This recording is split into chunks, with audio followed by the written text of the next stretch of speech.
We got all my folks from Aruba out there, New York, Detroit, D.C., St. Louis, North Carolina, Los Angeles, California, Memphis, Tennessee. Well, yo, give it up for Zach and Roger!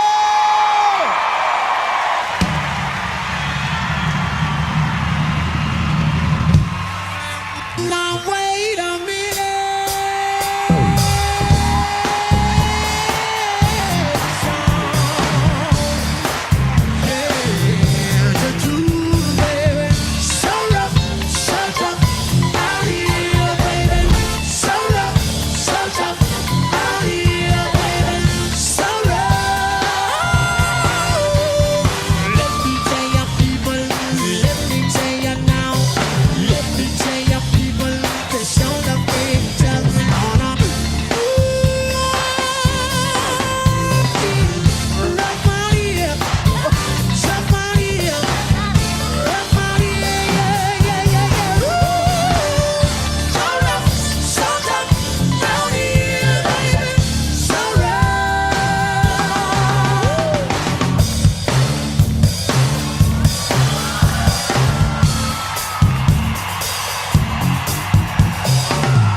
Father, let's get two things straight. Number one, is this Aruba?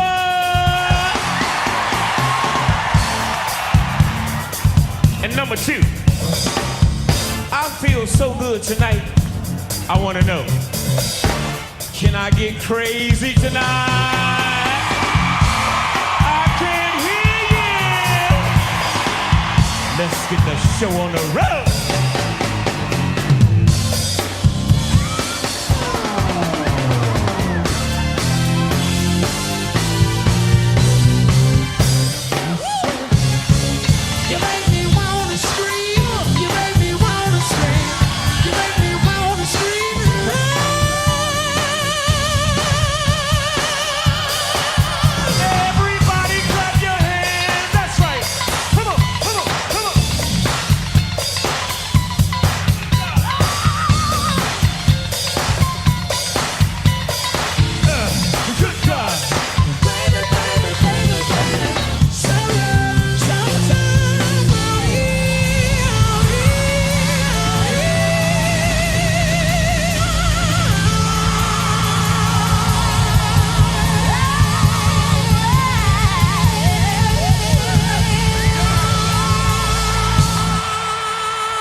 For someone who would share that special love with me, and your eyes have that glow.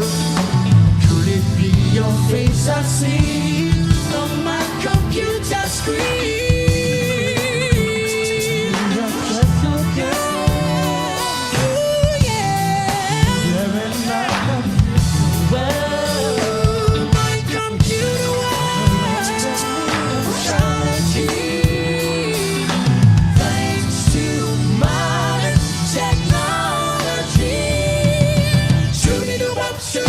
I wanna love you, baby.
We'll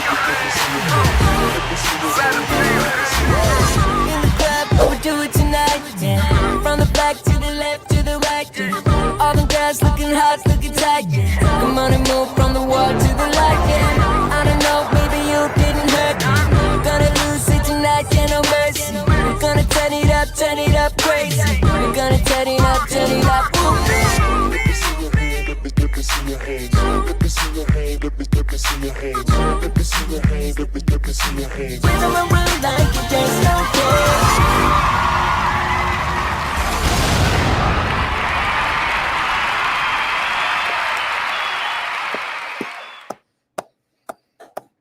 Yay. What up and welcome you guys to another live stream of Zoom to Thailand /L Boogie /Zoom TV. Shout out to Vernon Howe. Vernon Howe said this is a hot topic for him, and I get it, man. You know, we got to talk about it, man. It's like, you guys got to understand, man. I come from an entertainment background. I'm not bound to just doing like one type of topic or doing the same thing over and over again. That's why I always try to switch things up with you guys.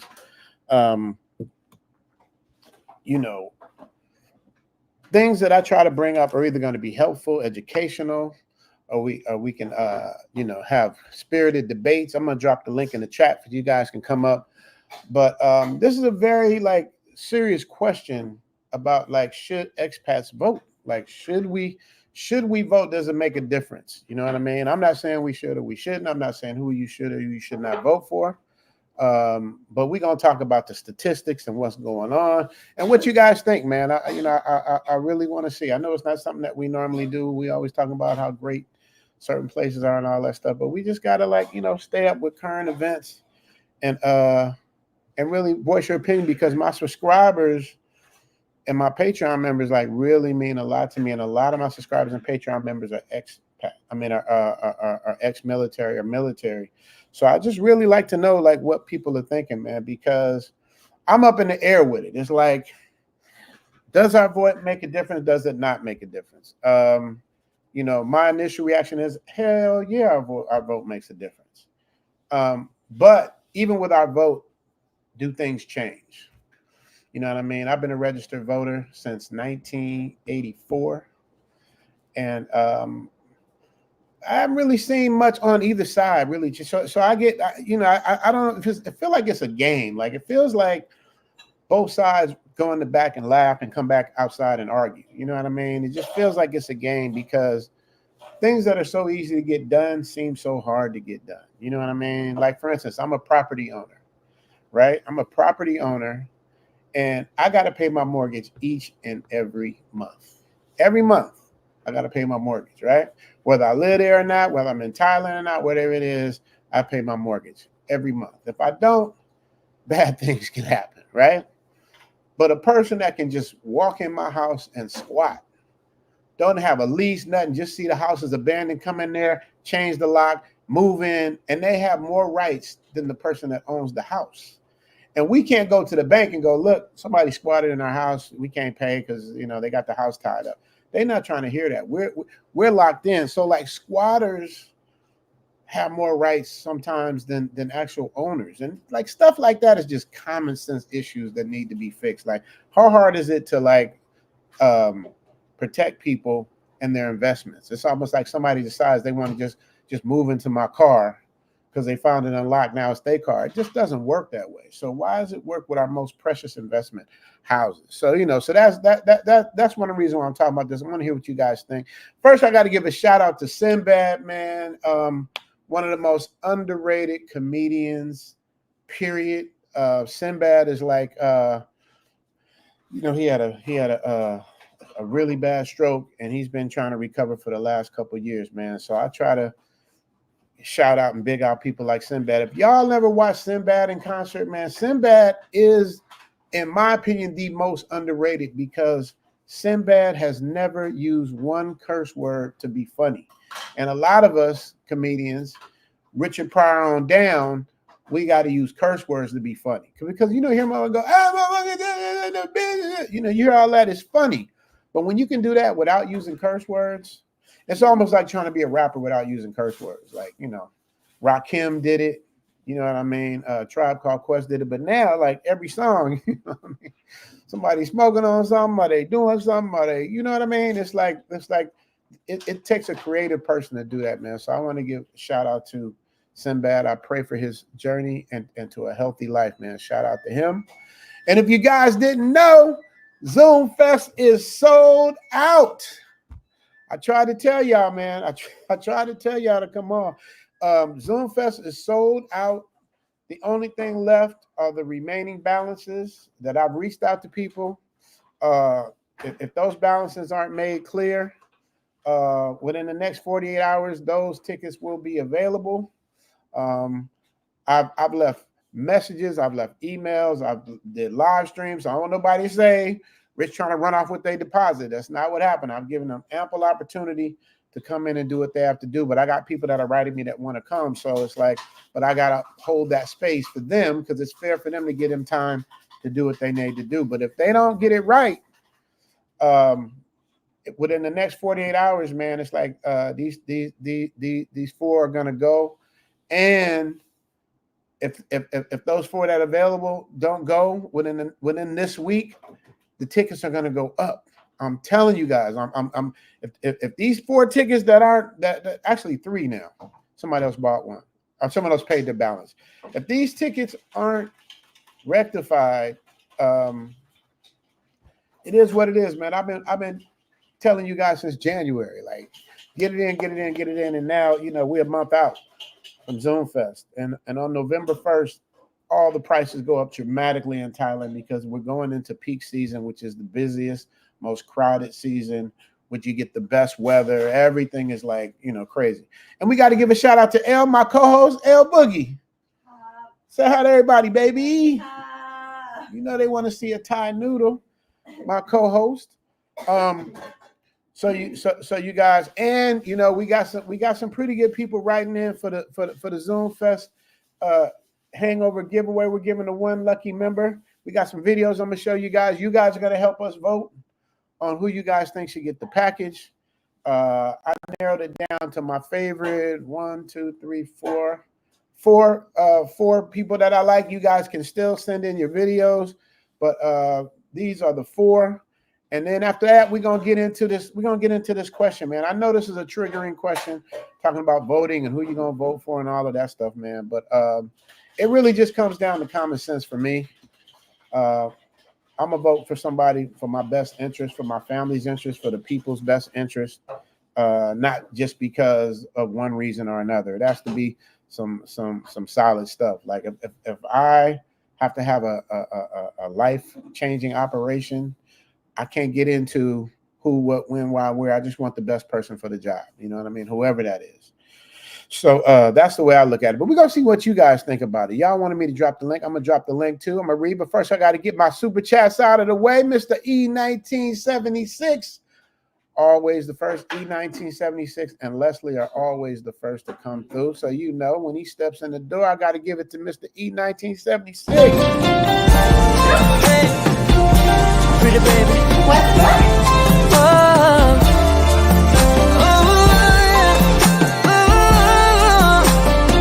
All right, listen. Thank you, Mr. E1976. 90% of the time stepping in with the first super chat. He always does. If not, it's always the godfather of the Zoom tribe, Leslie. Baby, Leslie say, love you, and L. Richie Max, stay blessed always. That goes for you too, Leslie. You're the godfather of the Zoom tribe.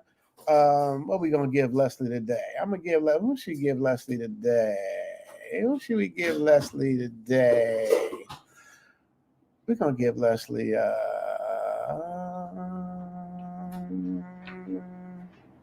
because Leslie has his own. Like I said, man, I like to switch things up sometimes.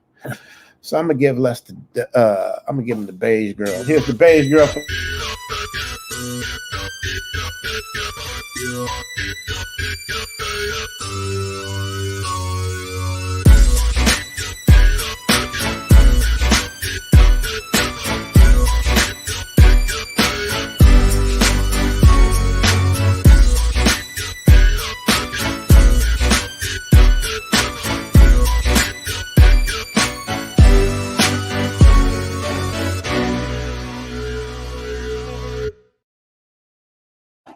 Shout out to Leslie Lynch. I appreciate you, brother. Thank you for the $10 holler this morning. Leslie gave us a $10 holler.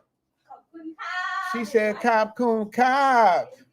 Yeah, he can't see you, but he need to see. I know Fode gonna want to see you. Fode said, folks' ability to live outside matrix and comfort is directly tied into the political and, more importantly, economic power of the U.S. A U.S. recession causes a weaker dollar, less buying power abroad. You better vote. You heard what he said. You better vote. Yeah, man, it's a duty, it's a responsibility. But then when you say you got to vote, then you got to say, then you get into who you voting for. And you know, that's the worst thing you can do is argue politics and religion. But I was really on the fence, Fode. I was on the fence about voting at all. That's why I did this live stream, so I could see what you guys were thinking, so I know which way to go with this. But Fode say I better vote. That's my YouTube lawyer, man. Fode say I better vote, then you know what I can. And they make it so easy now, you guys. Literally, like, I can sit right here in this living room and vote, which makes things so easy. You know what I mean? Fode, this is for you. You know, you got your own personal. You know, this is the one, because me and Theo last week, shout out to Theo who's sponsoring the Zoom Fest package. There was a particular one I put up that everybody in the chat last week. I don't know if y'all hear, everybody liked her. But Theo said there was another one that I liked that you had. It was another one. I'm like, which one? And I start pulling up all these different super chats for him just to see which one he liked. And it happened to be the one I made for Fode. So here we go. Hey, pretty baby. Oh,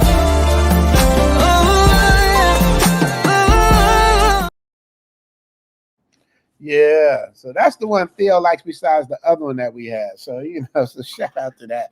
We're going to get to the meat and potatoes in a minute. Let's just get these super chats out the way so we can keep it pushing. Fode say, I would be remiss if I didn't ask for Save Yourself Back and See the Baby. Fode want you to come say, save yourself back, man. You got to come tell him to save yourself back, man. Elle just got back from Isan. It's crazy. When she come to Isan, she gets sick because Isan is like the country, y'all. Like, so the best way to equate Isan in Thailand is like you got New York, LA, Chicago. That's Thailand. And then you got Mississippi, Alabama, Georgia, Texas. It's like Isan. You know what I mean? That's I don't know any other way to explain it. It's kind of like the south of Thailand. So it's more rural, you know what I mean? So she have all that stuff. But Fode say he wants you to tell you to save yourself back, man. Save yourself back, man. And you know I'm doing a new t-shirt like Fode. I'm doing it the way she said it. One of the subscribers spelled it phonetically exactly the way it's supposed to be. It's like SEV, save yourself, SUSEV, back, man. Dude, I'm doing it just like that from now on, man. I love that. Save yourself back, man. Let me see what we got here. We got a new sponsor coming in. I ain't seen him in a minute. I'm gonna get to that as well. What does Fode say? Fode done jumped in with another $5 holler. If our folks didn't matter, they wouldn't be trying so hard to keep us from voting. I mean, yeah. I mean, we worked hard for the right to vote, but it's just Fode for me being outside looking in, and that's another thing too. You guys are gonna learn. Like when you guys leave the US and you watch like the Discovery Channel, you watch different things on TV, it's a totally different edited, re-edited, different style version of what you see about the Matrix. Like they look at us totally different.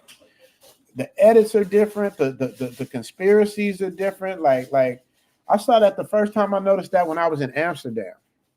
I think it was in Amsterdam or France. I can't remember where I was, but I was watching when you're in another country, you're looking for the English-speaking channel so you can watch something. And it was the Discovery or History Channel, one of them joints, and they broke it down. Like they broke down the Pentagon and like why it's this high up in the air and this low in the air and all of that. You know that stuff that we be talking about, the Illuminati type stuff. What's on the dollar bill? Like they break it all the way down. I'm not sure if they're doing that in the Matrix now, but back then they wasn't doing that. So, but shout out to Fode. You guys were heard what he said. Whether you here or abroad, you got to vote. Fode at the $5 holler. Fode, I'm gonna get back and give you something else for that $5 holler. Kelly Nefus. No question, no comment, just the pure love of the game. What can you give him for no? Shout out to lead attorney. Hope my brother's doing well. He looks great. I just watched his live stream the other day. He's doing well, so shout out to him, man. Let's give Kelly the cowboy.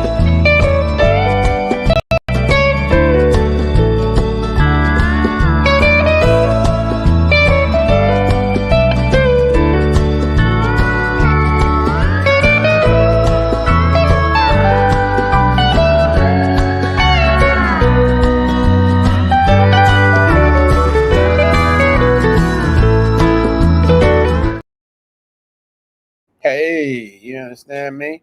Bouncing along. You understand me? We're going to bounce along and get to it in a minute, y'all. Okay, we got over 100 people in here. It's time to go get ready to get to work as soon as I finish this super chat, because once I read the sponsor, we can get down. Al coming through. Member for 2 months. Yes, every American should vote. This election is super important. Our democracy is on the line. Oh, I could tell by what Al said who he's voting for. I ain't gonna ask you. I'm gonna tell you who he's voting for. Now, there's another surprise for you guys. I'm supposed to have tailor-made dreams. Y'all been asking me about tailor-made dreams. I got with him yesterday via WhatsApp. He said he was gonna come on the stream today, but sometimes tailor-made dreams be falling asleep. So he might be asleep. He might wake up. But I know you guys been asking about him, so I thought it'd be very, very cool to bring him on. What else does Al say? Al says, let's keep our democracy and not switch over to a king. Oh, see, I told you I knew who he was voting for. I told you I knew who he was voting for. Now, here's the question, you guys. Can you have a different opinion on your political vote and still be friends and still respect each other and still be cool with totally different opinions? Because what I noticed is a lot of people are like, so judgmental. If you don't think like I think, then we can't even be friends. And that's like the most judgmental shit. That's like telling somebody, if you don't drive a Mercedes, then I can't even be your friend. You know what I mean? Or if you can't afford to live in my neighborhood, I can't be your friend. If you're not my religion, I can't be your friend. I think that's a shallow way of looking at it. I think it's so funny. My golf buddies, like, we get into it all the time over politics and sometimes religion, but we can do that and still be cool. You know what I mean? Shout out to Ted. I know Ted be shadow watching. We can still be cool, but some of y'all, man, I've seen friendships get lost. I've seen friendships get lost over somebody's opinion or something. To me, that's some weak shit. If you can't respect somebody's opinion, as long as you're not doing nothing disrespectful or illegal or some goofy shit, but other than that, man, it's like people should be entitled to like do what they do. But I got to give a shout out to today's sponsor, Jack Dragner. Hello, my brother. What up, Jack? I think Jack's coming to Zoom Fest. Man. Shout out to Jack. I got to give him the $100 bounce. If y'all didn't catch that, I gave y'all a little piece of it in the opening. But Jack, appreciate you, man. How you doing, man? Thank you so much for that $100 holler. You're gonna get the $100 bounce for the $100 holler. 95, 96, 97, 98, 99, 100. 95, 96, 97, 98, 99, 100. 95, 96, 97, 98, 99, 100. It's the commitment. Jack, you see the commitment in that? That was some serious commitment in that bounce. I don't know which muscles that thing is working out, exercising, but the commitment in that is off the chain, man. She goes hard there, and she did it 100 times. So that's my $100 holler for you.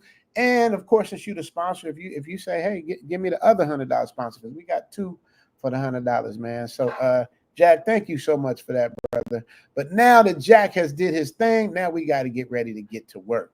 So now that we got our $100 sponsor going, let's get into it, man. So I really want to know what you guys think, but you guys, let's do this and not not get crazy and disrespectful. Let's just keep it. Let's keep it love, but I want to hear some valid opinions. I don't want to hear no emotional stuff. I want to hear some valid opinions on stuff. That's what I want to hear. But we're gonna start here with what Dr. Umar says. Let's see what Dr. Umar says. Until we get something.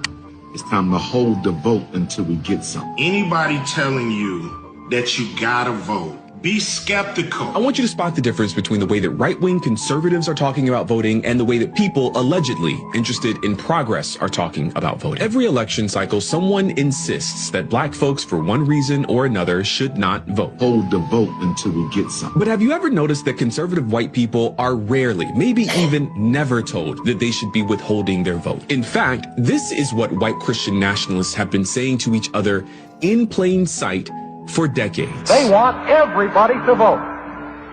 I don't want everybody to vote. That's Paul Weyrich back in 1980. Elections are not won by a majority of people. They never have been from the beginning of our country, and they are not now. He's a godfather in the modern conservative movement, and he co-founded the Heritage Foundation. Yes, the folks who have been producing the document known as Project 2025 for the last 40 plus years. As a matter of fact, our leverage in the elections, quite candidly, goes up as the voting populace goes down. What they know is that their vision for America is profoundly unpopular. And as such, it hinges entirely on people like you not showing up to vote.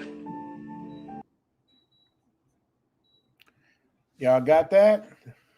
Shout out to Foday for sending me that video, making his point of why people should vote. Dr. Umar thinks you should hold out on the vote. Does that help? Does that hurt? What does that do to not vote? Is that a good thing? I don't know what the benefits are. So we want to know, what are the advantages and disadvantages, man? You know, what I have noticed the trend is more and more black men are voting for Trump. Is that right? Is that wrong? What do y'all think about that? Is there a reason why? I know the border issue is an issue.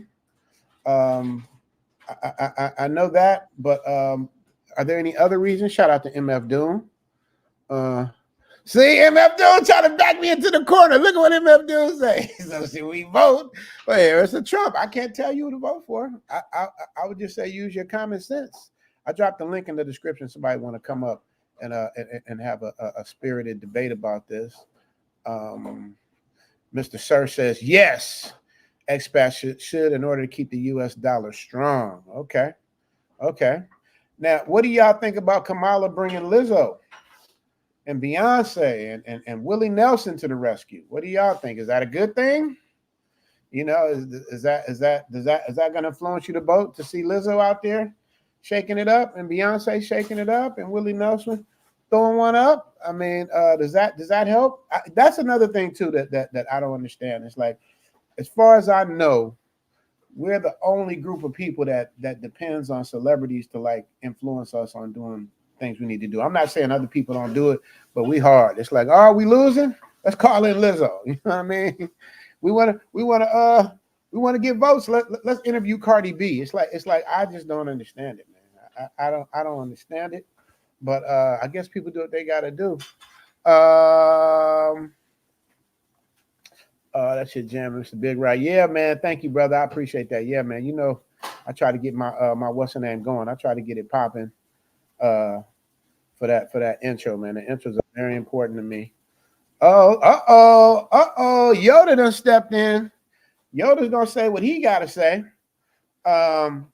He getting his mic ready. I'm gonna give him there. And also on the other side, Elon Musk donates $1 million a day to those who vote. Is that legal? Is that wrong? How does that work? You know what I mean? There's so many ways of doing this, man. So let's have a spirited debate. Now, just to make things fair, I don't know who Theo is going to vote for, but just to make things fair, I'll argue the other side to whatever he votes for. That way we'll look at it from both ways. Because I'm going to be honest, man. I'm just being real with y'all. I'm not a fan of neither one of them, just being honest. But I know if I had to vote for one, who it would be. But we're gonna leave it at that. Frozone's in the building. What up, Frozone? MF don't say $400 for that money. Yeah, y'all better come on, man. Y'all Juice the Squeeze. He's gonna be at Zoom Fest. Yeah. And speaking of Zoom Fest, I'm gonna show you guys, and Theo hasn't even seen all these yet. Obviously, Theo will probably have the strongest vote on who gets the Zoom Fest pack. Because he's Elle got it smelling good. What you making back there, girl? Make something for Theo. Make some for Theo. Make some for Theo. He hungry. Shout out to Theo. What up, Theo? How you guys doing? Look Yeah. at Theo. Look at Theo right here. Check your Zelle. Send the first payment. I need a Zelle limit increase.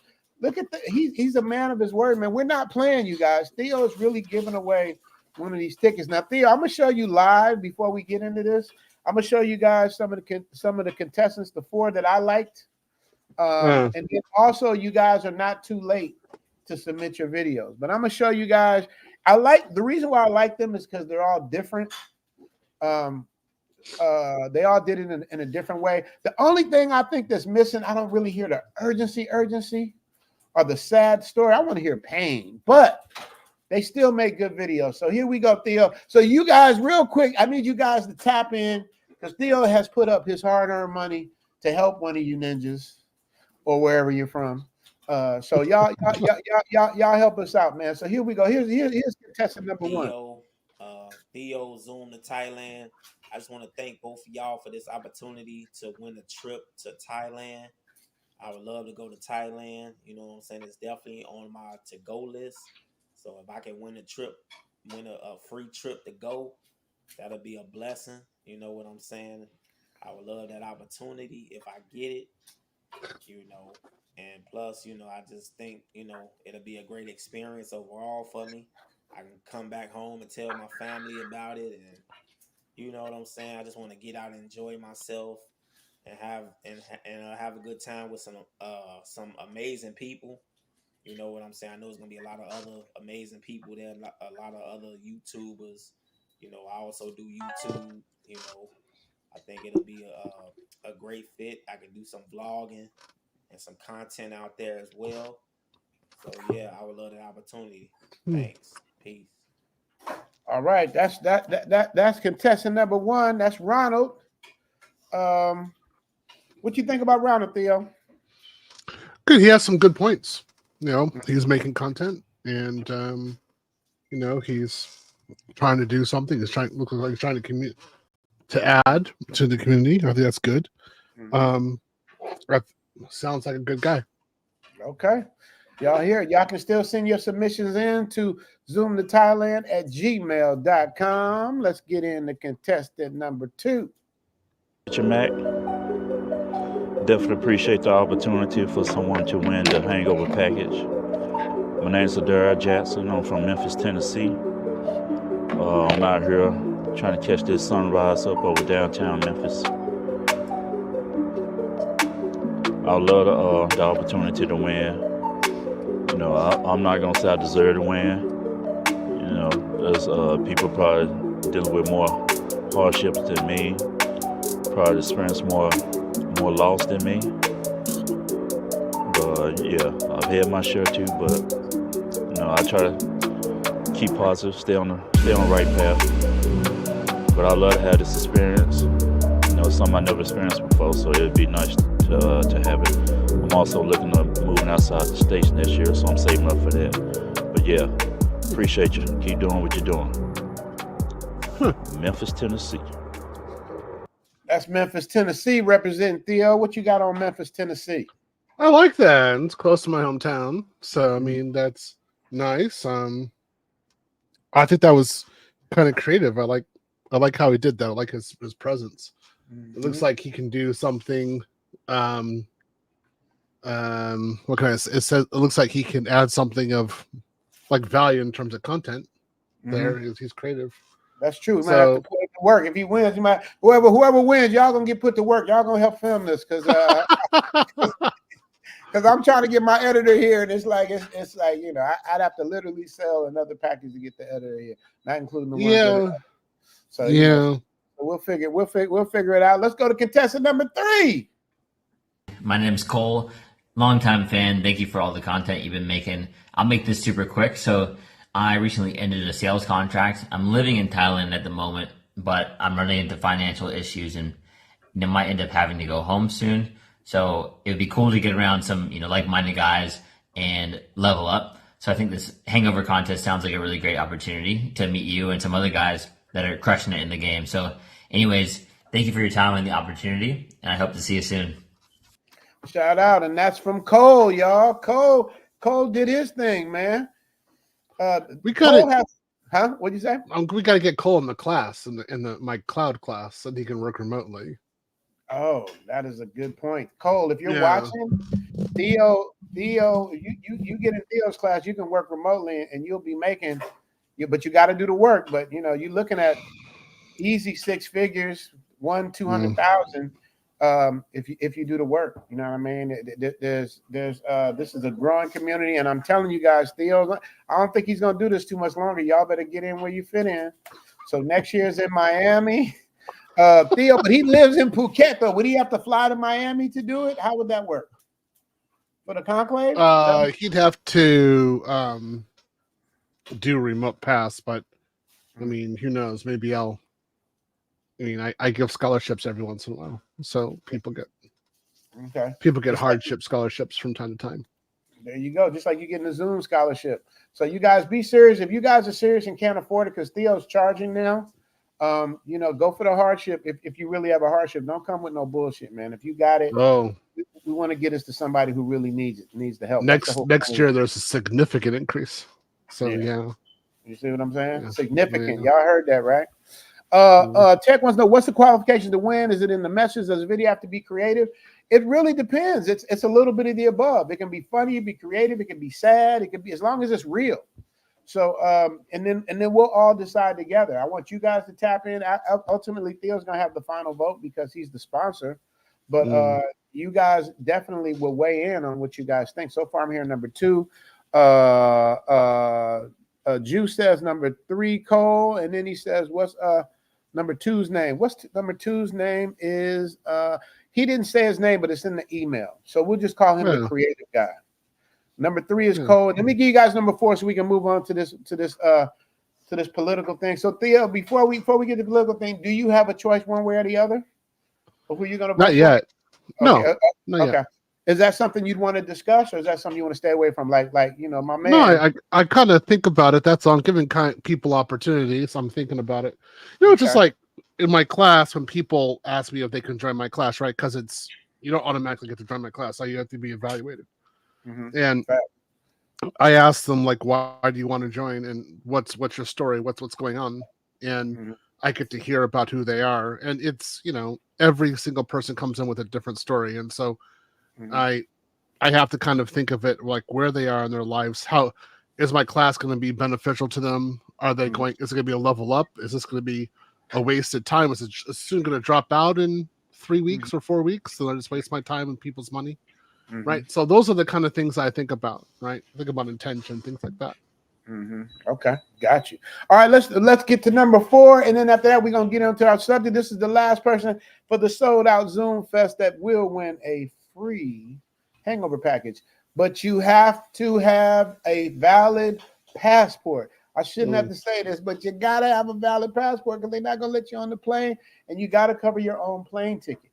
Theo is covering you guys, even if the price goes up. He's already compensated for that. So you guys that win don't have to do nothing, but the people that are going to buy a package, you guys have to get it in within the next 48 hours in order to make sure that you don't get the price raised. Because on November 1st, I'm telling y'all don't believe me? All you got to do is go to any of these sites, hotels and all that stuff. Click on a hotel on November 1st and see what I'm talking about. A 4- and 5-star hotel like what you guys are going to get. You'll see what I'm talking about. All right, you guys, number 4, here we go. Richie, help me out. I'm Sean Curtis, straight out of Oakland, California. But listen, I've been hustling in the insurance game, and it ain't as glamorous as it sounds. I need to trade in these policy numbers for some Thailand sunshine. I'm ready to soak up some sun, soak up the wisdom you'll be dropping, and let's keep it real. I need some of that good food too. If you can, Richie, pick me. Please pick me. Zoom me to Thailand. Like that was fun. I like that one. What do you think about that one, Theo? I like that one. I like that. He's creative. He's got the energy. He could definitely survive 12 days, and he's from Oakland, so he definitely probably has street smarts. Even though you don't need a lot of street smarts to cat Thailand, it's just common sense in Thailand. Well, you need some street smarts. You need to know some things. I mean, there's Yeah, common What's the sense. difference between common sense and street smarts to me? I mean, street smarts is common sense. Like you don't fall for the okie doke. That's common sense. Yeah, you just got it. I just got. So, We're not gonna. We won't talk too much about that, but yeah, you right, gotta be right, smart. right. So I'm gonna go over give you guys a real quick shot of who this is. Number one right here. Theo Zoom to Thailand. I just want to thank both of y'all. That's number one. Richard Mack. Definitely appreciate the opportunity for someone to win the hangover package. That's number two. Let me get to number. Oh, yeah, we go. Whoops. Sorry. Number three is Cole. Cole, longtime fan. Thank you for all the content you've been making. I'll make this super quick. So I recently ended a sales contract. Okay. Richie, help me out. Four. I'm Sean Curtis, straight out of Oakland, California. But listen, I've been hustling in the insurance game, and it ain't as glamorous as it sounds. I need to trade in these policies. All right, you guys, I don't want to waste your time showing you the whole thing. I know you guys want to get to the business, but you got 4 contestants right now that are in the running for the package. You got Ronald, the one in the red. You got the creative guy, which he didn't say his name in the video. That's the reason why I don't know. I know it's in the email. You got Cole, and then you got our man from Oakland. So 1, 2, 3, and 4. Y'all can throw those numbers in the chat if y'all want to do. We're going to get to it. First, I got to read the super chat from Champion Heart. He says, salute to Richie Mack. Being a Patreon member is dope. I really need to chop it up with Theo. I need help. I'm tired of being a truck driver. Yeah, we got a couple truck drivers in the class, don't we, Theo? I know of at least one or two. Oh yeah, I've got more than 12. I think I have more than 20. Pretty sure. Yeah. So Champion Heart, man. TheoWaff@gmail.com. But Theo, the class is closed right now. It's not opening up again until next year. How does that work? Yeah, March. Oh, in March. Okay. So that's not far off, you guys. So March 2025, Theo is reloading. So y'all make sure y'all get in that, man. I'm telling you, man, if I was younger and trying to get out the matrix, man, I'd be in there, man. Anything you work for is worth working for, and anything you work hard for, you're gonna get rewarded no matter what it is that you do, man. So salute to you, Champion Heart. Thank you so much for being a Zoom tribe member. Make sure you guys subscribe to the Zoom After Dark. I mean, don't get me wrong, just subscribe to the Patreon, but you get what you pay for. The $5 is a basic way of saying I appreciate you, support you. The free ones, y'all, y'all are just there. Sometimes I'll drop something on y'all once in a while, but my main thing is Zoom After Dark. That's when I get to express myself creatively, and I ain't got to worry about getting chin checked by the powers that be. Now I can't go crazy on Zoom After Dark, but it's definitely a whole nother level than what you guys are seeing. So make sure you guys check that out. $50 tour. I help you with your editing. I look at your channel. I'll help you give you tips and tricks, what you need to do. 100 and up is for sponsorships and all of that stuff. So y'all know what it is. So let me get to this next one.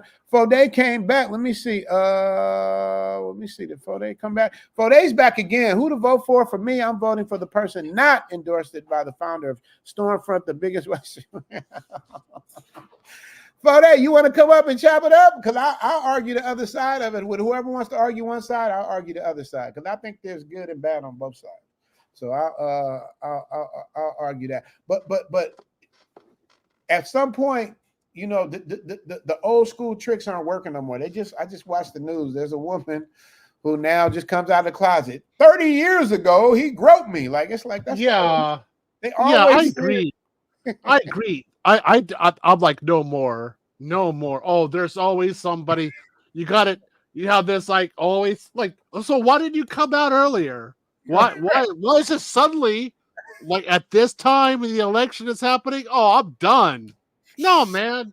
In fact, I sat back and I was like, okay, I don't care if they ran a metro on you. I really don't. Really. He said that, not me. I'm not saying that. I care about anybody that's been wrongfully. I don't care anymore because it's. I don't believe it. It's happened too many times. It's just politically set there, and I'm just like, no, man, no, I can't believe you anymore. No. every single male who's going to run for office 3 weeks before the election is going to have some sort of accusation like that right now. It's the oldest trick in the book, man. It's the bold wolf. The only problem, Theo, for me is, how do you know when they're telling the truth or when they're trying to just derail somebody? But one clue for me is if you wait 30 damn years, a week before the election, that's a clue for me. Because if you 30 years, like there has to be some kind of limitation. Like if somebody stole my bike 30 years ago, do I really get to go after that person 30 years later? Like it's just, that's the part. This is what I mean by living in the matrix. Like just common sense rules that just don't make sense. Because if it was me, I would say you'd have to have between a certain time to do this, because you're going to be, if you're telling the truth, it's going to be way more effective than waiting, 30 years. For Bill Cosby, one lady went back 50 years. Do you know how different the world was 20 years ago? Do you realize the things that men used to do 20 years ago that if It's they not try, even, what'd you say? It's not even, it's not even that anymore. It's just that always the timing. Oh, you're a conservative male, so of course something happened. Let's just choose the year that it happened, and boom, we've got it right. It's like they have a Rolodex of accusations to use at a certain point. And when I was definitely more liberal, I'd always believe this. Right? Oh yeah, look, happen again. And then I took a step back, and I said, wait a minute. Why is the timing like this always? There's a pattern in the timing. Absolutely. And they do that. They do that to people with money. It's usually people with money or people with power. They always catch up. Because they're not, even if somebody did something horrendous to them, if they broke, they don't care because they know, he's broke, Oh, but, so you can't, I just can't believe it anymore. So, I'm going to say something just real quick. So I was very much against Trump during his presidency, and almost every day I posted something on Facebook against Trump, and I had people defriend me over it. I was like, I don't even care. This man has got to go, and I just kept on posting. Right. So after Trump was defeated, what I decided to do, I told Facebook, I said, I'm taking a 1-year break, and for 1 year, I'm not posting any political posts at all. I'm not doing anything. And I'm just focusing on something else, right? So I did that for 1 year. And when I came back to being able to post, like to making posts, I kind of sat back and I was like, wait a minute, let's. So what am I supposed to do?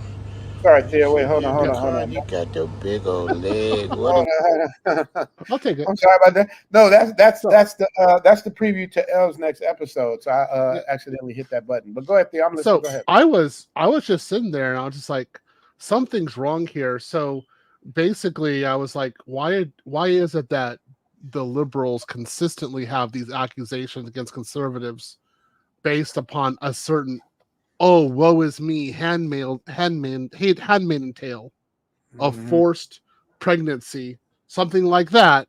Why is this always happening right before the election? Why is this happening in this way? And then, for all of the legal stuff that they're giving against Trump right now, why didn't they do that right after he ended his term was over? They had plenty of time. Why did they do it all during the election year? And I kind of just sat back and I was like, no, man, like, this isn't good. I don't support this. Like, this should be happening immediately. Everyone else got prosecuted in real time, not Trump. And I just kind of sat back and like, I can't take this seriously anymore.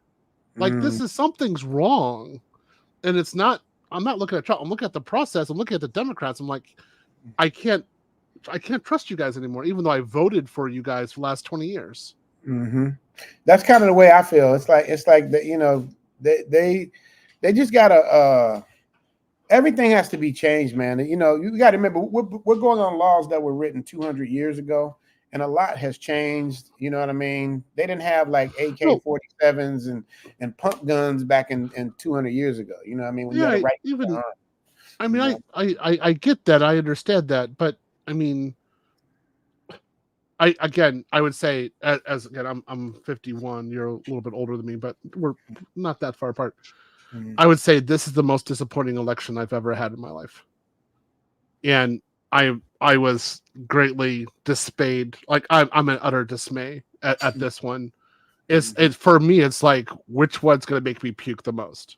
Dang. Like really, like, okay, so I'm gonna go to the election box, I'm gonna have a bucket on the side, and I'm gonna be like, well, how much is it hold? Right. How Yeah, right? it's crazy. Because, like, I guess again, the only person I'd like to vote for is that favorite girl from last week in the show. I was telling him earlier. I know I was talking about that earlier, and that's nothing too. Like with this conversation. Like, can I put the girls up for this? Because that's kind of an oxymoron. But what does Fode say? He's very passionate about this. This is not an ordinary election. Baldwin said it best. We can disagree and still love each other unless your disagreement is rooted in my oppression and denial of my humanity and right to exist.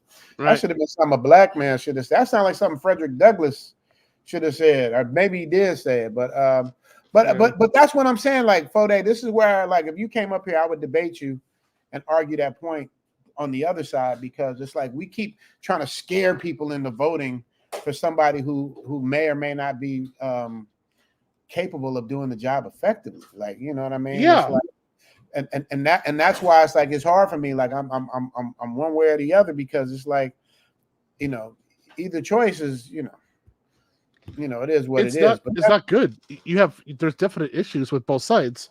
Yeah, and I just want to say, like, again, like, I was full on Biden until 2022 when I started kind of Sleepy Joe. You was on Sleepy Joe. yeah, I voted for Biden in 2020. I voted for Clinton in 2016. But okay, as you know, about 98% of my students are black. They're black men. About 80% of my students are voting for Trump.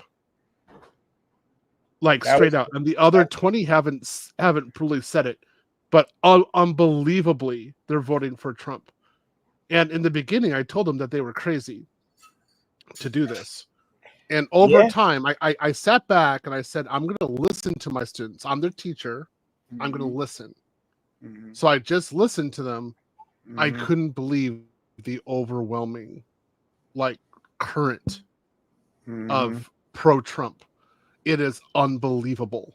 And as far as I'm concerned, for what I'm seeing, the vibe, as I've said on other channels before, if Harris wins 50% of the black male vote, I'd be surprised at this point. Facts. It's going to be less than that. Usually black Democratic vote is a shoo-in. You know, you're going to get 80-90%. Before, you see, like, all these black Democrats, and then you see, like, Candace Owens and, you know, a couple people over there, and then we call them sellouts and all of that stuff. But things are changing, man. It's a lot. It's a different climate, man. So what does Grizzle say? I have no respect for anyone that listens to Jermaine Schumacher debate me. Who is that? I don't know who that is. Jermaine Schumacher debate me. You got me on that one. You know who that is? I have no idea. Grizzle could be making a joke, but I don't know who that is. Grizz. I don't. Grizzle makes jokes. Let's just say that Grizzle does make jokes. You know, he'll throw $5 up there and roast somebody. You know what I mean? So, that's fine. So I just want to say to people who are listening, I know the people feel very passionate about one way or another, and I get it. I respect that. I would say for this election, I've gone pure Machiavelli. And I'm literally like, who will be the best for me, and in a very selfish manner. Like, I really don't care about the rest of the ship. I want my life jacket and I want my rowboat out. And if other people are affected, I don't care. That's how selfish I've come for this one, because I'm just like, after what I saw the last 4 years, I don't have much mercy at this point. I'm not happy with the situation at all. Yeah, it's grim, and not to mention we're kind of teetering on World War III. I mean, we're not even thinking about that, like, because we're so blind, we don't even realize that all the biblical prophecies are happening in real time, and we're just kind of like in the toilet bowl spinning around. We're not even paying attention. But yeah, it's something else. Champion Heart said, yes, my oldest friend policy is vote blue no matter what. I tell him you a damn fool after 50 years to continue to receive nothing for your vote. That's kind of the consensus. You know, that's kind of the consensus. It's like, what are you getting? That's why I was like, is it even worse? What are you getting? Like, what are you getting? I mean, so in my class, something that the students said to me, they said, I give them more for less compared to what the government gives. And basically, like, of course, most of my time I was teaching for free. Yes. So they were like, I give more than what the government is doing. So what do they owe the government? Because I have tangible results with students. So where does the government have tangible results for Black men? And I kind of had to sit back and think about that for a while. I was like, yeah, you're kind of right. Just like, all right. Like, okay, so again, this is where I'm just listening to what they're saying, and instead of trying to shoot them down, I just listen. And I was like, okay, yep. Got a point there, bro. All right. Yeah, that's what it is. It's you guys got, that's what I'm saying. It's a common sense thing for me, man. I just know, you know, and God forbid we get into a war over these next 4 years, because whoever, this is my opinion, I could be wrong, but whoever wins this election is probably going to be a one-term president. Well, Trump for sure, because you can't be a president more than twice. So if Kamala wins, is she going to be a one-term president? That's another question. Somebody said I was asking too many questions. Well, we're going to get to it, man. I'm going to see what you guys think. Once again, this isn't my most popular stream talking about this. It's not something I do normally, but I just felt like, you know, the election is right around the corner. I at least want to know what the vibe is back home. Let me see. International Travel say, what's popping? Who y'all voting for? I'm undecided at this point. It's hard, man. Like, I'll just say there's one candidate I'm definitely not voting for. That's the issue. Like, there's one that has a clear negative. Like, there is no way in hell I'm voting for you at all. I'm done. Like, there is no way I'm voting for you. Can you guys guess who Theo's talking about? I know who he's talking about. It's just impossible. I can't fathom a vote for you. Like, you notice he didn't say him or her. He said you. He ain't giving it up who it is. He said, "Yeah, I can't vote for you." He didn't say I can vote for him or her to give it away. He said, "I can't vote for you." I think I know who it is, but I ain't saying nothing. I can't. As time went on, I just have, you know, the thing that really did it for me, to be honest, was the Acolyte over the summer, and like the Acolyte was horrible. It was just a horrible. It's Star Wars. It's horrible. Right. And you got people coming out and saying that if I don't like it, that I'm sexist or racist. And I'm like, I saw Star Wars when I was 4 years old with my dad in the movie theater. What are you talking to me about? Are you serious? Like, this is the 70s. You don't call me. I got angry at that point. I was like, you dare say that to me? And then you just have that good fun with like Deadpool and Wolverine makes over $1 billion, right? And I'm like, you notice good writing produces results. Why would I want to perpetuate this system? Like, how dare you call me racist regarding bad storytelling in Star Wars? That got me ticked. I'm serious. That when I saw that, I was like, I could not vote for a certain party. Those words, because you got to remember, those words are so played out now. You're racist. You're this. You're sexist. Yeah. You touch me. It's like it's so played out. It's like people are just exhausted. You know what I mean? That's why people do charges. Go ahead. No, I can't take it anymore. Like, this is crap. Like, no. Anyway, it's like it's I will still my tongue. I will. Fode will too. He says, I'd love to be on, but I can't for reasons I've told you before, and Theo would understand. Yes, I get that part, but I was thinking because of who you are here on YouTube that it would be okay. But I definitely understand. But you're more than welcome to give your opinion, and you always do. So thank you. Trust me, I will get a detailed email about this from Foday. Foday's gonna be like, according to section such and such and such, you know that I can't say such and such because of rules such and such. Yeah, he'll be on me. I got a whole dictionary to read. Foday, I get it. What does Foday say? He comes back again and says, when his own people are telling you he's a fascist, believe them. So we know whose side Foday is on. So we know. That's what I'm saying. Like, it's like, this is Machiavelli. This is why okay, Foday, I agree with you. I want you to understand. We understand this. Right. Okay. So the situation is it's really bad because I say things on the other side as well. Remember, I voted straight Democrat ticket 20 years. Me too. And I voted for Obama in 2004 for when he became a senator. Best I was registered in president Illinois. Ever. In my opinion, Barack Obama is the best president ever. I love Obama. And I can break it down. Like my argument, my Republican friends, the best president ever. Period. Scandal free, family scandal free, got us out of 3 recessions and 2 wars, and left us better than he found us. Who else can say that?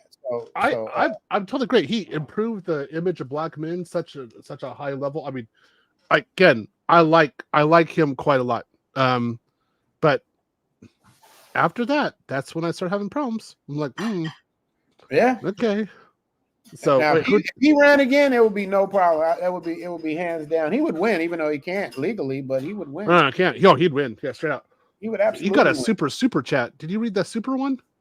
Which one? From the Jerome, I think it. Jack Dragner? Of course I did. That's the sponsor. I need to actually put his name in there as a stream sponsor, Jack Dragner. Yeah, I gave him the $100 bounce. 95, 96, 97, 98. Oh, that's right. That's right. Okay. 100. Grizzo came back with 10. Jermaine Schumacher is Dr. Oh, got you. Theo, please explain what Trump will do for you. Oh, he put you I can actually do that. So what Trump has proposed is ending the foreign double taxation. And so for foreign residents, like American citizens are only citizens that will have double taxation. So if he ends this, and I say I live in Brazil or Thailand or Colombia, I would receive over $150,000 a year in tax returns. That's how much I would save in tax breaks. How much? $150,000 a year.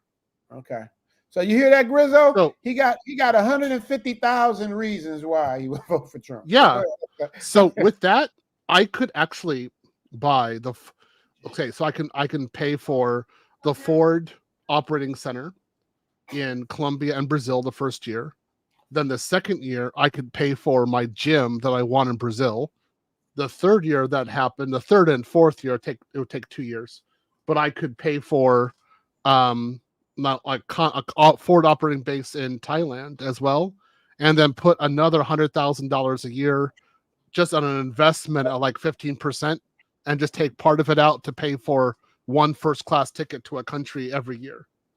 That's what Trump is proposing. So when he said it, like, you know, the devil, of course, the details are important, but when he was talking that way, I was like, thank you. You will end double taxation that I've always had to have as an American citizen. I love this. Thank you. So there you go. That's the answer. That's what he would do for me. There you go. Grizzo, was that acceptable answer? Now Leslie's tapping in. Here we go. What Leslie got to say? Foday, this man is a convicted felon, 34 counts. What are we talking about here? See, that's what I'm talking about. I wish Leslie could come up so I could talk to him about that. That's my point. That's how disenfranchised the American people are, at least his side of the American people, is that it doesn't matter what he does. They will take him over anyone else on the left side of him, he, her, those, they. Yeah. Order stuff. It's like it's the left has just gone too far left. Yeah. And the right's too far right. But if you got to choose, like for that, what, you know, I just don't understand it. Like, you know, I can't take it anymore. I really can't. You're exactly right. Like, so we've pretty much stayed our same way politically, but the two sides have gone way too far. They've just gone nuts. Yeah. And I want somebody to come up and debate. Does somebody want to come up and debate this? A no, spirited, respectful the debate? thing is that I'll agree. So, Mhm. like this guy, he's convicted of 34 felony counts. That's right. He Mhm. is convicted. January 6th. Yep. I believe he's the mastermind. Mhm. Yep. I totally agree with that. I I have do no too. problems with that. Mhm. What he paid women up the hush money and violation of election law? Yes, he did that. Yeah, I totally agree. As any businessman would do. As any business, yeah. I fully, I'm not denying that. I that's it. Can I vote for a certain candidate? No. No, that's the issue. He's not gonna say who it is. I know who it is. Al with the $5 holler, no question, no comment, just the pure love of the game. So I guess I can drop something for Al because he doesn't have a politically motivated statement. So let me give Hey, Al. we I'm gonna got to have a certain video coming up. I'm kind of missing somebody. I You know? mean, you know, you the man, but right now, Guess who stepped in the room?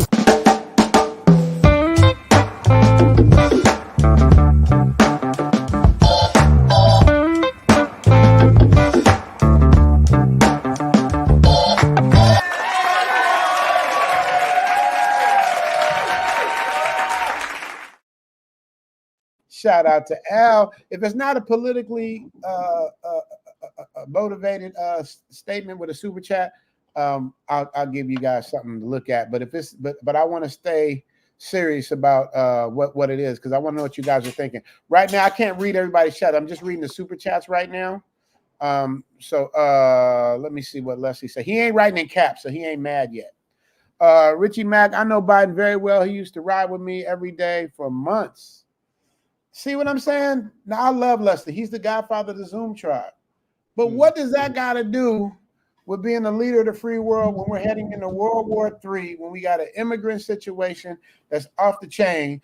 Even it gets bad when the gangs in Chicago are getting run out. You know it's bad. Yeah, that's bad. When that happens, and me and Theo are originally from Chicago, man. Yeah, we don't get no rougher than Chicago. Well, they're running him out. That's how crazy it is. How they got there from Venezuela, I still haven't figured that out. The inflation, that's the next part. Yeah, the inflation. I've suffered around 20% inflation. In fact, crazy. While we're just talking, I just did another order with Aleco, and I'm now paying 20% more for their equipment than I did last year. And I'm just sitting back and I'm just like, why? Right. I just can't. I just can't handle it. That's it. I can't like I didn't understand how Biden immediately opened up the borders when he got in office. I didn't know that either. I couldn't figure that one out either. That was crazy to me. That's the first thing you're gonna do is destabilize the border. I didn't understand it. You know what I notice about Democrats, and I can admit I'm an emotional person too. I'm super emotional, but Democrats are super emotional. Like when you listen to Kamala, it's all emotional conversation. But when you ask a question, you never get the question. You never get the question answered. You get more emotional conversation, and then you get finger pointing. I want to know. I would love to make a decision and vote for her if she could answer a question that would resonate with me. Like Theo just made a point about what Trump said about how he's going to do X, Y, and Z. I don't see him dodging very many questions. I haven't seen it. I watched the Joe Rogan interview, and I watched what's the guys? That was his best interview. What's that podcast with the four guys? I saw the Joe Rogan. I saw part of that. Yeah, and Joe Rogan was on him too. Joe Rogan, he danced a little bit. Joe Rogan stayed pretty much on top. He got his questions asked. But yeah, man. So that's what I'm saying. Let's say I love you, but that's not enough for my vote. You got to give me, and the way they shoot him up out of there. You got to remember, you guys. That's another. What you finna bring me with your big old leg? Oh, what is shit? Oh man, what I got today? Theo, let me rub it in your face. Oh, it is hot. The plate's hot. Lawn means hot. Yeah, that shit is hot. Man. Can y'all see that? She made me baked potatoes with spinach, bacon and cheese. Onions. Mushrooms. Those are mushrooms. I thought those were baked potatoes. Mushrooms with spinach, cheese, and bacon. grilled chicken breast and eggs. You want sure? Can't make this up. Yes, baby. I'm going back to Julie on the Four Seasons. That's what I'm gonna do. Julie in the Four Seasons. What's that? Remember in the restaurant. Which Four Seasons though? You stayed at the the one where we're at. Okay. You know what I'm thinking? I'm thinking the one in Atlanta was the Four Seasons, but it wasn't the Four Seasons. No, that was Yeah. Look, okay. Let me say what people are saying on there. Look, I want to say something to you guys. I'm happy that when Biden came into president, that I didn't see stupid Twitter posts every day. I'm glad that Biden wasn't an international buffoon. I'm glad that Biden didn't say anything that I turned around and said, that's not reality, man. You're totally stupid. He didn't say anything like that. I'm glad that Biden and his wife didn't have any issues. I thought that was great. I thought that everything against Biden's son was politically motivated. I didn't like any of it. Yep. I was really ticked off about that. And I thought that his son should have been treated with compassion for being a drug addict instead of how he was treated. So I was not happy about that at all. And then one of his sons died, right? During and I'm just like, he kept on going.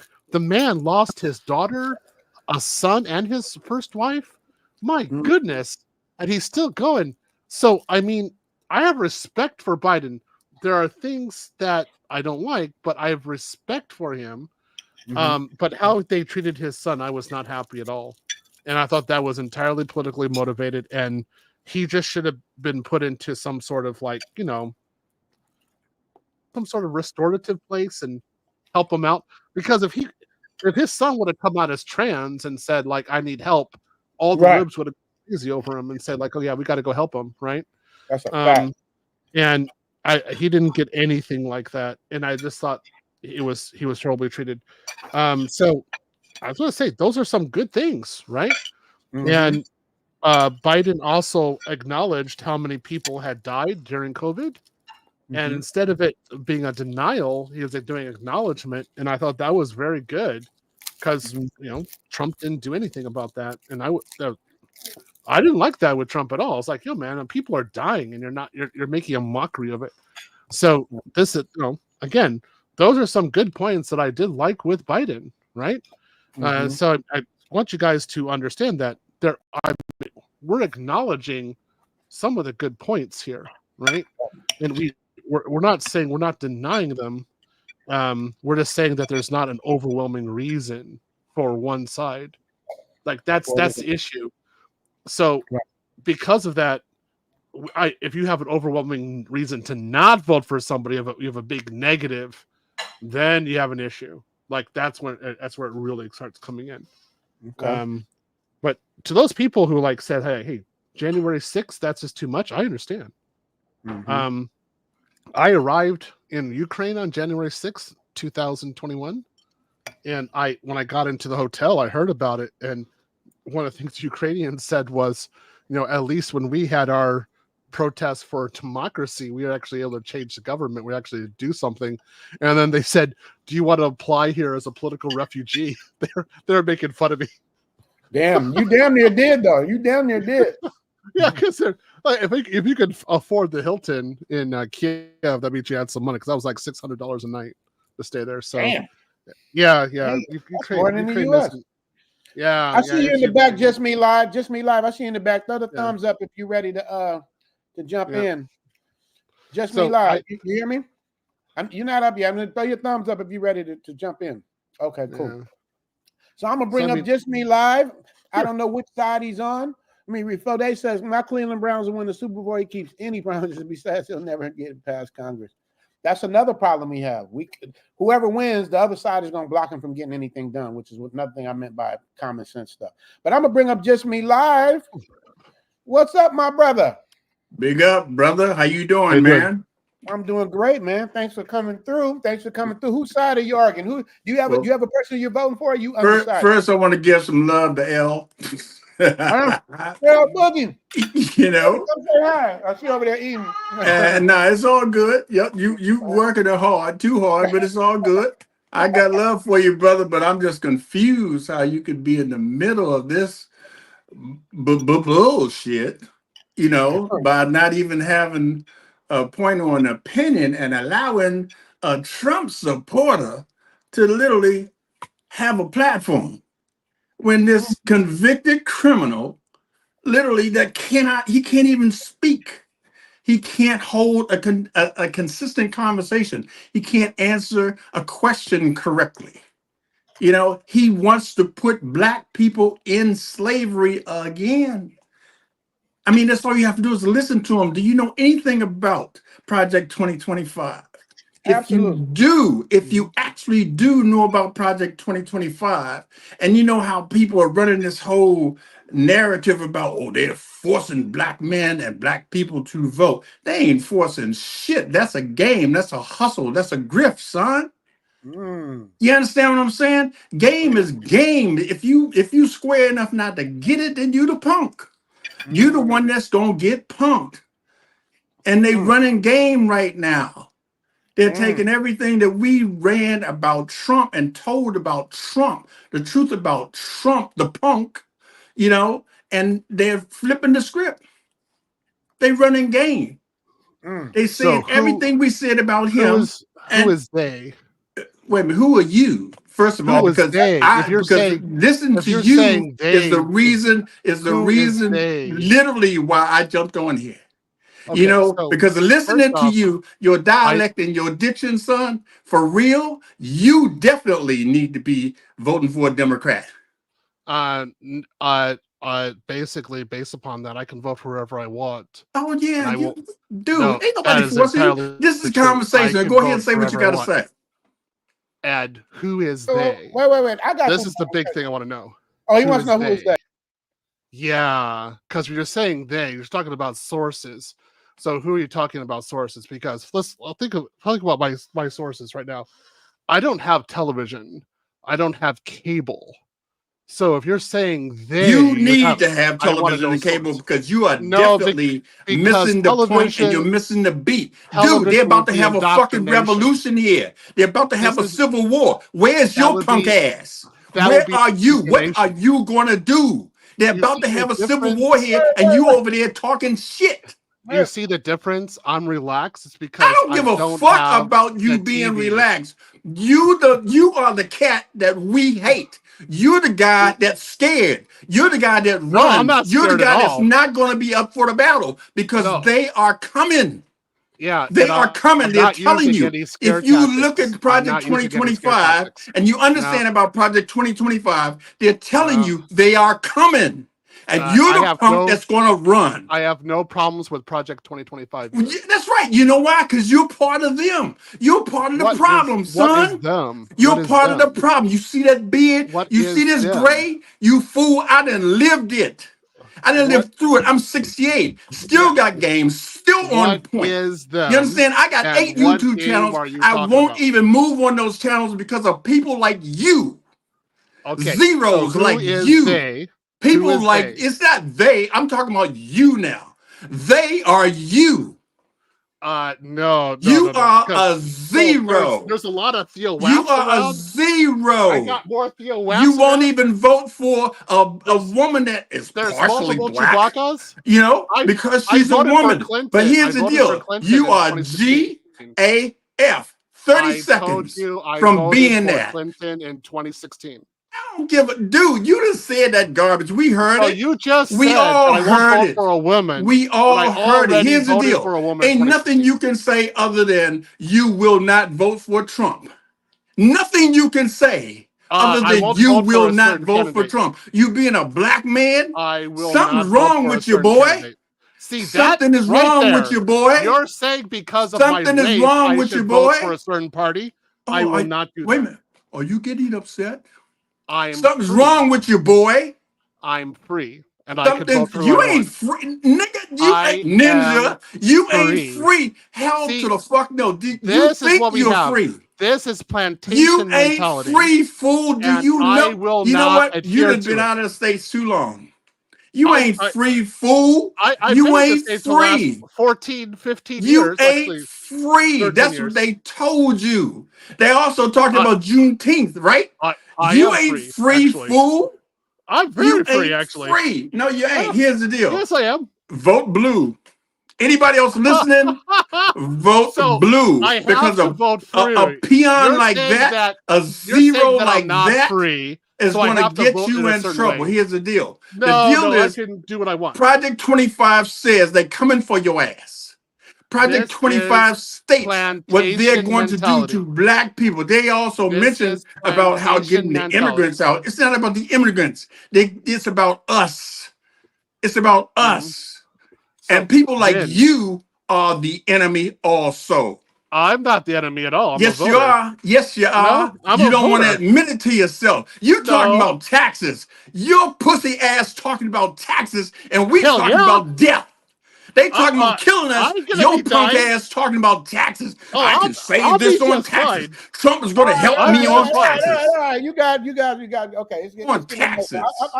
I like spirited debates, but we're not gonna get anywhere if we're talking over each other. But I got a question for you, just me live. I got a question Yes, for you. sir. Okay, I'm bringing you back. So we're gonna just bring it down just a little bit. Now I'm gonna ask you a question.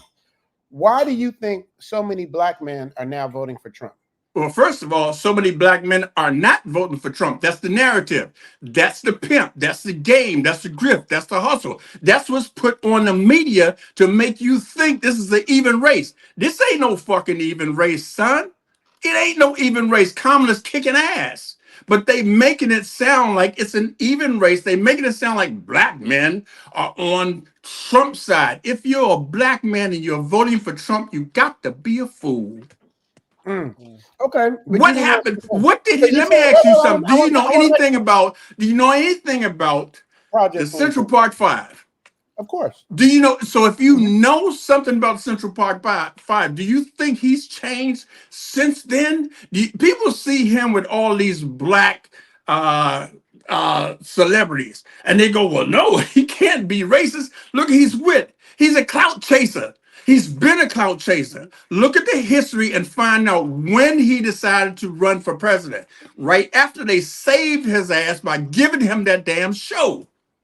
When they gave him his show, and when the show ended, he ran for president.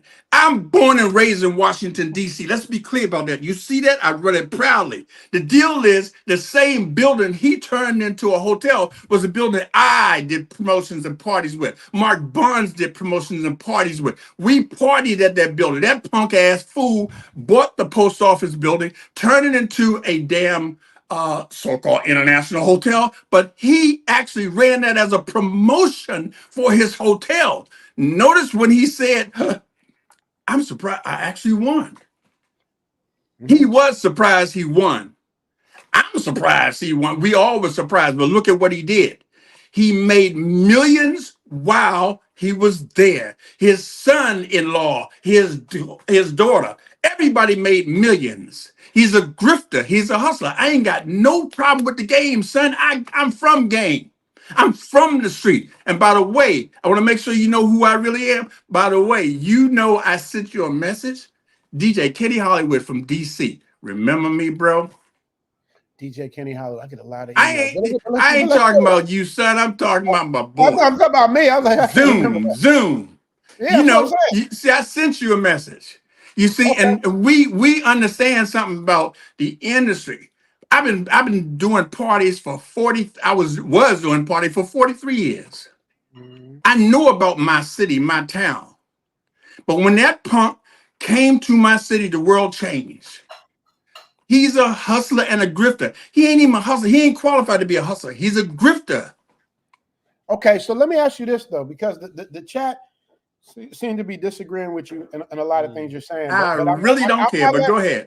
I'm not letting that. I'm an alpha, so I'm going to do what I'm going to do. But the only thing I just want to be clear, because when I have these debates, because I argue either side, because like I said, I'm not really happy with either one of them. That's why I'm undecided. That's what bothers me though. How can you actually still not be on either side either? Like you're being neutral because you're in Thailand, bro.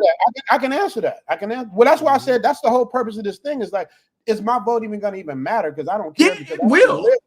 That's what I'm saying, and that's what a lot of the consensus is saying. But my thing is, now I'm gonna ask you a question. Don't get emotional. I just want to ask the question, and I just need you to just answer this question. What is Kamala's platform based on? What does she say she's gonna do once she becomes president? Because I'm not clear on it.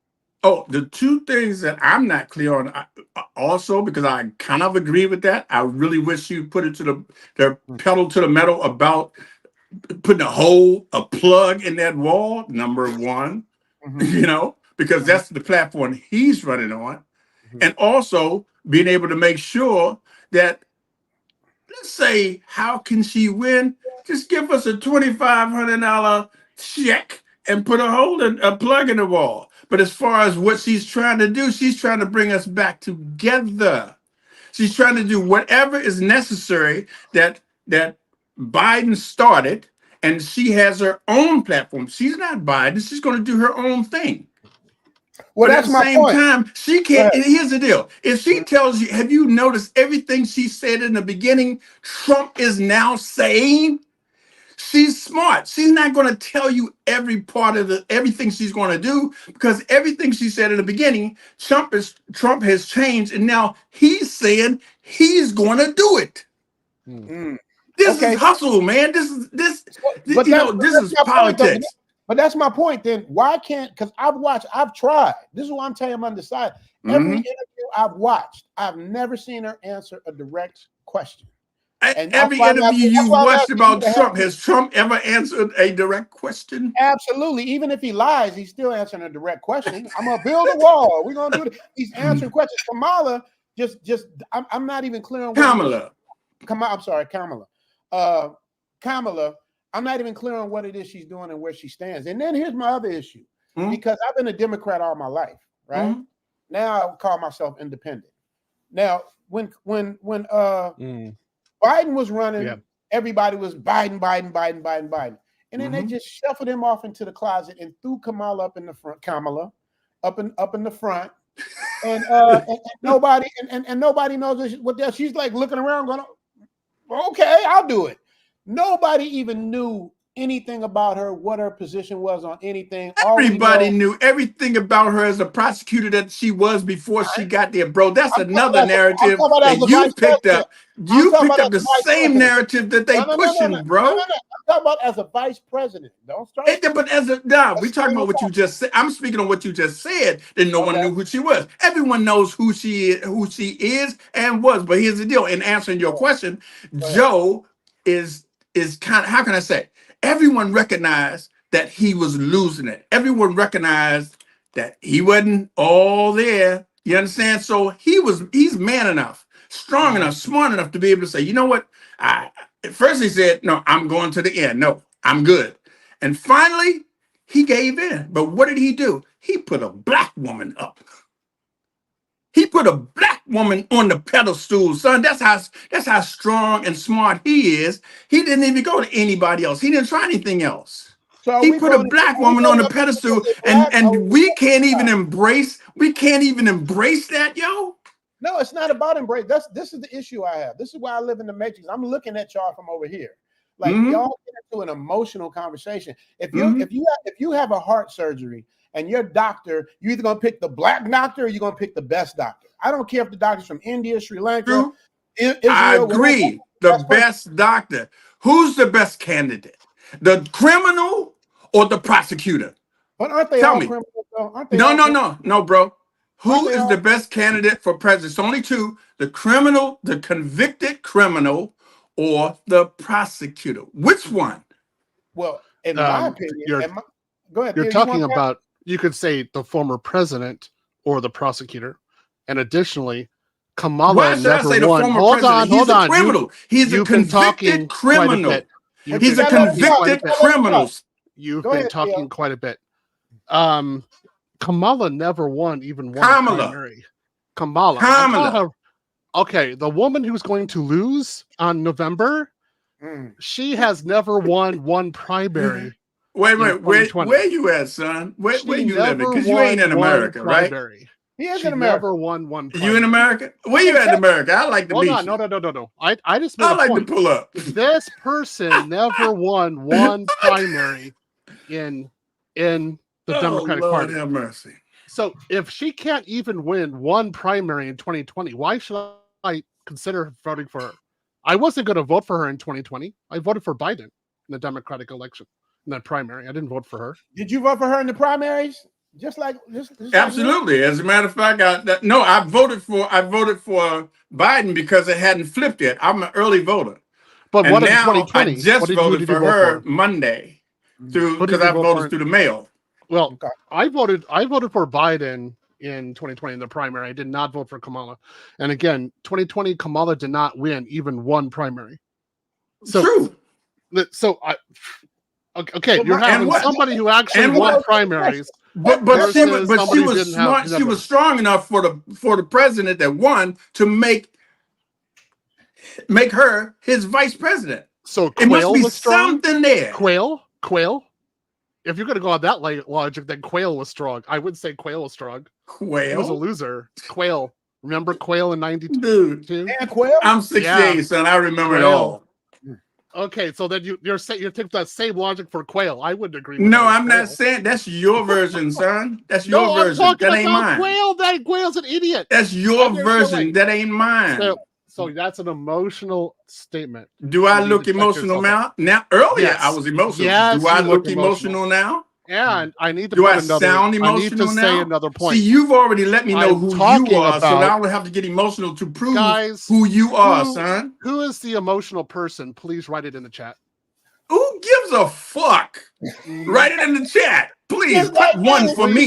Put one for me. Not only I'm emotional, I'm actually a winner. Whoever you are, dude, that's thinking about your taxes and not thinking about the actual civil war that Trump is trying to create here in America, and that you probably ain't ready for, but me and my people are. You understand? We ready. For a civil war? Just like me, you ready for a civil war? Say it ain't so. Are you're not taking this seriously? You actually don't hear. You actually don't hear what he's saying. You actually don't hear what his minions are saying. I'm gonna go back to that. I'm gonna go back. Let me hold on a minute. Hold on. Watch this. What? Go ahead. You drinking out of your blue cup? You know. He's drinking the Kool-Aid out of his blue cup. Callie, you know. Well, let me just say this. Let me say this to keep this, because I told you I would argue both sides. So you're arguing Kamala, so I'm going to argue Trump. Okay? No, I'm really not. It makes me sick to know that you, a black man, is going to argue Trump. If you voted for Trump, I would argue Kamala. But you don't have to be the middleman. You don't have to play devil's advocate, bro. You really don't. But you got to understand. It's like these are the only two choices we have, so I'm trying to figure out who is the better choice. And if you think a person's a better choice just because they're a female, don't even put that out there, son. Hold up. Did you hear me say that? Did that come out of my mouth? No. Yes. Not. The female is. See, there we go. Anywho, the what came out of my mouth had nothing to do with a female or black. It's the candidate. She's qualified. She's more qualified than any other candidate that's been out there. More qualified than anyone that was running. I got to give you the solo cam. Based on what makes her the most qualified? Dude, you know what? I need to hear this. My job is not to be a job in trying to promote Kamala Harris. My thing is getting on here, debating this fool that literally was talking. He's letting us know, as a black man, he's going to vote for Trump. So I didn't say who I'm going to vote for. Let me make it clear. I'm going to make it clear. Here's the deal. It's not that she's a woman, and it's not that she's black. It's just that he has proven to be such a fool. He's proven to listen. We're dealing with World War III. We're dealing with having to. Russia, China, we have actually 38 wars going on right now, in case you don't know it. 38 wars around the world are going on. Pause. That can leave you walk right into my next question. This is strictly for you. Now, I want you to think about the answer. Don't scream, don't point. Just think about the answer. You just made my exact point for me. If Mhm. we are going into World War III, Right. we have Xi Jinping in China, Mhm. we got Putin in Russia, we got Right. Israel dealing with Iran over there. Mhm. Who do you think these dignitaries are going to respect more Well, and follow? here's the funny thing. No, I got your answer already. I need Okay, to, go okay, ahead. okay, give me. I need to hear it. Trump First of or all, Harris? he's Go already ahead. been played. He's been played. You're going emotion. I'm asking you a question right now today. Let's take away 30 years Come on. ago, yesterday, last week. I'm talking about right now. Mhm. If Biden, if Harris or Trump wins, who do you think the other world powers are going to respect more? Who's going to win? Who's going to win? I'm saying Kamala whoever- Harris is going I'm to saying win. Number whoever- one, whoever- they have okay. already played him out of pocket. He's used already. They realize he's a fool. They played him to the point where You're not now they answering the can't question. get any You're more not from answering the him. question. You not see you dodging, you dancing. I just answered the question. I said Kamala My question Harris. is, so you think? So you're That's saying the answer. Kamala Harris. I'm just making clear. So you're saying that Let's Xi be clear. Jinping- Kamala Harris. I got you, but you're saying Xi Jinping is going to respect Kamala Harris more than Trump. He's going to have to. You know why? Kamala Harris has the military. Kamala Harris has us. We are America. Whomever is in the position has us. Okay, now let me We respond are to that. America. So the deal is how you handle them. They have already played him out of pocket, son. He's already the joke. Let me knock that back over the net. So let me ask you this then: if that's the case, Hmm? do you know that Xi Jinping has been in office for 30 years? Saying I'm what? going somewhere. Do you know that Putin's been in office for 30 years? And you say that to say what? I say that to say this. When they look at America, they go like, "You're only going to be here for 4 years, 8 years time." So Right. your hands are tied, and you got a Congress and a Senate that ain't gonna let shit you do get done. We get shit done in China. We get shit done in Russia. Y'all don't get shit done. So I'm not really even tripping because in 4 years you'll be out of here. So that's the way they look at it. So how much can either of them do when the other side is going to block them from every single move they make? That's what they did to the greatest president ever, Barack Obama. Exactly. They tried everything to block him, to stop him from his greatness. Everything he set out to do, they set out to block him. And during his 8 years, there was no world war, was there? There was no world war, but he stopped 3 wars. There was a war. That's my point. So therefore, give Kamala the opportunity because Trump has already been played out of pocket. They already know he's a fool. They already know they can't get any more out of him because we won't back him simply because he's already sent love letters to Kim Jong-un. He's already let you know he's loving, Putin. He respects the man, the Superman. You understand? He talks about another motherfucker's dick. How in the fuck? He talks about a baseball player's dick. Get the fuck out of here. Punk ass. And his son's the drug heads. All right. That's why let's keep this spirit. Let's keep it cool without me getting demonetized, Right. man. I already got some of Respect. my biggest super chats. They ain't even tapping in because this is such a hot button topic. Oh man, give that man some money. Give up the super chats. Come on, give up the likes. Give up the super chats. You understand? This is good conversation. Absolutely. And if you just me live, that's the name of your channel. Yeah, that's one. But also let me say this too. If you guys follow this, make sure you subscribe to his channel, man, because everybody has the right to believe what they want to believe and then what they want to do. Let me tap in what my brother says. Just me live. Thank you. How do you trust someone with 34 conditions, statewide abortion bans, inside storm the Capitol, wants to end presidential term limits? Now, that is my blood brother. We come from the same mother. That's my blood brother. I disagree with him, and we disagree on things all the time. But the point is valid. Like the point he's saying, if you take certain things that Trump has stood on, you can use that all day. But when you go into the overall thing of what he's talking about and what's changed and what's strong, the main thing that I believe, and you tell me if I'm wrong, just me live. The main thing are two main things that we care about more than anything. It's the economy and it's the border. Right. It's the economy and it's the border, right? Can we agree on that? And I wish she would talk about it, but she can't. You know why? Because as soon as she says it, Trump the next day will say the identical thing. That's all you have to do is watch the pattern, bro. I get what you're saying. And I wanted her to say it too. I swear to God I do. But I watched the pattern.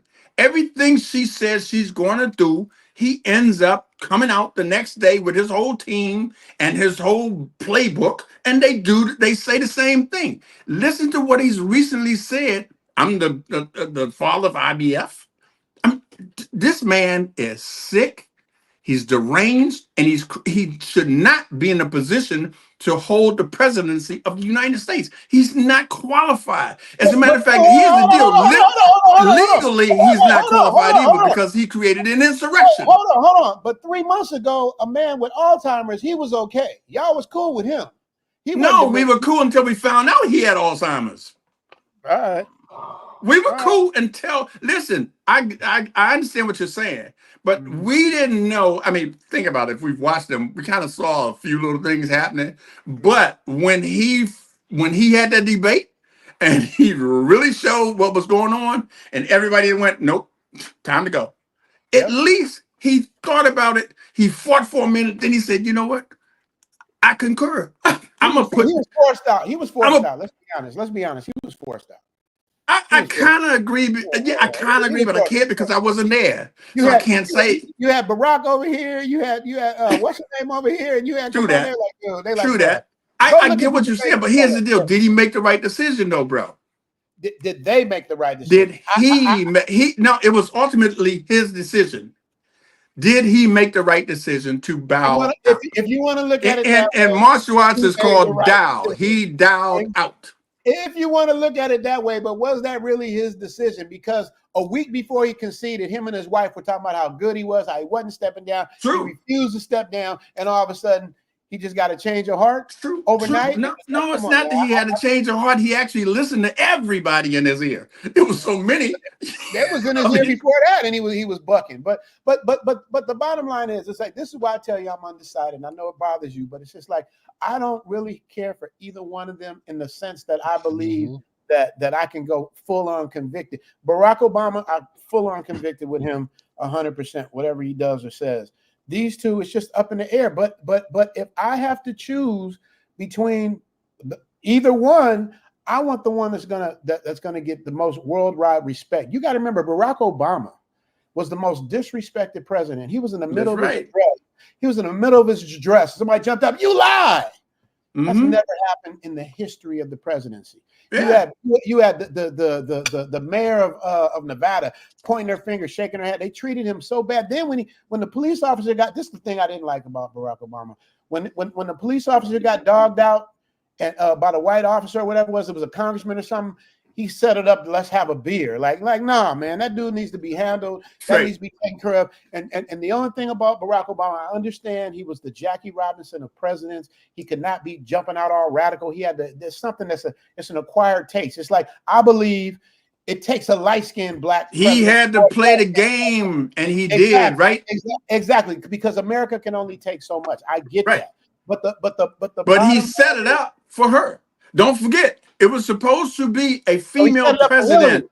He set it up for Hillary. He didn't set it up for her. Now I get what you're saying, but he set it up for her because Hillary didn't hit. It's her. Now, whatever he set up, whether it was Hillary or anybody else, she is the one that's making the hit. She is the one. Now, I personally just wish she would tell, like what you said, but she ain't said nothing wrong. That's the main thing. She hasn't said anything wrong. Nothing. All I need is a good, solid. No, you just need two answers. I get you. You need those two answers. I just need, like, here's my thing. Now, let's go with the border. Like, she was supposed to be in charge of the border. I don't know the details of it because somebody argued. No, but she wasn't. No. See, you're talking about the border czar again, and that's not fact. I don't know the details. That's not a fact, bro. But if you don't know the details, don't talk. I displayed. I don't know the details. But what I am saying is, whatever happened on the border, she was in office. Whatever happened with the economy jumping up 20, 30. Was she the president, bro? No. Was she the president? So she cannot make the decisions, number one. Number two, she wasn't a border czar. She wasn't in charge of the border.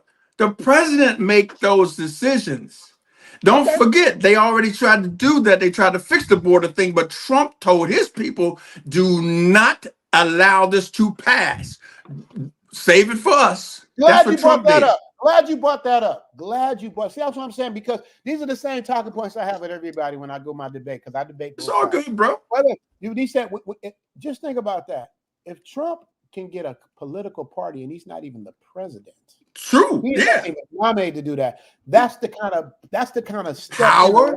The power. That's the kind of power from peons. That's the power to get peons, to get poopers, to get dingleberry suckers to follow him.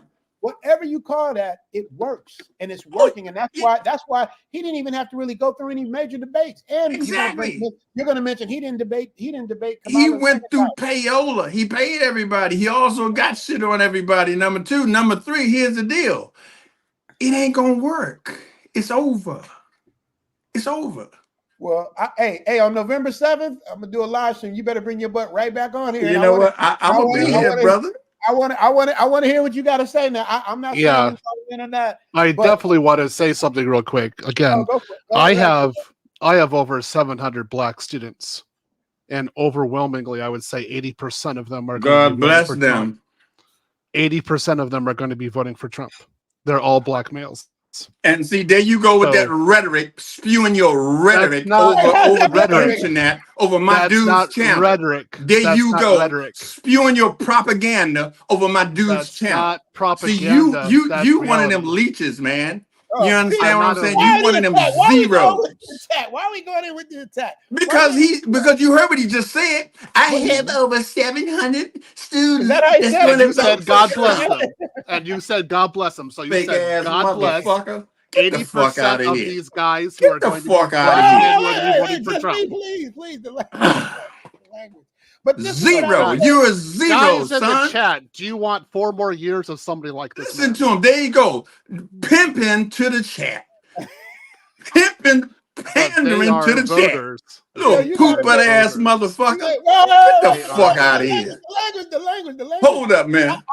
I drink your blue cup. But I need to know what's in the cup, though. I think that might have something to do with it. That's a $100 vodka. That's the vodka talking. But I love your passion, though. I love the passion. Respect. Hey, Richie, I just want to say respect. I've been watching you for a couple of years. You understand? And my dude, I convinced my dude to go over there. He came into some money and he rolled over there simply because of me watching you and the rest of the crew, Guap and all the rest of everybody with the manosphere, which I don't know how the fuck he got in there. Anyway, but I've been watching you, and I put my dude on, and he took a trip. He took 2 trips. The sad thing is, the second trip, he came back. Oh man, he came back. Shit. He got his heart broke? No, bro. He came back with cancer. Now he can't walk. So it's like I'm looking. I hate to say it, but I'm looking forward to my first trip over there. Was supposed to be the fantasy and the party, but it may be me taking him on his last trip. Well, I'm telling you, if you ever picked a place to die, this would be the place. That I can tell you. This would be the place because you don't want to die in the Matrix, man. Oh no. Yeah, you don't want to die in the Matrix, man. You want to enjoy yourself. But you know what? I love the spirit of debate, man, because people got their opinions, man, and I love it. Barry Hamilton said deflection. Yeah. So the thing of it is, this is the reason why I did this stream, because I'm trying to figure out which way I want to go. And when I hear your passion and all that, I love the passion.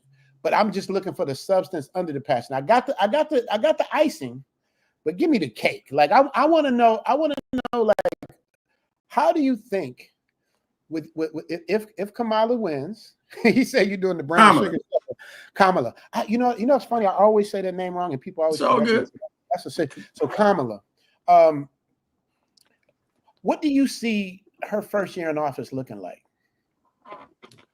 I think she's going to plug that hole first because she's not talking about it, and that's Trump's thing. You know what I mean? And she's going to surprise everybody. She's smart. You understand? I don't think she's missing a beat at all. It's just a matter she's going in her chronological order, not to follow lead by anything anyone's telling her to do.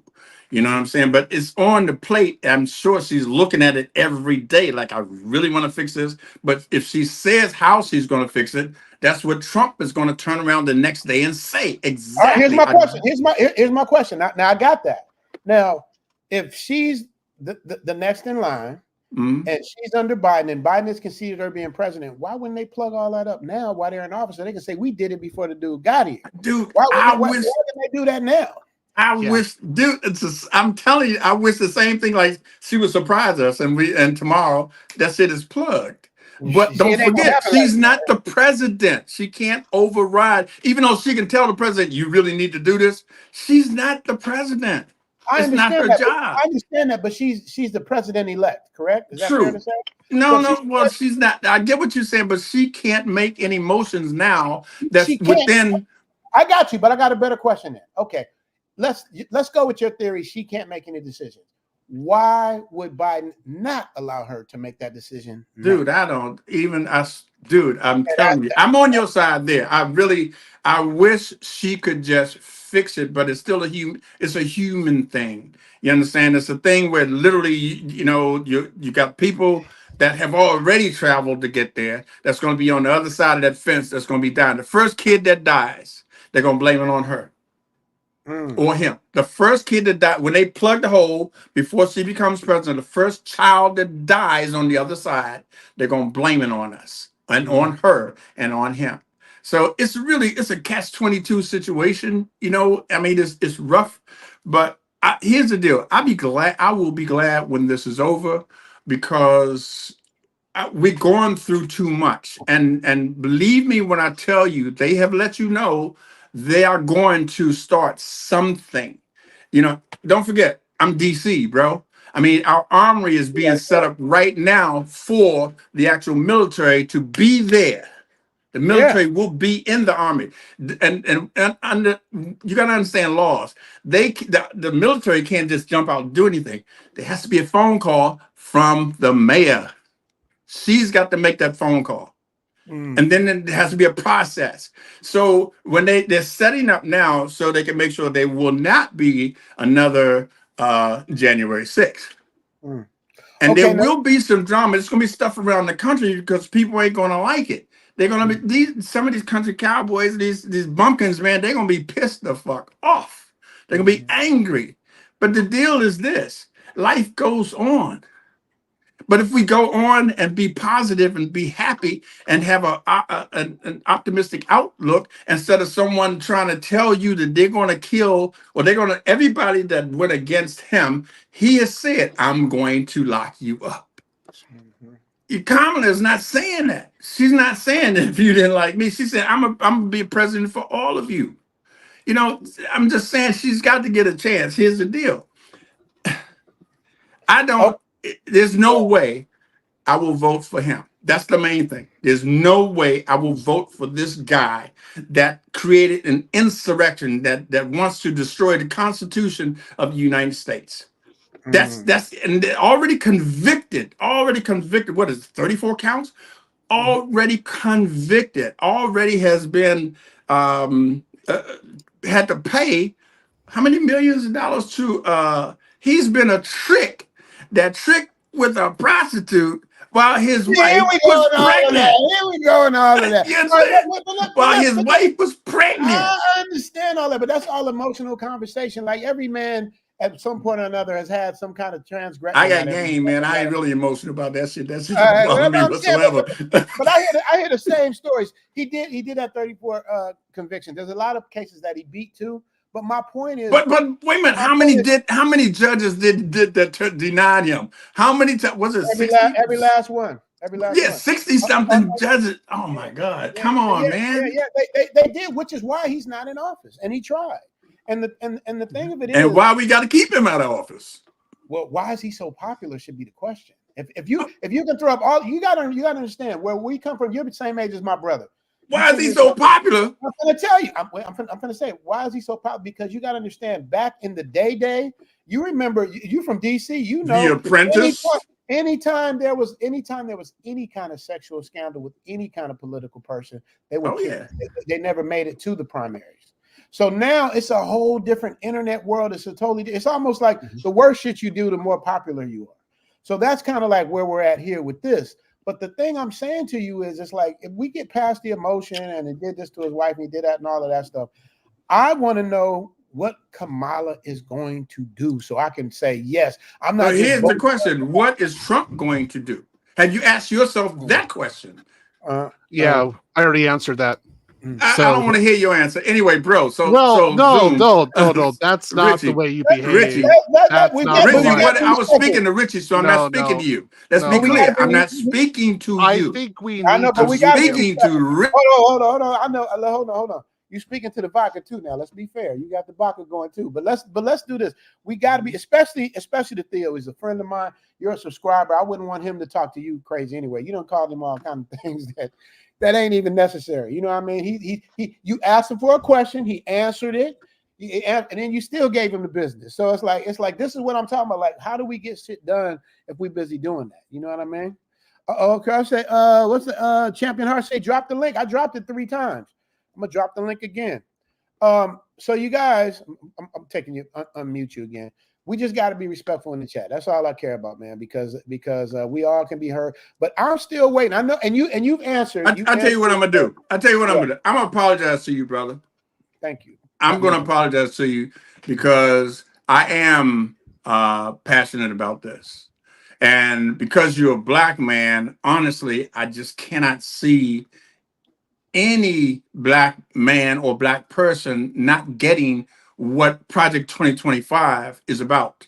They mentioned his name, I think, 309 times in this thing. So the point is, when he says he doesn't know anything about Project 2025, it's like, how can you even believe him when he says he doesn't know about it when he is it?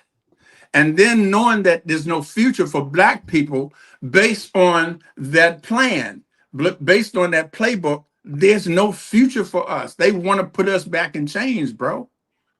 So my apologies to you because, again, I'm passionate about it. And I don't mean to disrespect you specifically, but I think I would disrespect anybody, any black man that don't get it. Well, I don't get it. I appreciate your opinion, but I still, even with I've been on for 2 hours and I still don't have an answer on what Kamala's doing. But what do you think Trump is going to do, Richie? Oh, Grizzo's here. Cameron Jones is here. Okay, we got some people that want to step up now. When I bring you up, I need to know whose side you on, so I know where we're going with this and then how we going. But we're gonna start with Cameron. Cameron, what's going on, brother? Hey, how you doing, Travel G? What's going on, man? Have you been hearing what's going on over here? Oh yeah. I wanted to jump in because I want to say 90% of what I consume is politics, and I would say that I judge people based on their actions. Sometimes inaction is an action itself, and I think that the older gentleman he's been a little emotional. I actually think that's one of the things that's been holding us back is we've been voting emotionally and loyally for the Democrats, and they've been taking our votes for granted for 60 years, and we have nothing to show for it. Everybody else, people are getting stuff like money. They're spending $9,000 per immigrant in Chicago. Where did that money come from? There's no money for us to get reparations or nothing, but wow, they got $9 grand for them a month per person, you know? And it's like, that's just one city. You got New York City. I mean, it's countrywide, and then it's actually a power move on black people in this country because they're dropping them off in our neighborhoods. And the real power that we have, the only thing we have is our vote, right? We don't have money to bribe the politicians like everybody else. Now, granted, there's also other things that are specific to us that are going on that, you know, even small groups that don't really have money like that, or they don't have enough people for it to make an impact, they're all getting a leg up on us with the assistance of the government. And then we're sitting out here, he ate some fried chicken with hot sauce one time, or he came to my church and clapped. And it's like, okay, but like, what did he do for your kids? You know, like, urban renewal. They put a highway through your neighborhood, right where all the stores and stuff were, and now we don't own any businesses in the neighborhood. You know, everybody look around. I look around where I grew up back in the 80s, what it looked like and what it looks like today. It looks like a third world country. I'm from the Philadelphia area. It used to, you know, it was popping. We had parks, people had nice houses, cars, and stuff like that. You know, they had a rec league for sports, and it's like now, it's like you don't even want to walk down the street. You know, they did that to us. We pay taxes, but they put the tax money somewhere else, and they ignore us.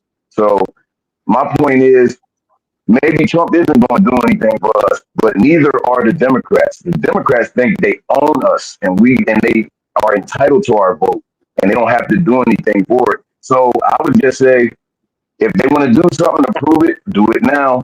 And if they're not going to do it now, then let's let them lose and say, hey, next time when y'all come at us, you might want to do something to get this vote. So. Now, just me like shout out to Big Baz and Champion Heart. Respect. Real quick. That's my point. Now, just me live. This is what I'm saying. This is the thought of black men, especially younger black men. They're moving in that direction. The Democrats have taken our vote for granted since Martin Luther King days. And a lot of people don't understand. The person that did free us as slaves was a Republican. His name was Abraham Lincoln. So I don't know how we switched over to Democrats. I think in the 50s or the 60s. No, we were allowed to vote 68. I think. Teacher. Yeah. So that's what I mean. I'm a historical buff. So I the Democrats were the bad guys in the beginning. Remember? Yes. And now I forgot how it switched over, but people forgot that Abraham Lincoln was a Republican. But here's the thing. So Champion Heart, I'm gonna let you tap in with what you got to say, and Baz, I'm gonna let you tap in what you got. Champion Heart, who are you for? Man, put you right on the spot, huh?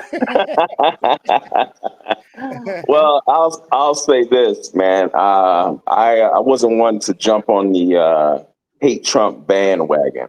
You know, I'll say that. Now, I don't think I can vote for a Hindu bed wench who screwed her way into politics. Hey, you're just as bad as just me lying. But you're going to vote for a convict.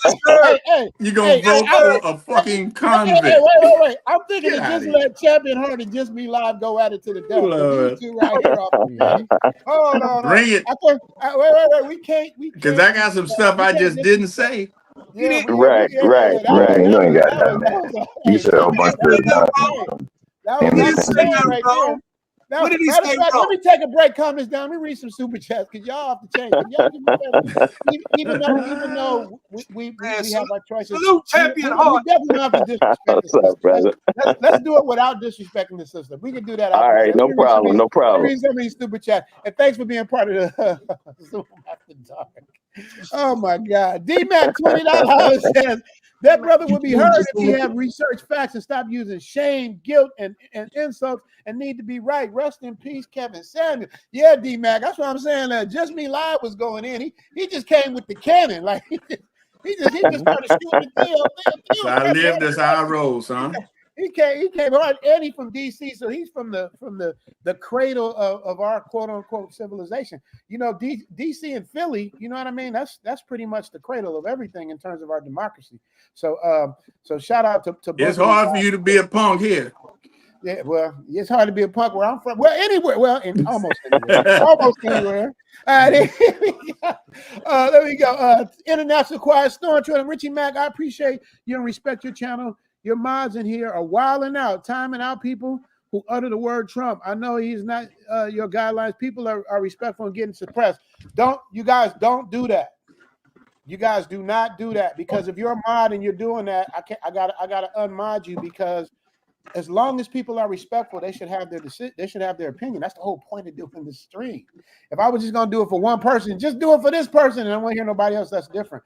But this is for everybody. Just Me Live has made some good points. I know Baz is gonna come. But you did, yeah. I apologize to the brother now. It's all good. You did long because Theo's a very well respected man and does a lot for Black people. So it's like, so we really gotta Theo's very revered in our community. So let's just. But the same thing with Kamala. It's like we don't gotta dog her out. Champion Heart, I'm gonna let you come back and do your thing, and I'm gonna let Baz come in. Now Baz gets emotional too. You understand? Me and Baz, we would literally. I'm trying to emphasize that. I'm trying to edit episode. Bad. We used to go, but tell him, Bad, we go 2-3 hours just back and forth with because he's strongly opinion, I'm strongly opinion, but him and I love each other to where even though we disagree, might be mad at each other, it comes back to love at the end of the day, and that's how it should be with all of us. Champ, okay, let me read this. So Quiet Storm, send me a message and let me know who's doing that if they don't stop doing it, so I'll know to unmod them. You guys get out your feelings. Let's have a good debated conversation. Yeah, it's happened. It just happened again. Yeah, that's not good. It's not cool. Okay, I need to know who that is. Let me go look. Let me see who's doing that. Let me see. Jackie? No, that's not. No, not Jackie. Juice to Squeeze? No. I see. I can't see who's doing it. You can't. Hold on. I'll put it in the private chat.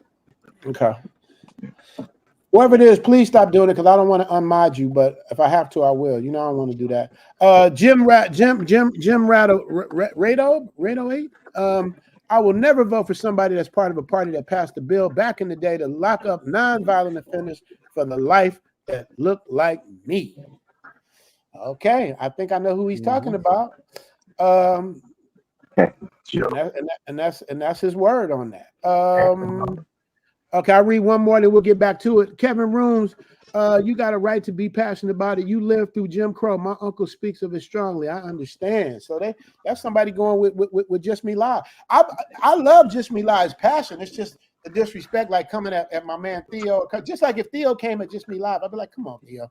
So obviously that ain't Theo's personality, but I'm saying Just Me Live is he's feeling himself, man, and he got it. He wanted with anybody that's Black that ain't rolling with him, and I get it. It's a passion thing. I get it. Honestly, so I ain't trying to pick no fight now, but the whole deal is I just can't understand anybody voting for Trump. It ain't even Black. I just can't understand anybody voting for Trump. I'm gonna let Champion Hart respond because he was on the middle of saying something. Go on, Champion Hart. What you got to say? Yeah. So again, it's for someone who's cosplaying Black, it's just hard for me to vote for them. But at the same time, what I'm saying, like you said, she's not clear on her policies. She has said what she's not going to do for Black people, but at the same time, she's not clear on her policies. The thing with Trump is, the first thing, out of these Democratic shields is, the Central Park Five. But what they don't say is that it was the Democrats who convicted the Central Park Five. They don't say that. They always talk about that ad that Trump put out, which had no bearing on anything because he was not in power. But they don't say anything about the Democrats who convicted the Central Park Five. So the thing is, man, is that I want to kind of piggyback off of what the brother was just saying about how Democrats think that they own us, and that's the thing. To continue, with the definition of insanity is doing the same thing over and over again and expecting different results. You know what I'm saying? So it's just the blatant disrespect. That I kind of relate it to a woman in an abusive relationship just trying to show her husband that she's, as long as she's loyal to him, he'll stop beating her. He'll stop cheating on her. You know what I'm saying? He'll stop disrespecting her. As long as she keeps showing that she's loyal, and he's going to continue to treat her that way because she's allowing it. And it's the same thing with the Democrat Party. Okay. How y'all feel about that? You got issues. Okay, see that here's the attack. Now I'm gonna let you wait, before you go in on him. What do you disagree with what he said? Because everything he said was pretty much on point. Before Baz, you up next, but what do you disagree with what he said? Just my life. What do you disagree on that? The deal is he just deflected, just like they do. They all do. The point is what Trump did. He paid $1 million to place the ad in 5 newspapers.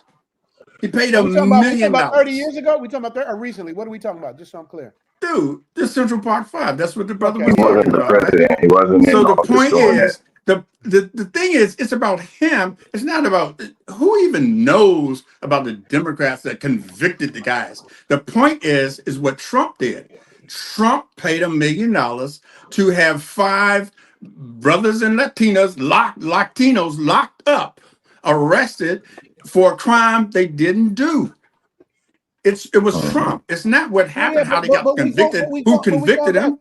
But we going back 40, 50 years. Don't get me Bro, wrong. I didn't bring it up. He did. Okay, all right. Joe Biden and Kamala got a whole bunch of black people locked up. All right, so I'm gonna let. You mean Kamala got a whole bunch of black people locked up? From they use the power of their office to abuse black people. Wasn't that her job? Every pivotal moment of their career, everything that was pivotal to their career was where they took a shit on black people. Sorry to swear on your stream. They didn't do anything good for us, and she said, "I'm not going to do anything that's only going to help black people." No, go ahead and reconcile that.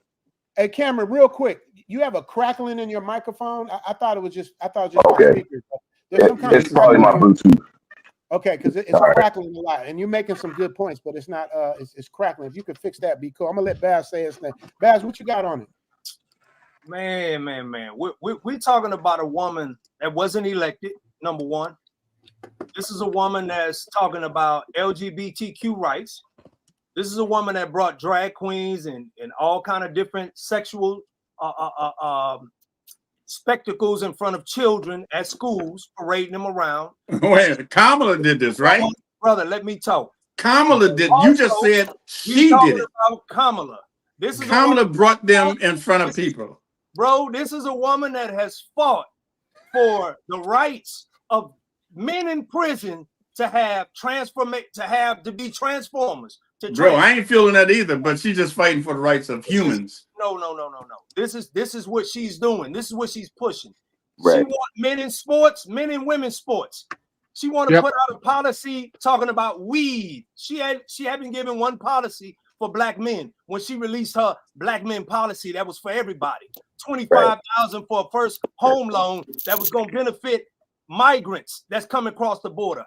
And correction in what you said, she was the border czar. She's always been the border czar. She was she wasn't. She was questioned. Yes, she was. She was questioned in a CNN. Yes, she was. Yes, she was. No, she wasn't. Not only that, this is the same chick that cosplay as a black woman, but she married to a white guy with white children, and she's trying to tell us that we need support. We need to support her. The only reason why Obama made office is because he had a black FBA foundational black American wife. Totally agree. Obama. That's the only, because after 8 years of Obama, we know the play. And a lot of people that support her, especially black people, I seen one brother, I'm not going to call his name out, but I understand you're not from this land. So of course you're going to support Kamala Harris because you want your people over. You want to benefit and eat off the backs of what my ancestors brought here.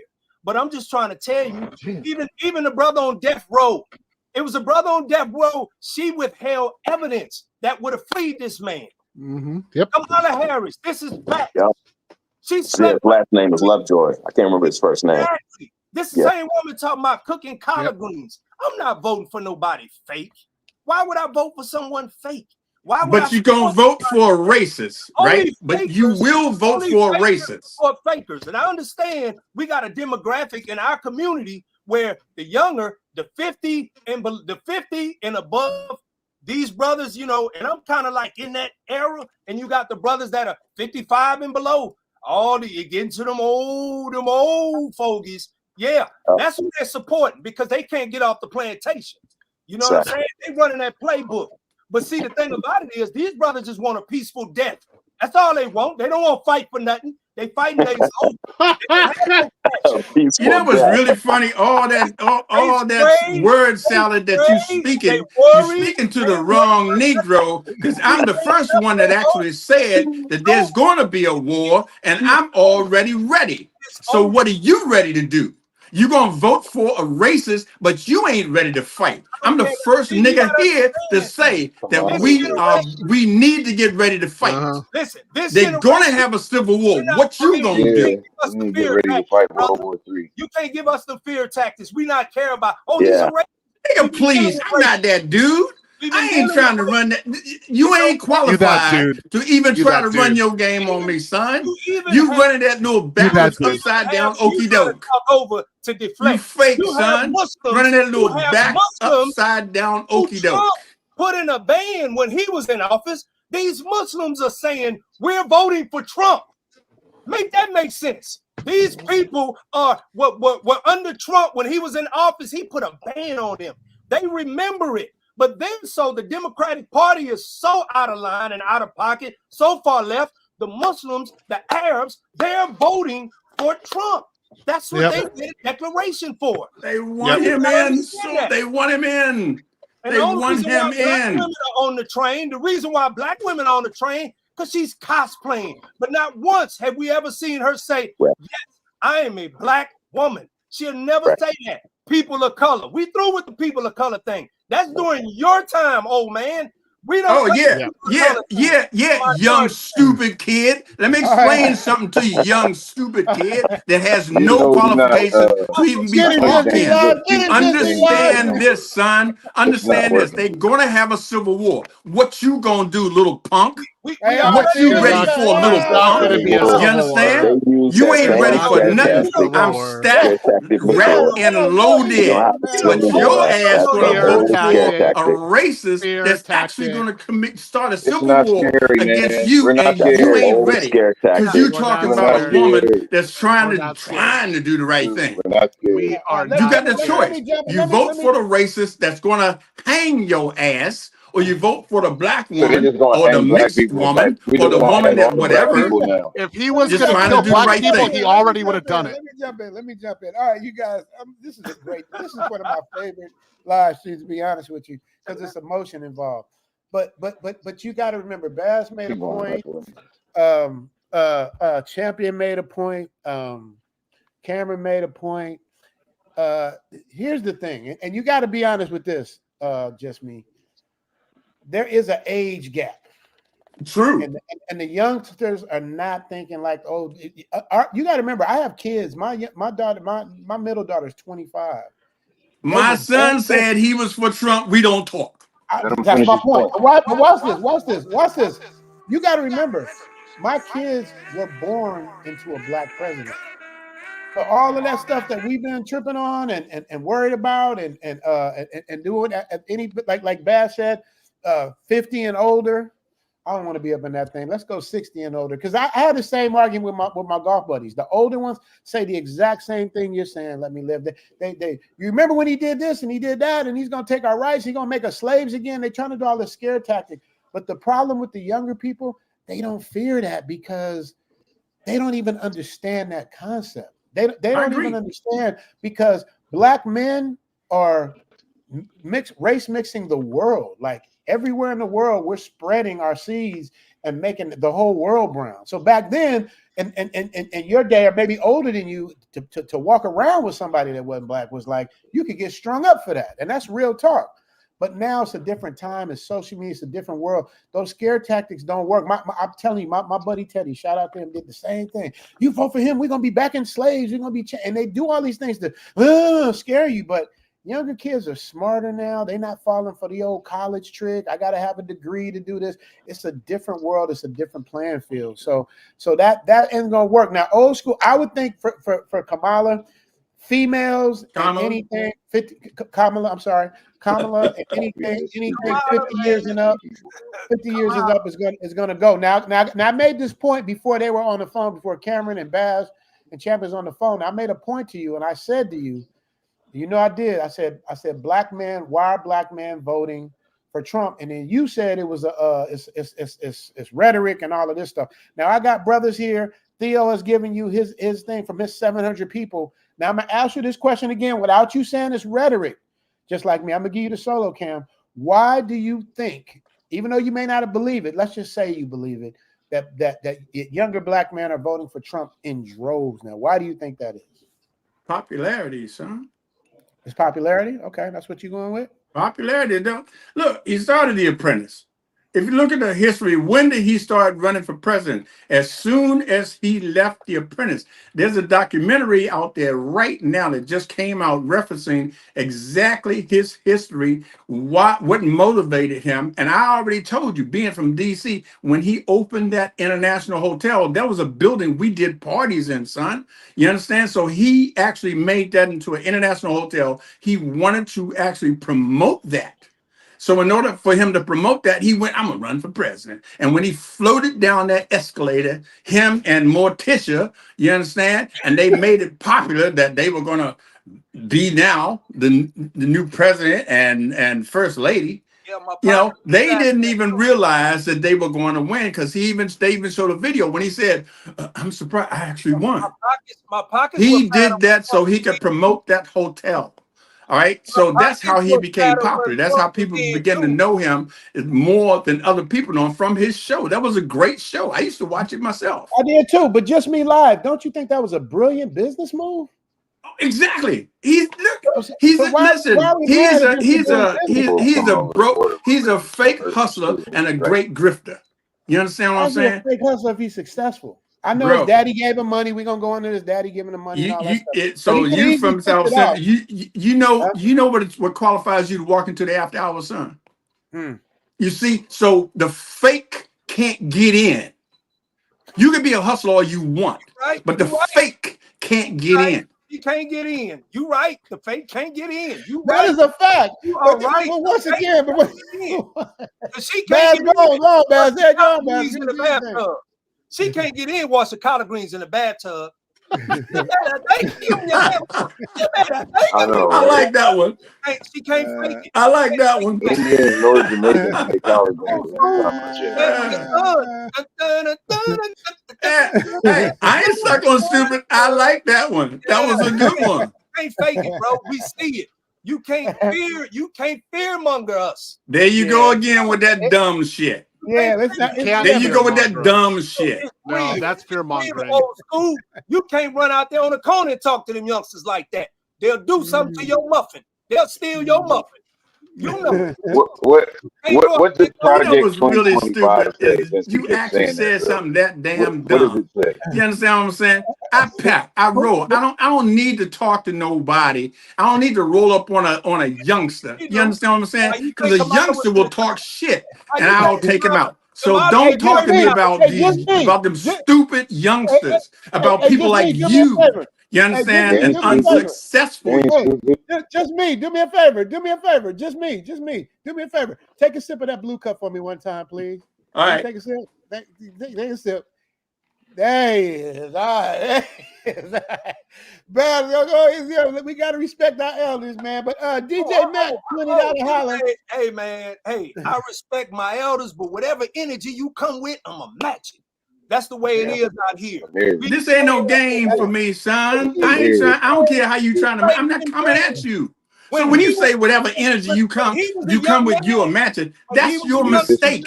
You think people coming at you. He want to overtalk. That's the old man today. He ain't doing nothing but sitting on the stoop talking to himself. He ain't talking to nobody. Ain't nobody. Hey, Baz, you're right. Baz, you're right, but you can't deny his passion. It's either alcohol or passion. I don't know, but listen, it ain't even. You gotta understand. In his youthful days, he misrepresented his idea and understanding of voting that affected us today. Now he's still talking that same old merry-go-round with the Democratic. Oh, you gotta vote blue no matter who. He's still. See, let me tell you something, you little poop butt. Let me pause. Before we attack him, I want to ask you a question on that. Hold on, ask you a question. This is a real question, okay? I turned your mic back on. What have the Democrats? How long have you been Democrat? Are you asking me that? Yes, I'm asking you. You know what's interesting, Richard? I just want the answer because it's leading to my next question. I just want to answer. I'm born and raised, and the first vote that I made was Democrat. Okay. And it wasn't because it was supposed to be Democrat. No, it was because I want to know that. I want to get to my question. My question is, what have the Democrats done that you can stand on right now in front of everybody on this panel and tell me, since you've been a Democrat, what have you gotten that was promised to you? without revealing who I used to be, I'm still here, bro. I'm still here. I'm living large. I'm still here. I'm alive. Tomorrow. You understand? So all that other stuff, I get what you're saying and what you're trying to do. I'm there, and I don't really want to disrespect anybody on the panel.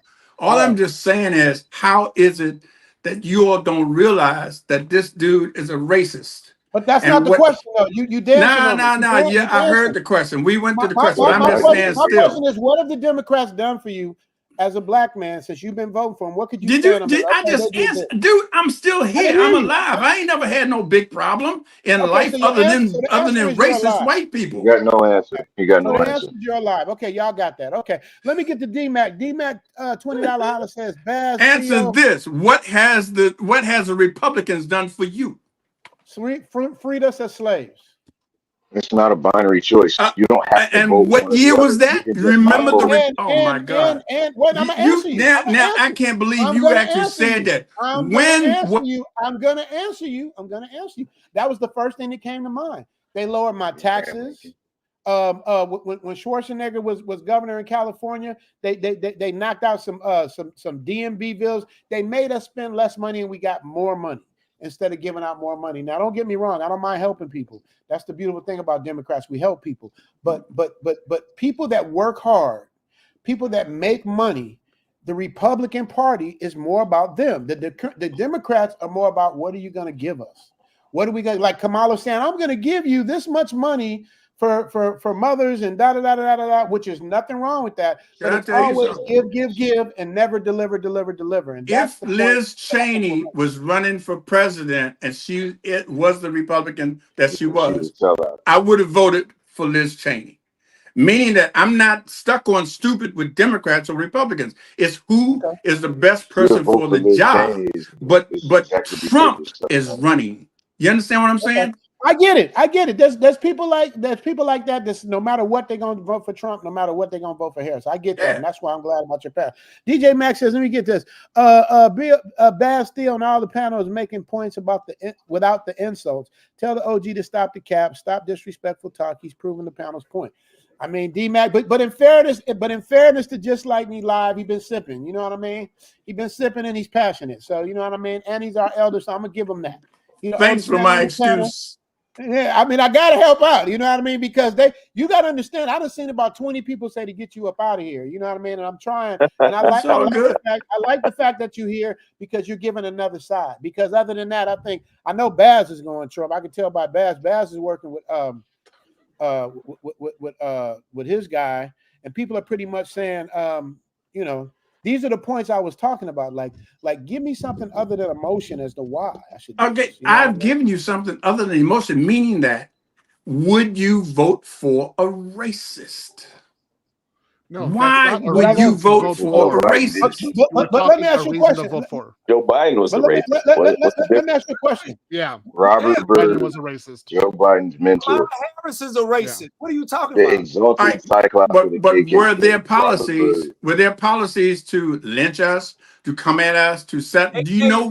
Yeah, Again, the going back KKK. to Project 2025, if you look at that and read that, then you understand what this is about with Trump, not with anybody else. Trump and Project 2025. So, my brothers, no disrespect to you, and What I is apologize if you 2025? think I came off a little hard or whatever the fuck. My point is just What is Trump it? and Project 2025. If you What is haven't it? read it, please read it. No, tell us. You're using it as a point, so tell us what it is. Does it say they push all the black people into the Bro, ocean? What is do you it? know how thick the book What is is? it? That's the No, playbook. I'm you're not going to using tell it. You you. don't even I know. just said read Project No, 2025. tell me. You ain't You going to tell trap me. me Tell me like 2 that, points. son. Tell me 2 points. I'm not your son. I'm 48 years old. I'm not a child. All right, so you know, I've heard this Trump the 2025 scare. I looked it up. That's something before Trump even came in the office. That's not something that he drafted. But once again, I'm just so How many clear. times is his name in Project 2025, bro? How many times? Do you Heritage know? Foundation. Evidently, Thank you you for don't that know vote it because you Obamacare. have not read it. And it's not up for me to tell you. The Heritage That's the thing. We Foundation want you all to Obamacare. get with the program, read and find out Thank what you. the program is set up Here's for. the thing you got to understand. Nobody's going to take the time to go, oh, let me look this up and see what this says and see what. Why not? If your life depended on it, you ain't gonna take the time. Because what we're talking about is missing apples and oranges. It's like whether he believes in that or not, the bottom line is the economy and the border. So you could say, you could throw all that shit. This happened 30 years ago, and he did this, and this other lady he groped and did all of that stuff. We believe that because I got pro things for Trump and pro things for Harris. In terms of Harris helping people and doing all that stuff is cool, but when we talk about somebody that's going to make a strong border stance and mean it and do it, he seems like the person who's going to do it. Incel Factor says another dog. Oh, Incel Factor, don't do it like that. Incel Factor is like my age. See, that's what I'm saying. A lot of people, it's down the middle, man. I don't want to put up you guys. I don't want you guys insulting just me. I don't want to be putting those up, man, because he's Hey, you know what? I'm all right with like 1, 2, 3, 4, 5 against 1. I'm good. I ain't gonna pile on because Let's I ain't fight, gonna pile on motherfuckers. because I want to argue the other side now. Like they got these are mainly Trump people, so I want to argue the Harris side. Listen, I'm not a Trump supporter, but we're not Trump supporters. We're just we're just Democratic realists. Right. Yes. With the Democratic realists. That's the best way to put it. Democratic realists, meaning you're voting Democrat. Talking over. No. Say that again, Bass. Wait, Bass. Say that again. You're a Democrat. I like that. What'd you say? We it's just like the brother said. It's like being in a relationship where you giving so much and you get nothing out of it. We look over there at the Hispanic people. They getting stuff. The Asian people, they getting stuff. Everybody I agree. Getting stuff. Ukraine getting stuff. I agree. Stuff. And we asking, where's ours? And they're like, you'll get it. And then to make matters worse, in California, they shut down bill for Democrats. Bass, you echoing. We got an echo. Bass, you echoing. You echoing, Bass. Dude came up, got to turn his volume down. He's got two links open. Yeah, he got two things going. Turn his volume down. He's got two links open. Yeah, No, it's not him. I think dude just came up, I'm got pull you mute. down. Come back in, Bass, because you was making a good point. No, it's not him. I think dude just came up, got mute. Come back in, Bass. Wait a minute. No, it's not him. That wasn't bad. Which one? That must be Incel. Is that Incel? My brother just came in. Yeah, it was Incel. Baz, I'm sorry for taking you down, bro. Come back in. Pause. My brother just came in. Yeah. Incel Factor. Yeah, that was Incel. Yeah, I got some questions for this brother. My brother just came in. Wait. You echoing though? Yeah, he got two links open. He's got to put thumb to close the YouTube one. Baz, I'm sorry for bringing you down. Incel Factor, you got to turn your other radio down or something. Yeah, he's got to turn the volume down on one of those links. YouTube and just use that was bad. Incel, you guys don't bring Incel back in and see if he got an echo. Let me see. Incel Factor. You guys don't bring Incel back in. So you still echoing. Okay, give me 1 minute. Give me 1 minute. Okay. Right. I'm gonna bring you down and then let Baz finish. All right. So Baz, what were you saying? I'm sorry, I thought that was you. Now, all I was saying is that in California, they had a reparations bill that we have been fighting for. The Democrats been telling us, oh, we're going to do a study. Well, we did this study. We put everything together, the policies, who can apply for it, what are the stipulations for being able to be accredited for the reparations bill. We went through all of that, all them years, and no soon as the bill was getting ready to go to the floor, the Democrats, a Republican introduced it on the floor in California, and the Democrats killed the bill. They killed the bill. What year was that, bro? Also, this just happened. Hold up, Pops. Also, check this out.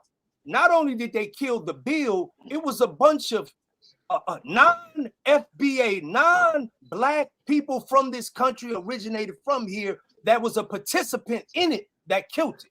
You see what I'm saying? So you got a lot of people that's cosplaying us, that's in position, that's not really for us, and they get in position and they're there to kind of hold the line and tote the line.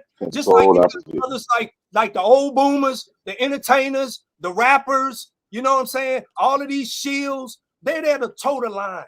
And these are the individuals, these are our true ops. You know, we be looking at other people like, nah, these are the people that are in the way when it comes to getting what we need, like a hate crime bill. You got people that it was no one blocking the Democrats then, was no one blocking them. They had every opportunity to go on and pass that bill. But guess what? They gave the agents a hate crime bill. Then they start mass producing and pushing these immigrants in here by the millions. I agree with that. Okay, well, Baz is making some good points. I personally, and I've had this argument with Baz, and you know, Baz, I ain't gonna say nothing to you I wouldn't say to your face. I think that whole reparations thing, I just don't see it happening. I think it's just something to just tether in front of us. I don't think it's gonna happen, but if it does, cool. Me and Baz got a little disagreement on that. But Incel Factor, you good with your audio? Let me see. Okay. Can you hear me? Yeah, we hear you perfect. Okay. Charles DC has to put a poll up for Harris or Trump. I think that's a good idea. I just don't know how to do it. How do I do a poll, you guys? I usually have Gail or somebody do it for me. I don't know how to do a poll. I don't know if it's from my phone or from the computer, but that is a good idea to do a poll.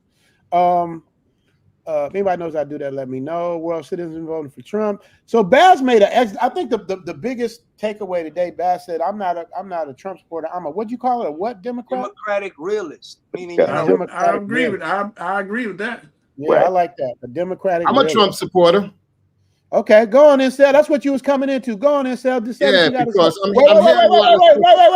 wait, real quick, please, without disrespecting anybody. Okay, let's keep it. That's not my game. That's not my game. Go ahead. But I hear a lot of people. This dude, okay. Actually, I'm a baby boomer. Okay, I'm in my 60s. Okay, so I'm probably part of his generation. Okay, so I'm gonna say it like this: this dude is capping. Trump has nothing to do with 2025. Matter of fact, the dude who wrote 2025 project said Trump has nothing to do with it. And did you read it? Did you read it? Did you read it? The dude that did you read it? I have read some of it. So how many times is Trump's name in it? Has nothing to do with it. Stop it. I don't want to hear nothing from you, son. You have. I don't want to hear nothing from you, bro. I gotta let him finish this point. Go ahead, Incel. I gotta let. Trump has nothing to do with that. Matter of fact, the guy who wrote 2025 is now supporting Kamala. Did you know that? Nothing to say, bro. Huh? If you haven't read it, I've read some of it, not enough of it. But it's not. But Trump has nothing to do with it. So why are we even talking about this? He has nothing to do with it. You're lying. You're cap. You're capping. First of all, don't tell me I'm capped. That's the new little young thing. You're lying. Here's the deal. If you haven't read Project 2025, you can't speak on it. So you're the dumb Republican. When did he say it? When did he say it? You're the dumb Republican. When did he say it? All right, come on, y'all. Let's prove it. How do we? He got no facts. That's why he was gonna do it. He got no insults and shade. You will be the slave. What slaves? They're going to black people are going to be slaves. That's what it's I'm gonna name something that Trump did for black people. Well, that's the same old sketch. You're really jumping out the window. Hey, but you guys, younger brothers, wait, excuse me, Incel Factor, excuse me one second. I'm gonna let you finish your point. Younger brothers, you guys gotta understand, and I gotta defend them on this. They come from a totally different era, dude. You guys gotta understand, like what's going on. What this could have never happened in their heyday. The stuff that we're able to do and get away with, and walking with your pants down, and all of the goofy stuff that's going on in men and women's rooms, and he, she, they, them, like all of this shit got to be a mind freak to somebody that age, man. He's touching 70. So you guys got to understand. He's supporting the people with the women and the men and the women dressing. That's the part I don't understand. The deal is I'm not supporting the racists. Richie, pay attention. I'm not supporting the racists. My generation has done more damage. I'm not supporting the racists. The American population than any other generation. They gave us a drug culture. They gave us a sex revolution. And I watched it as a boomer. They gave us the hippies, that hippie crap that no one asked for, no one cares for, that's bringing communism to our shores. That's the boomer generation. That's my generation. And I never liked that crap. So you're telling me to anything that the boomers have going. Because the boomers have led us astray. So it's not Gen Z that's doing it? You say it's the boomers? The boomers started this crap. Okay, that's fair. That's fair. Gen That's X fair. was And I'm a boomer. Oh, Lord. I That's know. fair. I was born in the 60s. I've seen it as a little boy. People in Vietnam has to live under communism thanks to the freaking boomers because they protested against the war. We're not going to go to war. Meanwhile, we're trying to stop the communists from taking over places. Communism is the biggest threat to humanity. Communism, socialism. So you're I going to gotta vote push for a back on racist? that. Wait, I got to push He's back not a on that. racist. Let Prove me that push he's a back on racist. that. When did he Incel. ever say anything bad about black people? Lord have mercy. When? Incel. I got to push back on incel. Incel. So you're telling me that communism is more important than the economy? It's more No, important than I'm people getting not. through the border? But you don't want these people that's in office now taking over power permanently, because they will put you in a communist gulag. Because this is what the world economy, or whatever you call these globalists. World This is what Economics Forum. they want to take away your freedoms, your right to vote, the Who is things this? that you love to do. They want to take it away from you. Who? That's why Wait. Let me live and saying who wants to take World away the freedom? Economics Forum, World Bank, You ever heard of Klaus Schwab? BlackRock. Yeah. BlackRock. Correct. Yeah. You ever So hear these who They own every corporation on earth. to Trump Cameron, your voice is still and to the crackling. Republicans and to 2025? Schwab, you're going to 2025 has speak on him, nothing to but do you with don't know Trump. about him. Ain't that crazy? Ain't that crazy? You're going to speak on him, but you don't know about him. Listen, I'm So not speaking everybody about on the Project panel, look up 2025. Schwab Project and 2025 watch has when you nothing to see do with this Trump. cat looking like the devil. This is the same. And The Kamala Democratic Harris is Party, running around pretending to be a black woman. yeah, So the what do you say Democratic about that? Party is the same Bro, party I get what you're saying about her being the black. I you get Not a what you're black woman. saying. She's an Indian I'm woman. just saying, why would you vote for the racists? This is the same He's Democratic not Party. I a heard you. We heard you. But why would you vote for the racists? This dude here, old school, just talking, man. He just running and talking. Yeah, why would you vote for the Not racists, racist when young she said she's not stupid? going to do Since anything I'm for old black school, people. you young stupid. So why would you, young stupid, vote for the racists? Did you vote for Young Biden? stupid. I got And let me Talking tell you trash. something about Jim Crow. I wanted to throw something in here real Talking quick, trash guys. ain't saying nothing. My father said something about, oh, you didn't see back in the 50s when I was a boy and they was stringing up black people on trees. And I said, how many white boys did y'all do that to? There you go. That's why you got a problem. The bully punched you in your face and took your lunch money. And you said, if I give you my lunch money first, will you not punch me in the face? And he kept punching us in the face. That's how we got here. Y'all made horrible decisions. See, things don't happen overnight with the government. It's pernicious. It's slow moving, but it's deliberate. Every bad thing that happened to us happened through politics in a slow moving way. So it was like, it didn't like they flipped the switch and, oh, Donald Trump did all this stuff to black people. That's not how it was. They played the game with urban renewal, with COINTELPRO, right? With benign neglect. Have you heard of that? Daniel Patrick Moynihan? You said you know a lot. That's benign neglect. And they've all been practicing it since the late 60s. Here's the funny thing. Nixon. All right, but just me, you gotta at least hear what they're saying. They're making. I heard him, but he just asked me, and I'm saying, are you just speaking to me? So here's what's really funny. Here's what's really interesting. All of you all are going to be on MTN. You know what MTN is? You know that particular platform? Because when I'm listening to you all, this makes the point, and I get it. I'm not against you all as black men or as brothers, because you have your point.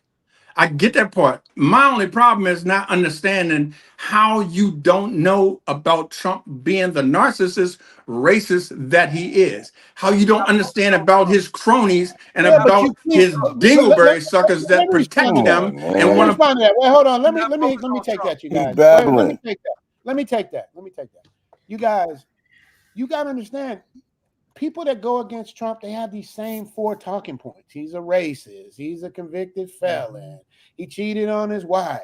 It's the same shit that has nothing to do with what's going to change my life or make my life better, whether it comes to taxes or border policy or any of the things that we've been speaking on. So that's what I'm saying. So when we go in, if we stick with this, he's a racist. He's a racist. He's a racist. After a while, it just becomes numb. It just starts sounding like. You know that Lyndon B. Johnson was a racist, but he signed the Civil Rights Bill into play, and he was a well-known racist. Now I know Just Me knows that. Just Me, do you disagree? Nope. Okay, so that's what I'm saying. So when we say he's a racist, he's this and he's a Nazi and he's anti-Semite, when we keep throwing these names out, all it does is just like numb the word down to where people don't even hear it. I agree with what you're saying, brother. I agree with what you're saying. I agree with what you're saying, Richie. But the only thing is, I'm only speaking of Trump.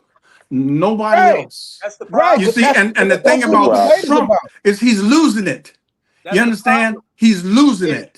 Richie, can I mention some of the things Trump did for black people? Oh God, please let me mute me. Don't cut him off. Mute me, bro. I'm gonna mute him. I'm gonna mute him. Say don't cut him off. Money to black colleges. Okay. When Barack Obama was in the White House, they couldn't get any money, or they couldn't get much money. He gave them enough money where they was able to support their colleges for a couple of years. Okay, he released brothers out of prison that shouldn't have been in prison. Okay, now that's just two things he did for black people. So I don't understand, if he's racist, why is he doing these things for black people?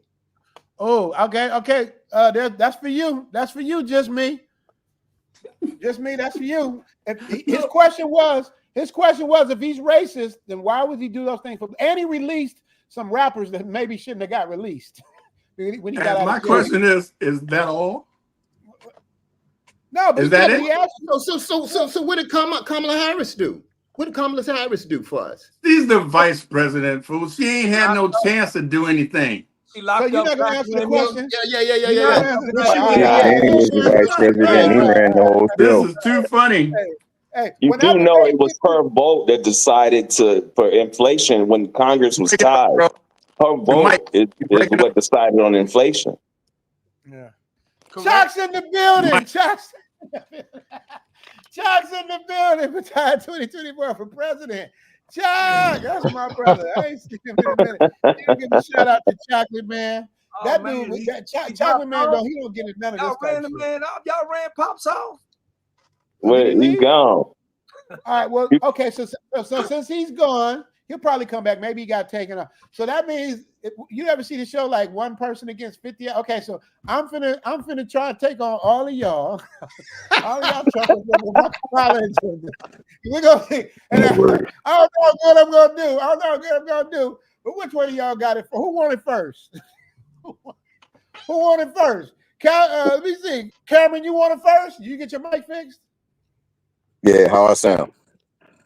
That's better. It's just a little bit of crack. I don't know why.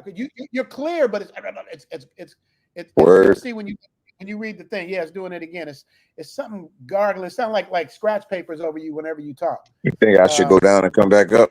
He good. He sound good. That right there works. That right there is good. Okay, that's perfect. Maybe you were talking too loud. Maybe it was just you were talking too loud. That could have been it. I back off at the mic a little bit. But who wanted first? Let me see. I should give it to Bass first. Me and Bass be going at it. Wait. Somebody echoing. It's not Bass. Okay, that's okay. So all right. So all right. So are you ready for this? I'm gonna give it. Let me see. I'm gonna give it to Bass. No, because Baz ain't gonna answer. Baz is real good at dancing too. He ain't gonna answer my question, but I'm asking him anyway. All right, Baz. Tell me, Baz, I'm putting you on the hot seat. Tell me why I should not vote for Kamala Harris. I'm gonna give you more than one reason why you shouldn't vote for Kamala Harris. Number one, if you care about your people in the state that your people in, bringing more people as far as like cross that border is not helping us when they placing them in our communities. So that means less jobs, less opportunities. And as you can see, they're sucking up all the tax money. So we will have no money. We will have no opportunities. Number two, I have no answer for that. If you care about your grandchildren, she's supporting a certain movement, a Skittles movement, not only in school, but all over the planet.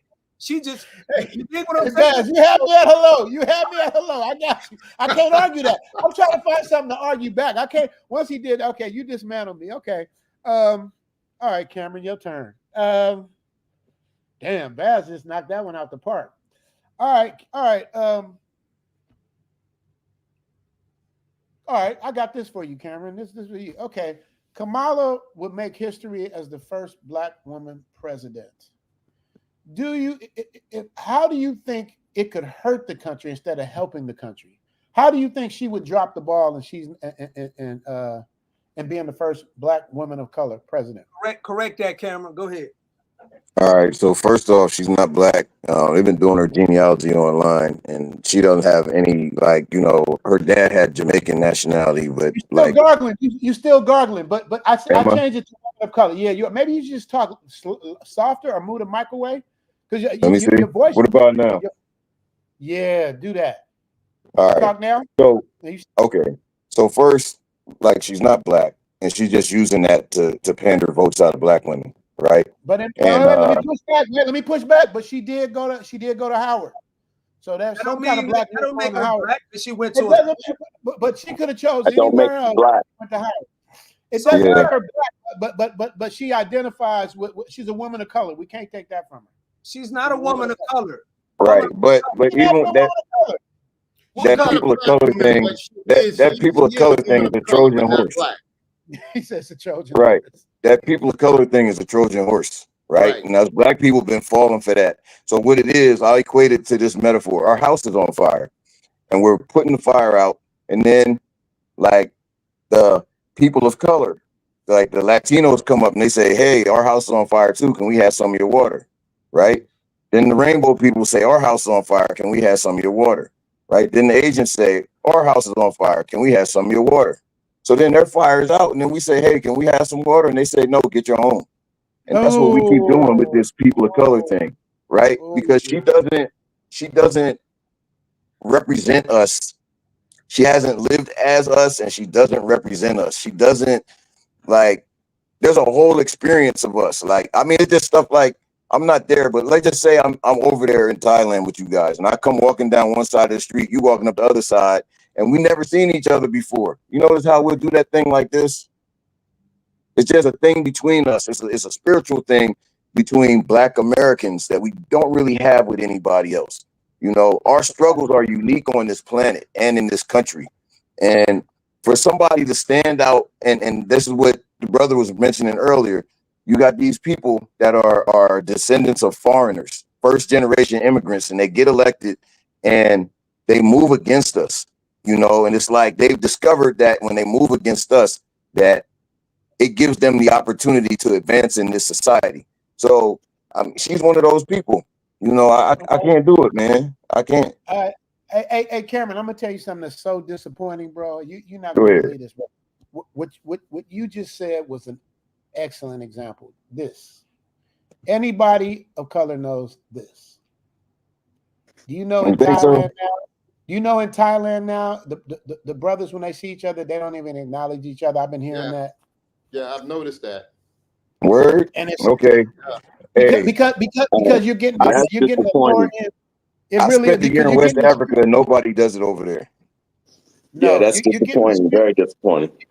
You're getting the Spirit Airlines type of people coming now. You know what I mean? It's like before, when I first got here, it was like the older brothers taught me what to do, how to move, where to go, what to do, and all of that stuff. And I passed it on to you guys on my channel. But I'm hearing you wait. I went to the bank yesterday. So the rows are in 3 different rows of 3. So you could sit 1, 2, 3, and then there's space to walk in 1, 2, 3. This brother was like this, had both rows blocked. Everybody else is bushed up together. He's sitting there like this. I tried to give him the thing, didn't even look at me. Even when he left, didn't even look at me. And I was like, this has got to. Where are they finding these people, man? Because and Baz, you're gonna see when you get out here, Baz. You're gonna see what I'm talking about. Back and forth. But let me explain something to you. It's something that I know that you don't know, that you don't really study up on, you don't stay up on. Everybody that you run into ain't FBA. And I know you ain't up on the terminology, foundational Black American. It's just that those who grew up like us, like the brother was explaining. A lot of these dudes we running into, they got Caribbean parents. They come from another side of the country. They look like us, just like the African that's walking in Thailand at 808 talking about, where you from? I'm from New York. I'm from New York. Like what? Like I know he ain't.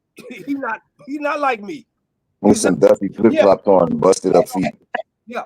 Hey, I'm gonna tell y'all something. Did y'all catch the little slide, the little jab Baz got in? See, when we talk, he always get his jab in. I don't know what a foundation of Black American is. You see what I'm saying? Like that's the shit I got to put up. No, I'm not saying that. But I'm just saying. You did. You said I don't know what it is. Like I'm in a bubble. I don't know what it is. Somebody that would qualify for reparations. Yeah, but that's what I'm saying. See, when we have discussions offline, that's my brother. I it don't matter. When we have discussion and the first thing come out, I don't think we're gonna get reparations. I'm like, that don't sound like I said, I don't say that to you. I don't say it in front of everybody. I'm relating to the brother that's not foundation of Black American spirit, bro. No. What you call it? What you call it? What you call it? The Democrat, the realistic thing? What you call it? I'm a Democratic realist. I'm a foundational Black realist. So if I'm sitting around waiting, I don't think we're gonna get reparations. What you mean? I can tell you real easy because you're asking the same people that have beat you upside of the head, enslaved you, no, we're not asking. Jail, choke you to death, do all this stuff, and now all of a sudden they're going to just give us something. No, they're going to. Richie, we're not asking. They giving the Mexicans what they need. They giving the immigrants what they need. They giving the Asians what they need. They giving Ukraine what they need. But we're supposed to be the Negroes to like drop our head. Cameron just made the point. He just explained it. They're not going to get. We're not asking for anything. We demanding what we want. And if you're not demanding what is owed to us, we're not asking for a handout like everybody else. It's owed with the debt, bro. If you owe a debt, you gotta pay that. Gotta pay that. All right, I'm putting Cameron up. Cameron, it's time for you to go on the hot seat. Cameron, do you believe that we will actually get reparation? And if so, when do you see that happen? That's a two-part question. So yes or no. And so I think it's possible, but it takes a moment like right now, like this election. So it's important. The first thing is they're not going to do anything. Then we need to let them lose. Then when we let them lose, then next time come around and say, hey, you know how y'all brought in like 20 million illegals and dropped them in our neighborhoods to water down our voting power? It's like, well, yeah, you didn't get to legalize them so they could vote this time for you. So now you got to deal with us if you want to win, because you can't win without us. I think we make up something like over 30% of registered voters, the people who are actually registered to vote, which is it's a really large chunk of the population, right? And the other thing is that, once we have that leverage, right, because they're doing everything they can to ignore us. Remember, Ice Cube had a plan. They said, oh, we'll talk to you after the election. Well, they didn't. Well, no, Ice Cube had a plan, and then the sisters got on him because he didn't make for them their own separate. Right, but hold on. But the sisters, that was cap though. They were sent out to attack him, and because the last time I checked, a Black woman is a Black person. Right, that's what Cube said. Yeah. So the thing is, if they say Black people get this, then you get it. If you're one of those people, but if you're not, then you don't get it. And Black women are not a separate race. Last time I checked. Exactly, but they still found a way to separate themselves. I got to give a shout out to Jackie Simpson because I think Jackie Simpson is the one that wrote out "Save Yourself Back, Man." So I'm making the new shirts because of Jackie Simpson. Save yourself back, man. I just had to give you a shout out, Jack. I know you gave Babs his props. Charles D says, Chocolate Man in Thailand, Richie needs help set up a poll for charity. Yeah, can you help me out with that, Choc? Are you still around? Choc might just come in, dip his head in, and then bounce. But yeah, Mike McFly says she struggled, but she grew up middle class. Okay, so let me ask you this. I'm gonna ask you, champion. I put you on the hot seat this time. If you were a Kamala, if you were a Kamala supporter, a rock hard Kamala supporter, what would be your strongest point for her being the president? Could you give me something? Oh man, you say if I were a Kamala supporter? If you were, what could you give me that I could chew on? Oh man, damn, you see what I'm saying? Yeah, I would say maybe the abortion thing she's trying to hang on. Maybe that. I don't know, man. That's what I'm saying. It's like the reason I made this thing is because like I don't really like either one of them in terms of being the leader of the free world. But at the same time, it's like, at least with Trump, I got something I can chew on. I know where he's at. I know where he stands. Like my mom used to always tell me, because my parents come from rural Mississippi, right? So Mississippi, then Chicago, LA, right? So Mississippi, my mom would always tell me, she goes, at least in the South, the racists, you know where they come from. They don't play the game with you. They let you know where they're coming from. So you could at least see that coming. You know, other places they hide it, they mask it, they do all of this stuff. Him, I can see it coming. So you know what I mean? Ask my brother, he's here. What my brother say? I hope Me Live comes back. Okay, he's liking it. See, like my brother is like, we think totally different, man. Yeah, see, like Baz and his brother think totally different. We think totally different. You know, old school kept saying you vote for racist, but we voted for closet racists for years. What's the difference from a closet racist and an open racist? Well, Yeah, you know what? If you want to go there, that's what you know what I'm saying. If you want to go there, that's my point. But you know, all right. Well, look, I got to recant something. Chalk says he's out every day and brothers always social with me. But could that possibly be because you're a YouTuber and everybody knows who you are?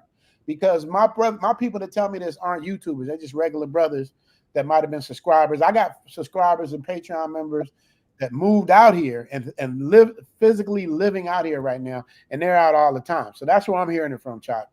Maybe not you, but they're out here. I'm coming, man. I'm coming. Hey, man, you better Richard, come. I just You want about? Huh? I do What'd you see say? brothers out here in Thailand, and you're right. They don't speak. A lot of them don't speak. See, that's disappointing to find out, but I'm still coming though.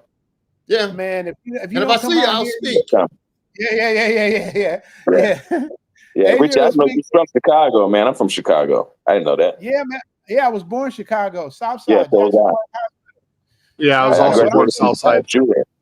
I graduated And from Julian in I'm from the hood. 84. I'm from the hood of Chicago. You probably it's too deep where I'm from. I don't know. You've been over there, man. Where are you on 53rd? 55th and Garfield, Sherman Park. Yeah, that's where I grew up on 55th and Garfield, but we moved out south to 107th and Racine. I graduated from Julian. Will you explain to them what 55th and Garfield is like? Oh man. My mom wouldn't let me go out the front yard, and then we moved, and then my other family's from the Gates and Argyle Gardens out by where you are. So it's like that's all I knew. But my dad lived in Hyde Park, so I had a little bit of. We lived behind Operation Push on Drexel. Right. So, see what you did. See what you did, Rich. What I do, man? That's a foundational Black American thing. You don't go to other countries and they say, "Hey, man, where you from, man?" "Oh, I'm from Southside Chicago." "Where you from?" "New Orleans, man, Fifth Ward." "Where you from?" They don't say, "Hey, man, I'm from Nigeria, Southside of Nigeria." Right. Somalia? No, yeah, I'm from the east side of Somalia, man. That's a foundational Black American thing. Kamala grew up like us. They ain't grew up. Barack ain't grew up like us. I think I told you a long time ago I hated Barack. I told you. He did, and that pissed me off. That really let me tell you what pissed me off about Baz. I love him, but like I said, I ain't gonna say nothing I wouldn't say to his face. Baz, in my opinion, and I'm gonna let him have a mic. I'm gonna have to let him have a mic after this. Baz is mad at everybody. Like nobody wins. Like I haven't seen. He don't like Barack. He don't like Kamala. He don't really like Trump. Like Baz don't like nobody. So there's no common ground we can agree on because Baz gets mad at everybody. So Baz, I'm gonna put you on the hot seat now. I'm gonna put you on the hot seat now. Liking them don't matter. It's what they do. Yeah, exactly. So Baz, let me ask you this: if Kamala happened to win, right? What would be your agenda to try to get her to do what you needed her to do? How would you come at her? Well, I don't think there's anything that we can do because she's already stipulated the policies that she want to implement. So as an intelligent Black man, I got to hear what she's saying. And that's one thing about us as Black men, like the old brother, we do identity politics. We got to stop doing that. Oh, because you Black. You know what? She might not be my kind of, she might not be my kind of Black. So we killed it with that. This generation, stop that. Look, man, you can't tell me you Black. Where you from? Who's your people? Where's your ancestry? Where's your lineage? That's what it's about, brother. Because when, like the comment you were just talking about, man, I be out and about, I nod and brothers don't speak. Probably because he's not your brother. He's not your kind of brother. And that's the way I look at it. If you don't speak, you're doing me a favor. I ain't gonna get in my feelings and feel some kind of way. I ain't, man, look here. I come from a great lineage. Everybody is doing what we doing. Everybody is imitating us. Why am I worried about other people, whether they speak or not? You following what up when I go in the club, you dress like me. I'm way out here in a whole nother country. So we don't worry about that, bro. We worried about us. That's what it's about. Everybody worry about themselves. We worried about us. We want what we need. They trying to take care of other people and get us on the train to vote so they can continue taking care of other people. I'm voting for my own demise. Why would I do that? So, Rich, well, everything that I hated on, Kamala, I'm on the right side of history. Obama, right side of history. I even told you about the rap thing. They talking about 50-50, Puerto Ricans and blacks. No, never. I'm on the right side of history. I say I told you, Babs be mad at everybody. He won't let nothing slide. He ain't even gonna let the Puerto Ricans have their place share in hip hop. Hey, Babs, they're erasing us though. That thing about the hip hop. That's why that guy made the documentary. Come on now. Now, if you make some music, it's gonna have your influence on it. It's not gonna be totally based on Black American stuff. You know what I'm saying? Like, nah, like music is every genre of music that came from America came from us, right? I agree. Every genre. But you can't put the Puerto Ricans out of that. All you gotta do is look at Wild Style, Beat Street. We have to agree. Right, but what you're saying is later. Wait. Before we get there, Chocolate Man has a question. Baz, you or Cameron can take this. Or Chairman, you skipped my question. I still want the answer. Who decides who is us? What are the qualifications? Baz, I'll let you have that. Okay, well, Cameron, you take that. Go ahead. You want to take it? It don't matter. All right. Y'all both on the same. Go ahead. All right. My great grandparents on both sides were born in the 1870s. Damn. All right. They picked cotton. They were sharecroppers. You know, in the Great Migration, they moved north to Philadelphia, and that's how I came to be. So if you can't go back before that civil rights thing that allowed people to immigrate here that weren't coming from Europe or China, then you're not one of us. You're not one of us, and you don't get nothing out of it. You don't get any benefit out of what was earned by, you know, what our ancestors went through on this continent. You know what I'm saying? So that's it. Can I ask a question, though? Go ahead. Ask a question on that? Because you know, I noticed that there's a little trend going on X. And a lot of brothers are now dating like white women, Asian women, and they're having kids. How do they fit in when they grow up? Are they part of us, or are they part of something else? I would say that they're still with us. I mean, just like if I have a kid and that kid is raised in my household and I have influence and guidance over that individual and I'm stewarding them to adulthood, then there's going to be a whole lot of me and a lot of my father and my grandparents and my mother and everybody else that's part of me in them. The food that they eat, the way that they talk, the music they listen to, is all going to come from me. You know what I'm saying? So the mother is going to be there, but I'm the one that's controlling which direction we're going in the household. So they're going to be part of me. They're not going to be part of what other place, you know, in that sense of the word. Go ahead. But you know, the pro-blacks say that you're messing up your lineage, and then the white races are telling the white woman she's messing up her lineage. Yeah, but all right, but like on the same, like you get a cup of milk and you put a spoon of Hershey syrup in it and you stir it up. How much milk you got to put back into it to turn it back into milk again and not be chocolate milk? You can't. You just can't. That was an excellent answer. Hey, Cameron, Richie, this is what a lot of black men, because I do Save Yourself Black Man. Most of my videos, and I'm not knocking it. If you can't make it, coin that phrase? Huh? Yeah.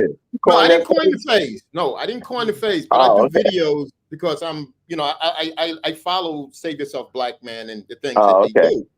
Okay. And a lot of us, we date outside the race, and we get it from everybody.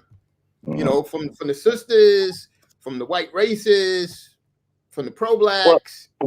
You know, the way I feel about that is you know, as long as you don't have that mentality where it's like you know, like you down your people, you know what I'm saying? As long as you don't have that kind of mentality, you know, then I mean that's cool. But you know, that's kind of how I feel about it. And to a certain degree, it is kind of true. Because you find a lot of these mixed race people that's coming up that's doing this because they haven't been taught. You got a Kamala that haven't been raised with her dad. She's been raised with her Indian mom. So she got Indian traits. And her dad, for the record, he's Irish. You know what I'm saying? They did lineage. I mean, regardless of that, we don't care about identity politics. I'm talking about the fact that you got people that come from other races that kind of like lean toward, you know, they leaning left. They leaning toward a whole different type of mindset when it comes to foundational Black Americans. They make fun of our history. They make fun of our lineage. They say things that they normally wouldn't say. And these are these so-called individuals, after you find out, oh, you got a white mama? Oh, okay, your mom white, your mom Black, but your dad is white. Oh, okay, I understand it. Now I understand it. So now you compromise somewhat in your not just in your belief system, but you just kind of compromise because you don't know where to fit in at. You know what I'm saying? So a lot. I see a lot. Can't be tough. It is some truth to that. Yeah, being biracial can't be Not to tough. mention Kamala is married to a white guy, so but yet she's pro-Black. So I mean, because she married to a white guy, don't mean she can't be pro-Black though. I'll argue that. I agree. But Richie, you sound like a hypocrite when you say that white people are against us and we should be out here protesting against white people. But you go home. I didn't say that. She submits to a white man. She submits to a white man. No, not you. Kamala says stuff like that. Talking about me. I'm like, I ain't said that shit. Remember putting his hands up like touchdown. Black Lives Matter was running around rioting and burning down stuff, and she supported them, and she said they shouldn't stop and never stop, and none of that stuff like that. And I'm thinking, well, she must be married to a brother. Come to find out, she ain't. She definitely not. But we used brothers. She just used brothers. She slept with Willie Brown. Exactly. She got on the red carpet with Montel Williams. She boogied and did that old untimely ass dance she do. Oh, witch. Kind of like a witch. But these the Negroes that talking about, oh, I want to put her to lead my life. This is a president who got the option of choosing to hit that button. I want her to go talk to the Chinese, to the Arabs. Who, man, are y'all you nuts? You get what you get. Y'all got Biden and he eroded him. He eroded him in front of you. The man was he was incoherent after his. They had to go on and scoot him out the way. Then now what it is, they put her. They didn't even ask your opinion. Oh, do you want to vote? Do you want to put her as the candidate? No, we're gonna put her in there. Forget very undemocratic. We're gonna put her in there. And you're gonna vote for her, and then you got all these shields and old cats coming out with their canes. That's a sister. That's a sister. Sister where? Where? All right. I got you. Wait. I got to answer this super chat. No Sibling says, "Tell me prayers that wasn't racist." Don't say Obama. He did nothing for Black Americans. See, that's the argument Baz and I have. I'm just being honest. Me and Baz go through this all the time. That's not an argument. That's a fact. That's a fact. Well, what do we call it? Our debate for the gay people than he did for the Black people. Wait. Hold on. No, wait. One thing I got is history, and I'm a very big history buff. So what you're talking about, Andre, his first term he was against that. The second term they strong-armed him into it. Let's be honest about that. You're a real man. You don't let nobody take you off your position. A real man don't have nothing to do with votes. I understand that. You gotta remember, he was losing. You gotta stand on your principles. If you can stand here with those principles, you gotta stand on your principles. But you know what Obama is. Wait. Let me respond. You know that. Let me. I know the Skittles, but I can't. That's a different conversation. We'll get to Skittles, but let me get to Andre first. You have to understand. It's like a classic example of a person standing on their principles is Dame Dash. One of the smartest people, one of the most quickest off his feet, businessman ever, but his principles is was getting him exactly where he is. Because at some point, life is a game, and you have to know how to play the game. You can be smarter. It's just like animals in the wilderness. They don't just say, "I'm the lion." They got strategies to do. You can't tap dance no. Ain't no more tap dancing. That's Dame Dash. Ain't no more tap dancing. See the Jay-Z. Let's do the comparison. You say Dame Dash and Jay-Z, right? Okay, we'll see. I didn't say Jay-Z. I just said Dame Dash. But go ahead. If you name Dame Dash, you name it Dame Dash because it's business acumen. But he started that with Jay-Z. You see what I'm saying? That's a different conversation. I'm talking about now. I understand that. About now. I think the perfect example would be Cat Williams. Saying standing on your square. Okay, look, we'll get to Cat. Let me finish. Hold on. Go to Cat Williams. Hold on. Can I say something real quick? Yes. I do have to drop because I do have to prepare for a class tomorrow. I teach. Okay. So, again, I thank you for allowing the voice of other people, particularly Black men, regarding their political views. And again, the door is open, and you see what's happening. So you have Black men are actually really talking about what they really think, instead of being somebody trying to shame them into a different position or saying that because of their race they have to think something. And I think that's what we have right now. This is the kind of political discord and discussion that Black men need to have. So again, I salute you guys for talking. Thank you very much. I'm going to keep on listening to what you said. I think you have some really great opinions. I was DNA tested. I got my DNA testing, and I am ADOS. I made sure. So yes, I am ADOS. I'm descendant of Virginia slaves. So that was definitely confirmed.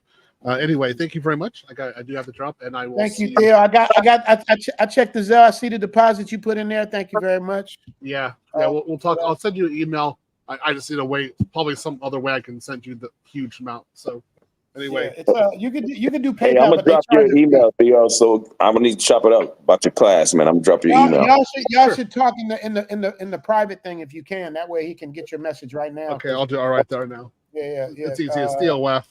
Theo Waff at Gmail. Cameron, I see what you said in the private chat. I'm just seeing it. Yeah, I didn't want to say it out loud. Yeah. I'll talk to you about that offline too. About what's going on with that, man. That's crazy. Anyway, I'll talk to you guys. All right, Theo. All right, Theo. Okay, Theo. Theo. We need like Theo in our lives, man. We really do. We really do.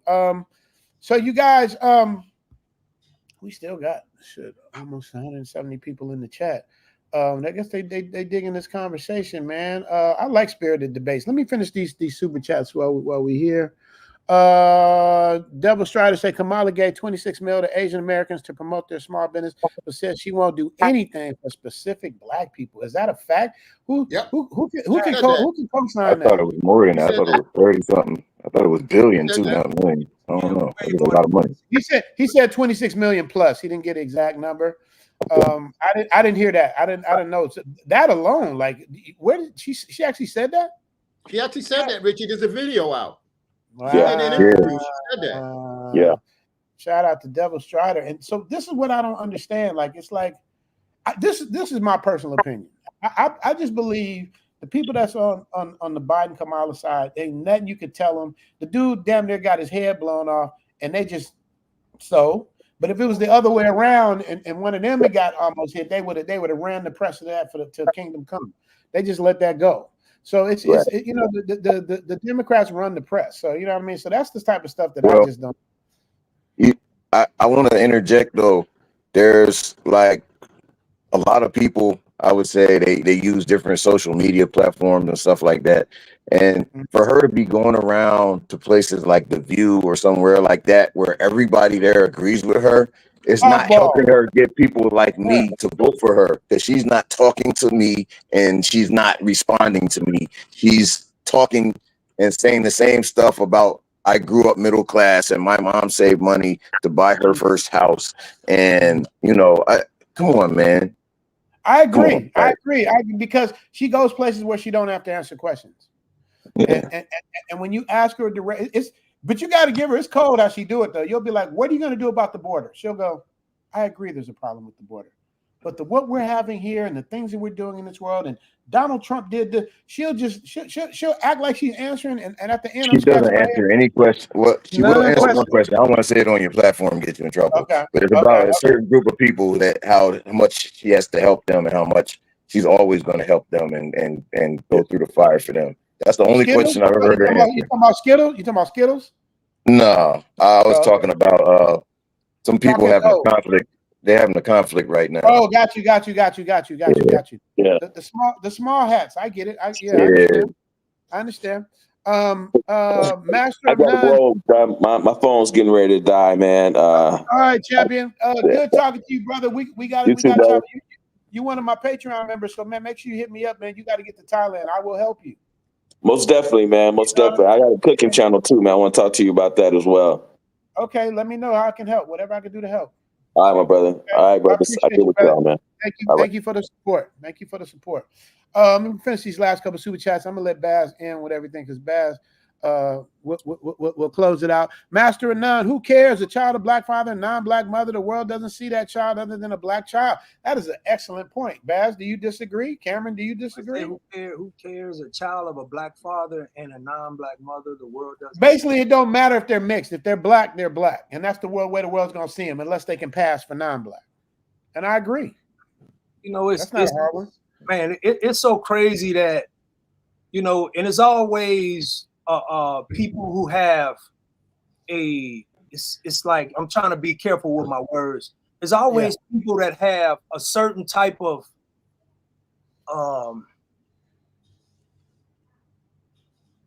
you know, you have people that are mixed, right? Let's just put it like this. You have people that are mixed, but they have to kind of like some of our kids. Like some of our kids. They got to defend their blackness. They have to talk about their blackness. It's like, if you're black, where I come from in New Orleans, we have Creole. We got different mixtures. If you see my child, if you see my mother, if you see different people, my family, they're super light. They look Mexican. They look Dominican. They got all kind of different shades. We don't trip on color. We don't trip on light skin, black skin, dark, super dark, midnight, blue, purple. We don't Wait. I gotta push back. My ex-wife is Creole. Don't you dare sit here and say that Creole people don't have colorism in their thing versus against dark-skinned people. No. I'm saying, I ain't talking about the Cree. I'm talking about the colorism in terms of like being, I'm not talking about like, oh, I'm Creole or I'm this or I'm Israelite, I'm whatever you claim to be. I'm not even talking about that. I'm talking about people where I'm from in New Orleans. We grew up with different shades of colors, different shades of black, and we don't trip. We might know that your parent, you got a white mama because we seen her at school, and you got a black daddy, but you never seen your black daddy. We understand all of that. So we don't even trip on that. But you got people that grow up and they get into this phase to where the other side is picked on, and maybe they use that other side as some type of badge of honor. They get around white folks. You know, I'm half white. Yeah, they do that. Like, you know, like I'm better because I'm mixed with something. Or that's what they do. And then when they get around the brothers, they feel like they gotta be a certain type of way. Then when we kind of like rib at them, because in our culture, we're gonna make fun, we're gonna make jokes. Yeah, man, I know you like them beignets. You like that, you know, we know you like that food with no salt, no sugar. We know it, you know what I'm saying? We make jokes. So if you grow up around, you know what I'm saying? So that's the whole thing about Kamala. So if you comparing yourself to Kamala Harris and Jamaica, and once again, because I seen this in the comments, Jamaica doesn't mean you're black because you say Jamaica. Just like Africa doesn't mean you're black because you say Africa. Foundational black. You know, no, I'm saying like if you say, oh, I'm from Africa, that doesn't mean you're black because you're from Africa. Elon Musk is from Africa. Elon Musk is from Africa. Elon Musk is from Africa. He's an African American. So I don't know why y'all get mixed up. Maybe you need to study a little more and get your knowledge right. Because we hear the word black and we just associate, at least me, I associate black. I see you and Cameron on the same code. Y'all get it. I get it. See, Cameron, me, I'm on code, off code. Like certain shit I agree with, and other shit I'd be like, man, get the fuck out of here. So, you know what I mean? Yeah. So it's like I'm on code for certain things, and other codes I'd be like some bullshit. But you gotta understand, you, Cameron, you definitely need to hook with Baz though. Y'all two, have you guys met each other before? Nah. No. So Cameron, let me tell you. I don't know who I am. Baz, my music, like Baz is the Michael Jordan of my music. I got different people, and I call Kibo my Scottie Pippen. He does the end thing, but Baz is like anything that you that you heard when the first couple years of me doing my channel, that's Baz. You know what I mean? I think his battery might have died, but yeah, man. So Incel, you got anything else before I shut this thing down? I just want to say this. One of the reasons you should vote for Trump is because Trump, okay, is planning to do things for expats. I don't know if y'all heard, but he's planning to make it where you don't have to pay. Say that.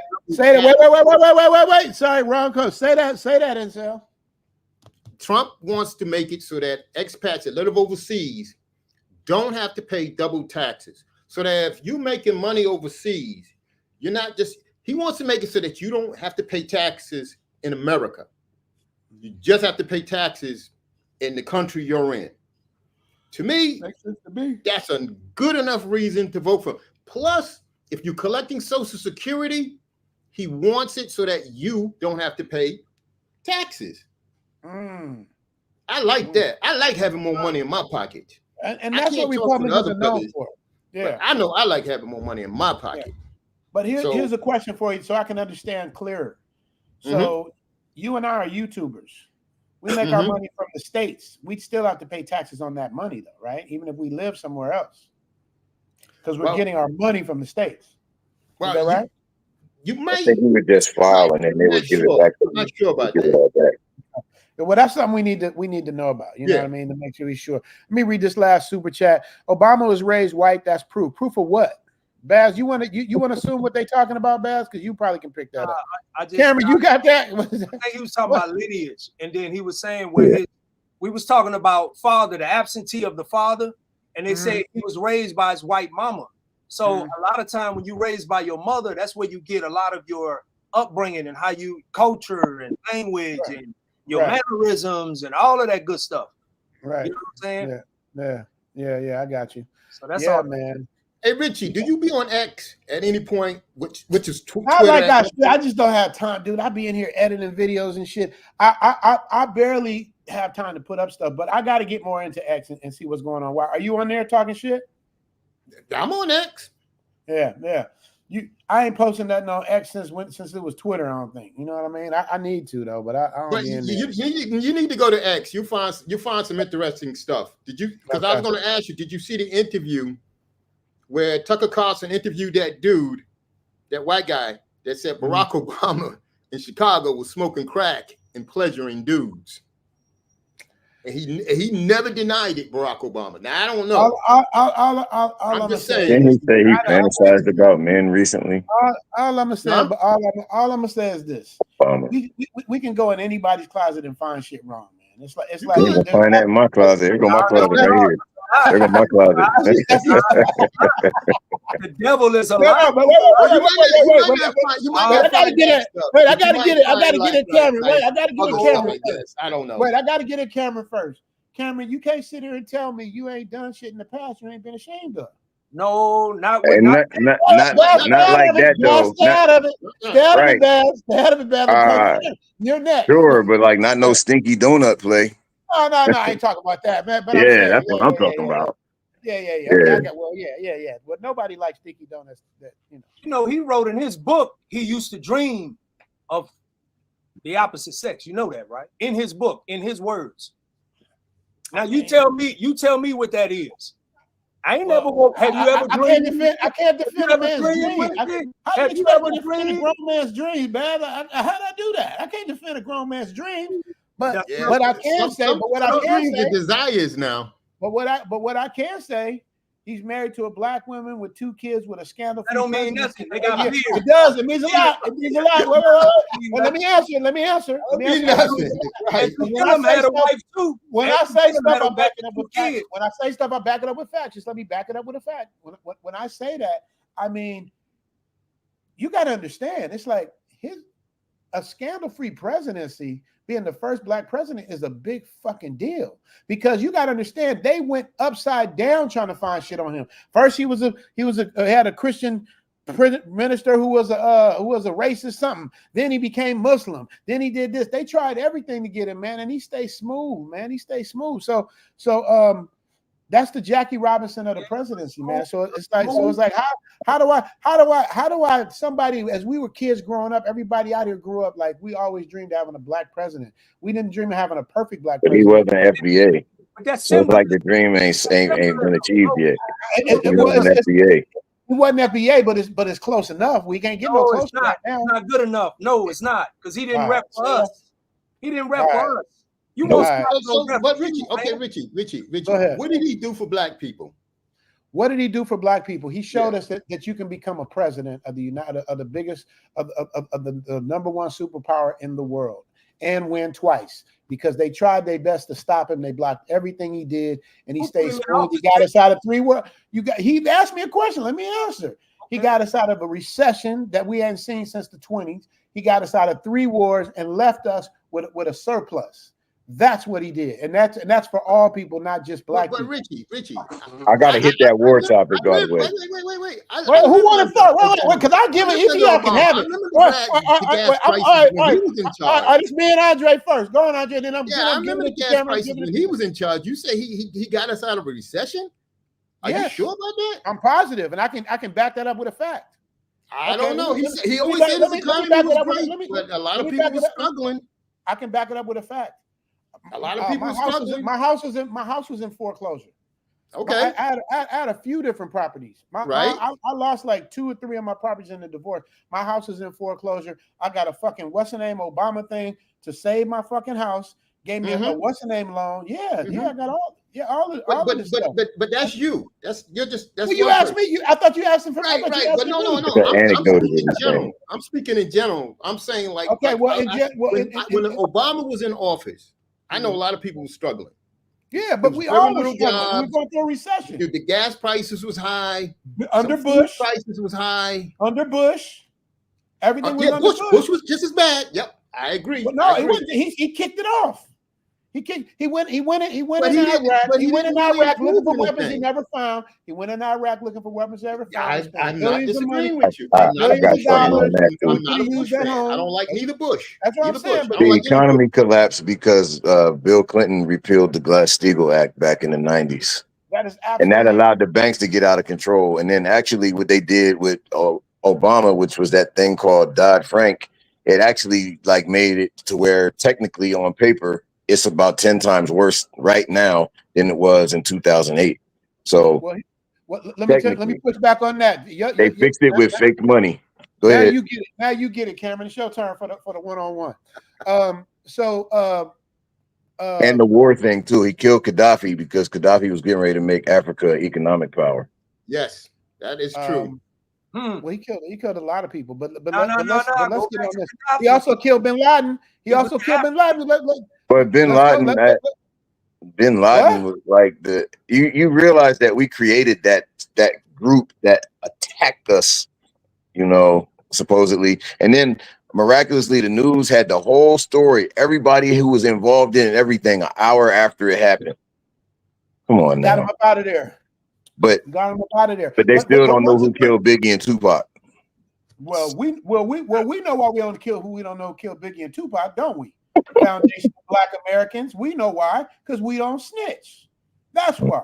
If that was a white person, they would have been told. We don't tell. Nobody snitch on them hijackers. But yeah. I don't think they. I think it was all fabricated. But anyway, they can find the hijackers' passports. Wait, say that again. Wait, because y'all all over the place. Where we at with this? What'd you say, Andre? What'd you say? I said that somehow they put 2 jets into 2 buildings, and the building blew up, collapsed. Everybody that couldn't get out of the building died, but somehow all the hijackers' passports survived. I don't get that. Passport survived the explosion. That's how they found out. Yeah, they said they found the dude's passport. It came out of his pocket and floated to the ground. Yeah. Tell me they don't follow. Okay, but that on code off code shit. I don't follow it. I don't subscribe to that bullshit. But anyway, we can't prove it. right? But the thing is, Obama did other stuff. That whole Arab Spring thing, that was Obama. That was like the CIA stuff. That wasn't organic. None of that stuff was organic. The Syria thing and the ISIS people, that wasn't organic, you know. And you notice how they just disappeared. They just disappeared. Like, where did they come from and where did they go? You know, like, it's just weird stuff. And the thing is, I will say that you could say that he increased our military footprint in terms of like combat, like all over the world. Like I said, you had that North Africa region and Somalia, and you had Yemen, you had Syria, you know, Iraq and Afghanistan was still going on. It, like, stuff expanded. And it's like now something else that just happened in June, they reinstated the draft, and they had been like no coverage of it in the news whatsoever. They're getting ready for World War III, or they wouldn't have done something like that. And it was bipartisan, right? Anything that's bipartisan, you're getting screwed. And nobody's talking about the fact that we got U.S. troops in Ukraine. You know, Patriot missiles are operated by us, not by other people. Like, there's a bunch of other stuff going on outside of that too. And they're engaging Russians. And then you got the Middle East. We got 40,000 troops over there, and we got a bunch of aircraft carriers over there trying to do air defense for Israel because they got missiles coming in. And it's like, Biden told Taiwan that we're going to fight China over Taiwan. Like, we're in a big mess, and they're getting ready to do something. So I would just say, you could say willy-nilly, oh, the draft, this always the selective service. Nah, they just said 18 to 25. So it's coming. It's coming. We're going. And that's what, and that's my point about why if I were to vote, if I had to pick one, I would pick Trump, because I don't think China or Russia or anybody is going to respect this woman. I just don't. I don't think Americans are going to respect this woman. At least the Dems. The military is pro Trump. The police are pro Trump. The police are scared to do things because of what's going on. You got the Skittles thing going on. There's a lot of, it's just the problem for me, for Democrats. It's just they so far to the left now. It's just there's no line at all. Like, there's literally no line. You know, everybody has a line. Like you know, you push me, you do something to me, I got a line. I'll let you talk shit, I'll let you do whatever. But there is no line with Democrats. Like I don't see you know, I don't see it. Yeah. You know, yeah, under Trump, there was not any wars. Under Trump, there was not any wars. Yeah, he's right. He's correct. He didn't start any new wars. Wait. If it weren't any wars, that's because Obama stopped the wars, not Trump. No, Obama didn't stop no wars. Quit it, man. Oh, okay, wait. So let me ask you a question. If there were no wars during Trump, then the motherfuckers that got on under Biden with their tail between their legs in Afghanistan, where were they at when Trump was in office? He didn't start any new wars. He said under Trump there was not any wars. He didn't say no. Okay, wars. well, that's not accurate. But he didn't start any new ones. He didn't start any new ones. And neither did Barack. You know what I mean? Neither did Barack. He didn't start any new ones. Syria. He didn't start any Syria, new ones. for sure. The thing of it is, you guys, it's like when Barack took office, we were in 3 wars and a recession, and gas was damn near $8 a gallon in LA. I can't speak for everywhere else. That changed when Barack got in office. I don't know how we can ignore this. I don't know how we ignored this, and how it was under Clinton. And this is why I disagree with Cameron is under Clinton. We had some of the best economic times because we had restrictions. Yeah, but Reagan started that. Office, who? Reagan started restrictions, didn't he? No, wait. No, it wasn't Reagan. It was, I think, Bush. It was Bush Sr. Bush. Yeah, but Bush took over Reagan's economy, and he just kept it going. That's all it was. Yeah. No, he didn't keep it going. Read my lips. No more taxes. He raised taxes. He raised taxes on that. Yeah. That's why I don't like none of the Bushes. But everything is slow moving with politics, so it takes like a period of years before you see the results of a new policy. But I will say, why is that, Cameron? Because there's always infighting. Nobody wants to let somebody else get past because they don't want to get them to get the credit. But go ahead, Cameron. I'm listening. No, but you. I don't think it's about the credit. But what is it? What is it? Actually, because to be honest, our political class is under control of Wall Street. Like, They get their marching orders from Wall Street for everything. And so when it comes to getting credit, like, I mean, it's just like they'll have something like this reparations thing that they did a horrible thing with in California, but they showed us who they really are. Finally, it's like they'll have something, and then you got somebody like Nancy Pelosi that's the leader, so she'll vote against it because it's so horrible, but she'll make sure that just enough Democrats do vote for it that it passes the House, right? And that's how they always do. So they say, yeah, we were against this, but we couldn't stop it. And it's like, you couldn't? I thought you're the leader. It looked like 12 of your people voted with the other side. You know what happened? You know, so like that's the kind of stuff. When you pay attention to politics, it's almost like, even though the Democrats are with a lot of that crazy stuff, in general, they all work together because the corporations get everything that they want. They get United Corporation of America. That's what America is a corporation. Let's be honest. Yeah, it's a corporation. And that's why when we hear reparations and all that stuff, there's no benefit. There's no financial gain for them. I don't get it, Rich. You saying when you hear reparations and all that stuff, what you think bringing all the millions of migrants over here and then putting them up in hotel rooms, flying you're not gonna make me defend something I don't agree on. I don't agree with that shit. What is that? You agree with it? You ain't against it, but you sitting here talking. I ain't against it. No, I'm just saying.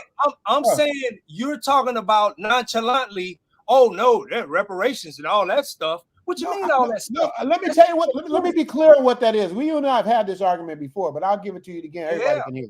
Let me be clear on this. You get the what it is. First of all, you can't even quantify what was done to us over 400 years. You can't put a price on that. Number one, we worked for 200 years. Don't go sounding like Kamala. I thought you were saying I was nonchalantly saying I'm explaining why. You did nonchalantly say reparations and all that stuff. I'm breaking down why it will never happen. Because number one, you can't quantify the amount. You can't say, all right, each black person get $1 million. That's $300-something million. We're never going to get that. We starting at 17 or 19 trillion. That's what we started. Okay. But Richie, I just want to interject. Okay. I understand what Big Bass is saying. If you can bring people from another country who ain't paid no taxes in this country, who ain't put no penny into Social Security, haven't fought no wars. Right. You're making my point. Thank you. Wait. Richie. Go ahead. And then you're going to give these people all this money, okay? And then turn around and tell black people, well, we can't give you reparations because, it happened to your ancestors. It didn't happen to you. That is my point. But my point is, what Bass is saying is that if you could do it for them, you could do it for the black people. Okay. They got no excuse, Richie. But I understand what you're saying too, Richie. They're not going to do it. I'm trying to. I mean, morally, you're correct. Morally, but they don't care.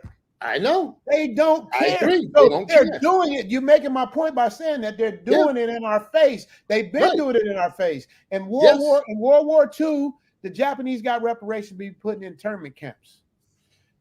Germany gave Jews reparations for the Holocaust. Every race got reparations for what they did. They got help. So they're showing you, and this is a democratic run system. This is what I'm talking about. We're going to help everybody else, but y'all, motherfuckers. And the reason why they don't, and this is the main point, Cameron will understand this. The reason why they don't is because we are not organized. And I've had this conversation with Bass forever. I wish I could get this right. If I could just, I would disagree. Let me just finish my point, and then y'all can disagree all you want, but I'm just going to give you facts. You can argue opinions, but you can't argue facts. The bottom line is you're only going to respect those that earn respect. Let me say what I mean. I agree. Let me finish. The Skittles people, they are not the most powerful people. They're not the biggest group of people. They're not the strongest group of people, but they are feared people because they're organized. The people, Really? So, Baz, you're shaking my. Did I say something? Did I say something that was incorrect? Did I say something that was incorrect? About what? About Cameron, did I say something was incorrect just now? You said that they were feared. I think the only way that they're feared because the people who are really pulling the strings, they own all the companies and they force it on you through your job, and because the government can't force it on you and the law, so they use. How are they able to do that? That's my question. 10 years ago, they weren't able to do that. They probably just hadn't thought of it yet. Corporations, like he said. Thought of it Yeah, yet. corporations do it. So your job will say, you have to do X, Y, Z, or whatever. You know, the government can't make you do that, but your job can. Your job can tell you can't say anything about this man that you sit next to at work that's wearing a dress, right? But the government can kind of be like, well, you got freedom of speech. Well, you don't have that at work. You know, all that stuff is limited. Your rights are limited. But if you do it through somebody's employer, then that's a way of. It's like another way, and then your social media, all of that kind of stuff. You put stuff on your social media. Let me go back and address what you just said. You got to All right. understand. Go ahead. I'm a little older than you. I come from the hip hop. There was a song by Ice Cube dissing NWA called "No Vaseline." No Vaseline. Where he undressed and basically killed the group NWA with that song. And guess what? There was a manager named Jerry Heller, and I was there when they made the song. So can't nobody tell me about No The Vaseline. Nigga for Life crew. No, not even telling you what to do. I know. Jerry Heller made them go in there and couldn't say his name. Instead of saying with Jerry Heller, they said with that manager fella, stopping MC Ren, Dr. Dre, and Yella. But if I wasn't for that manager fella, they couldn't even say his name. But he could go in and say niggas and hanging Eazy-E from a tree, and he could do all this stuff, but he could not say that man's name, or he could not say you can't be a nigga for life crew with a white dude telling you what to do. This is what you call power amongst strength amongst numbers. Radio version. That's my point.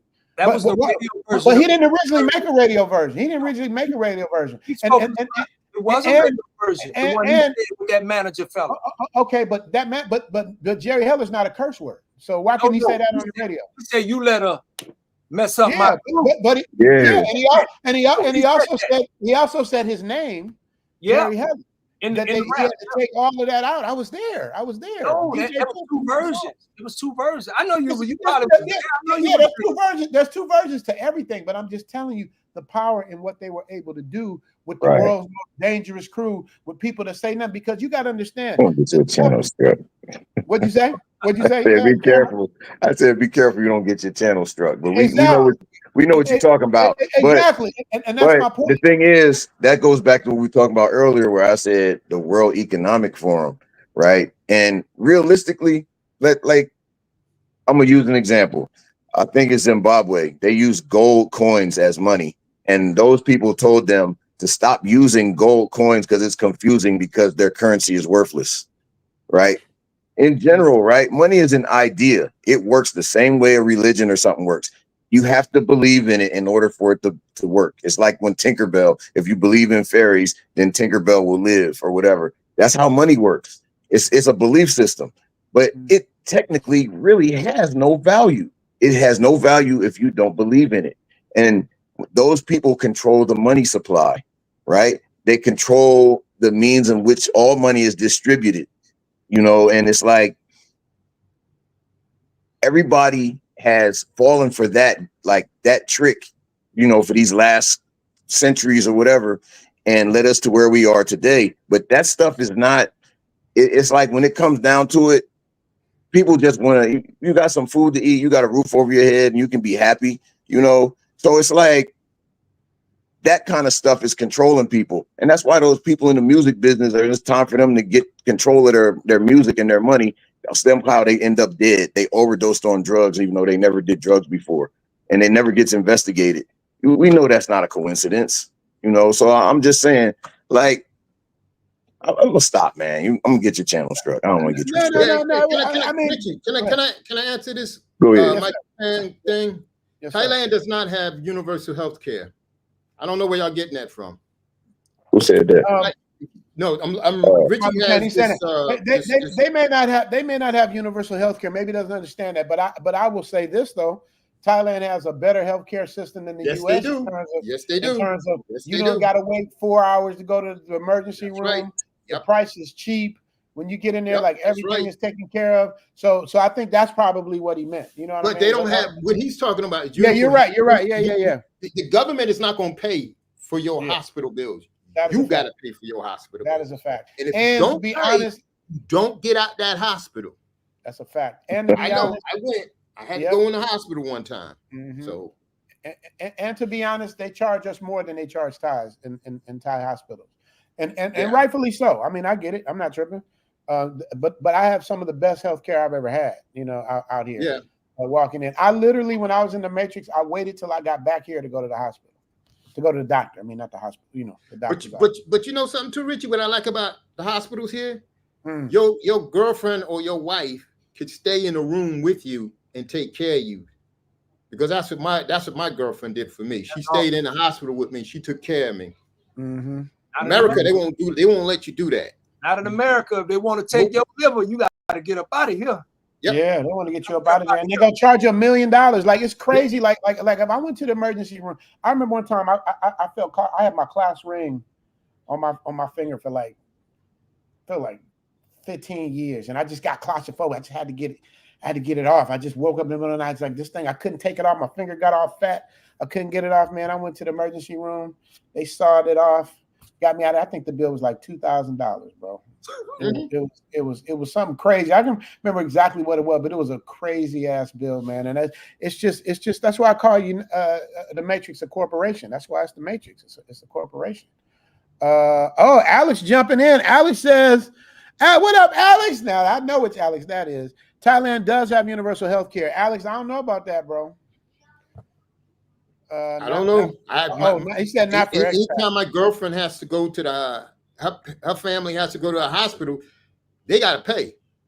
Well, they have to come out of their pockets. Well, their thing is similar. Like literally, like when they go to a Thai hospital, they're gonna be there all day, just like in America. You're gonna be there all day. You might be there 4 to 6 hours, but you're gonna get taken care of for a cheap ass price. Like, something that would cost, $1,000 in America literally might cost $20 in Thailand for the same thing in a Thai hospital, not the universal Thai hospital, like Bangkok hospital, all that. That's where the Americans go, but they have their own Thai hospital. It's a lot cheaper, but you're there all day. Alex said he just sent the link. I love Alex, man. Alex is. We got the other Alex in here too.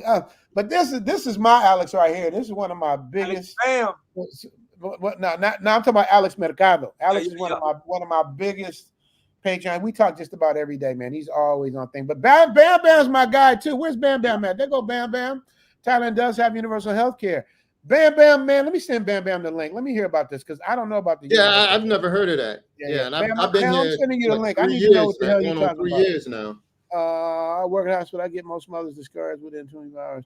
Kevin say I work at a hospital. They get most mothers discharged within 24 hours. He said, I agree with the other Alex. Alex Bam Bam and Alex Mercado. Alex, if you want to come up too, both Alexes can come up. I sent Alex the link.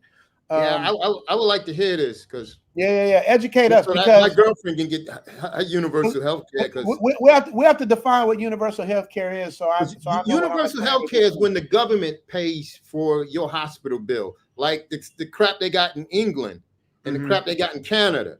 But you got to wait months before you can see a doctor, and you could be dying for cancer, and you still got to wait. You got to wait online. Right. The Zoom Triumph Sergeant Jay Shar says to pull up, Bam. Pull up, Bam. Red Sigma say, glad to see black men thinking. Michael Penn pulled up. I got to see you, though, bro. I got to see you, Michael Penn. I'll let you up, but I got to see you. Richie. There he is. Michael Penn, he turned the camera on for 3 seconds. I want to say something that y'all was talking about before we got on this subject.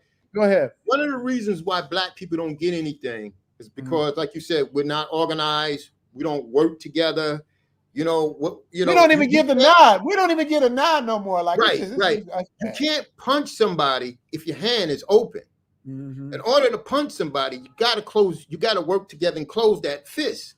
Make that fist. I disagree. We don't do that. What about the illegals? They got no political say, and they getting everything. They ain't even asking for it, and they getting it. Right. I mean, you voted for the Democrats all these years. They did absolutely nothing for black people. Nope. But we continually to vote for these people. Action is an action. But it's tricks that are happening. See, what the thing about it is, you putting those who are educated in positions, those who have influence in positions to sway those who are non-educated, because everybody ain't educated. Now, the ones that are educated, those are the ones that mysteriously get killed. They mysteriously come up missing. They mysteriously get cases put on them. They become Malcolm X. They become Martin Luther King.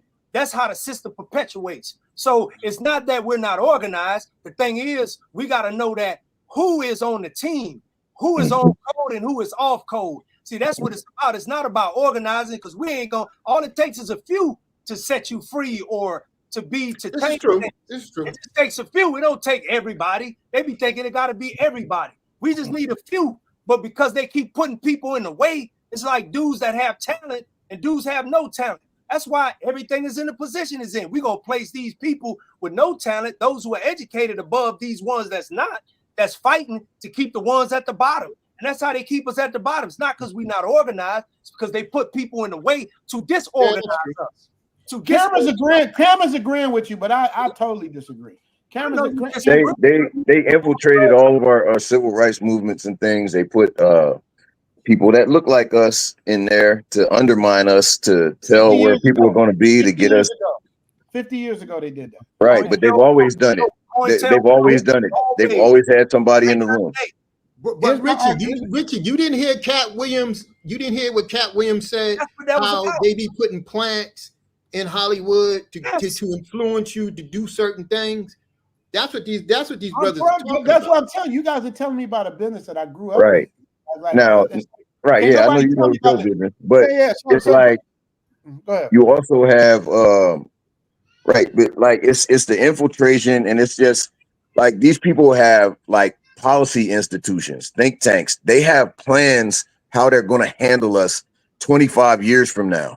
Like they already got it. They've got like, well, what if they do this? So they come up with a countermeasure for that. What if they do this? They come up with a countermeasure for that. Now we need something like that, but we won't be able. They won't let us establish something like that. We'll end up going to jail for something stupid that we didn't do or something like that, and then it'll end. Oh, you know, and we're too invested in leaders. They just find you're the leader, I'm the leader, you know, Baz is the leader, you know, Incel's the leader. They kill him and then everybody goes home. And it's like we need a faceless movement where it's just all of us and not one person out in front talking. That's why I like stuff like Passport Bros, Save Yourself Black Man. No leaders. There you go. Just free-thinking men. That's all. Let me say this. Oh, Richie. Yeah. Let me go ahead. What you gonna say? Who's that? Oh, that's me, Mike. Oh, what's up, Mike? Go ahead. You got something on that? I was about to respond. Yeah, I just want to. I don't want to interrupt. I'll make it quick. I just want to add something to what your colleague said about the universal healthcare in Canada, England. I'm not. Your colleague is partially correct, but he's not entirely correct, and it's a myth. I'm not so where your colleague is getting information about how bad Canada's healthcare system when it comes to cancer treatments. I'm sorry, access to cancer care. And there's a misconception. So I think your misconception, I'm not sure it's the guy's name with the glasses, is completely wrong, false. And you're not, and what you're saying is there's no evidence. It's not backup of evidence. I've seen news reports, so Okay, I don't know. I don't live in Canada, so you would know more than I would. So right, but I'm just going by news reports. I understand that, but the news report doesn't give you the full picture, context. I studied different healthcare systems, so I'm an expert. So you don't want to. I'm pretty sure you don't want to set out the expert. I could tell you. I mean, I'm not saying you're not correct. I'm not saying that, but there needs to be a full picture, understanding. Other countries have different models of implementing universal healthcare. Some are single payer, and let me be clear: single payer does not mean socialized medicine. What it means is government publicly funds healthcare, but the healthcare system is privately delivered. For example, in America with Medicare, okay, you still have private doctors, private hospitals, right? So they operate privately. That means they make up their own rules, regulations, but they still get funding from the federal government. So that is public funded, private delivered healthcare. But whereas socialized medicine means the government owns healthcare 100%. That means doctors, nurses work for government owned hospitals like the VA, the Veterans Health Administration. That's socialized medicine. NHS England, socialized medicine. Whereas in Australia, it's publicly funded but privately delivered. But Australians can also get supplemental insurance, so they pay 1% of tax. And the wait times in Canada vary because it's by province and territory. Some provinces do wait longer, some don't, depending on where you're at, depending on the number of providers and equipment. And not all Canadians wait long to receive healthcare based on urgency and non-urgent. So for urgent care, they don't wait, but for some non-urgent care, they do wait longer.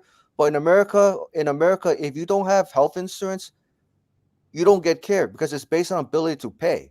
Private No, insurance, that's not true. no, That's it's not true. true. That No, is it's not true. true. It is against the law for any Yeah, hospital to turn you away in America if you need medical emergency. I disagree with you, sir. I'm in the That healthcare is system. against the law. You do I not know what understand. you're Let me talking finish, about. sir. If Let me finish, if I get please. shot and I go to the hospital, if Yeah, I go to but any that's right. hospital, Yeah, they If but you got turn me cancer and away. you go to the I hospital, can sue them. they're gonna tell you to go home with they're some gonna tell you pain to go pills. home. Let me tell you, sir. Let me thank you, for some background.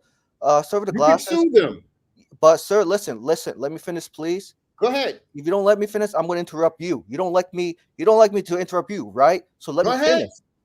I work in a healthcare system. I know what I'm talking about. You don't know what you're talking about. You're not a healthcare provider. You're not there every day Okay. All right. dealing with insurance companies, with insurance companies every single day because the insurance companies don't want to pay for medical care.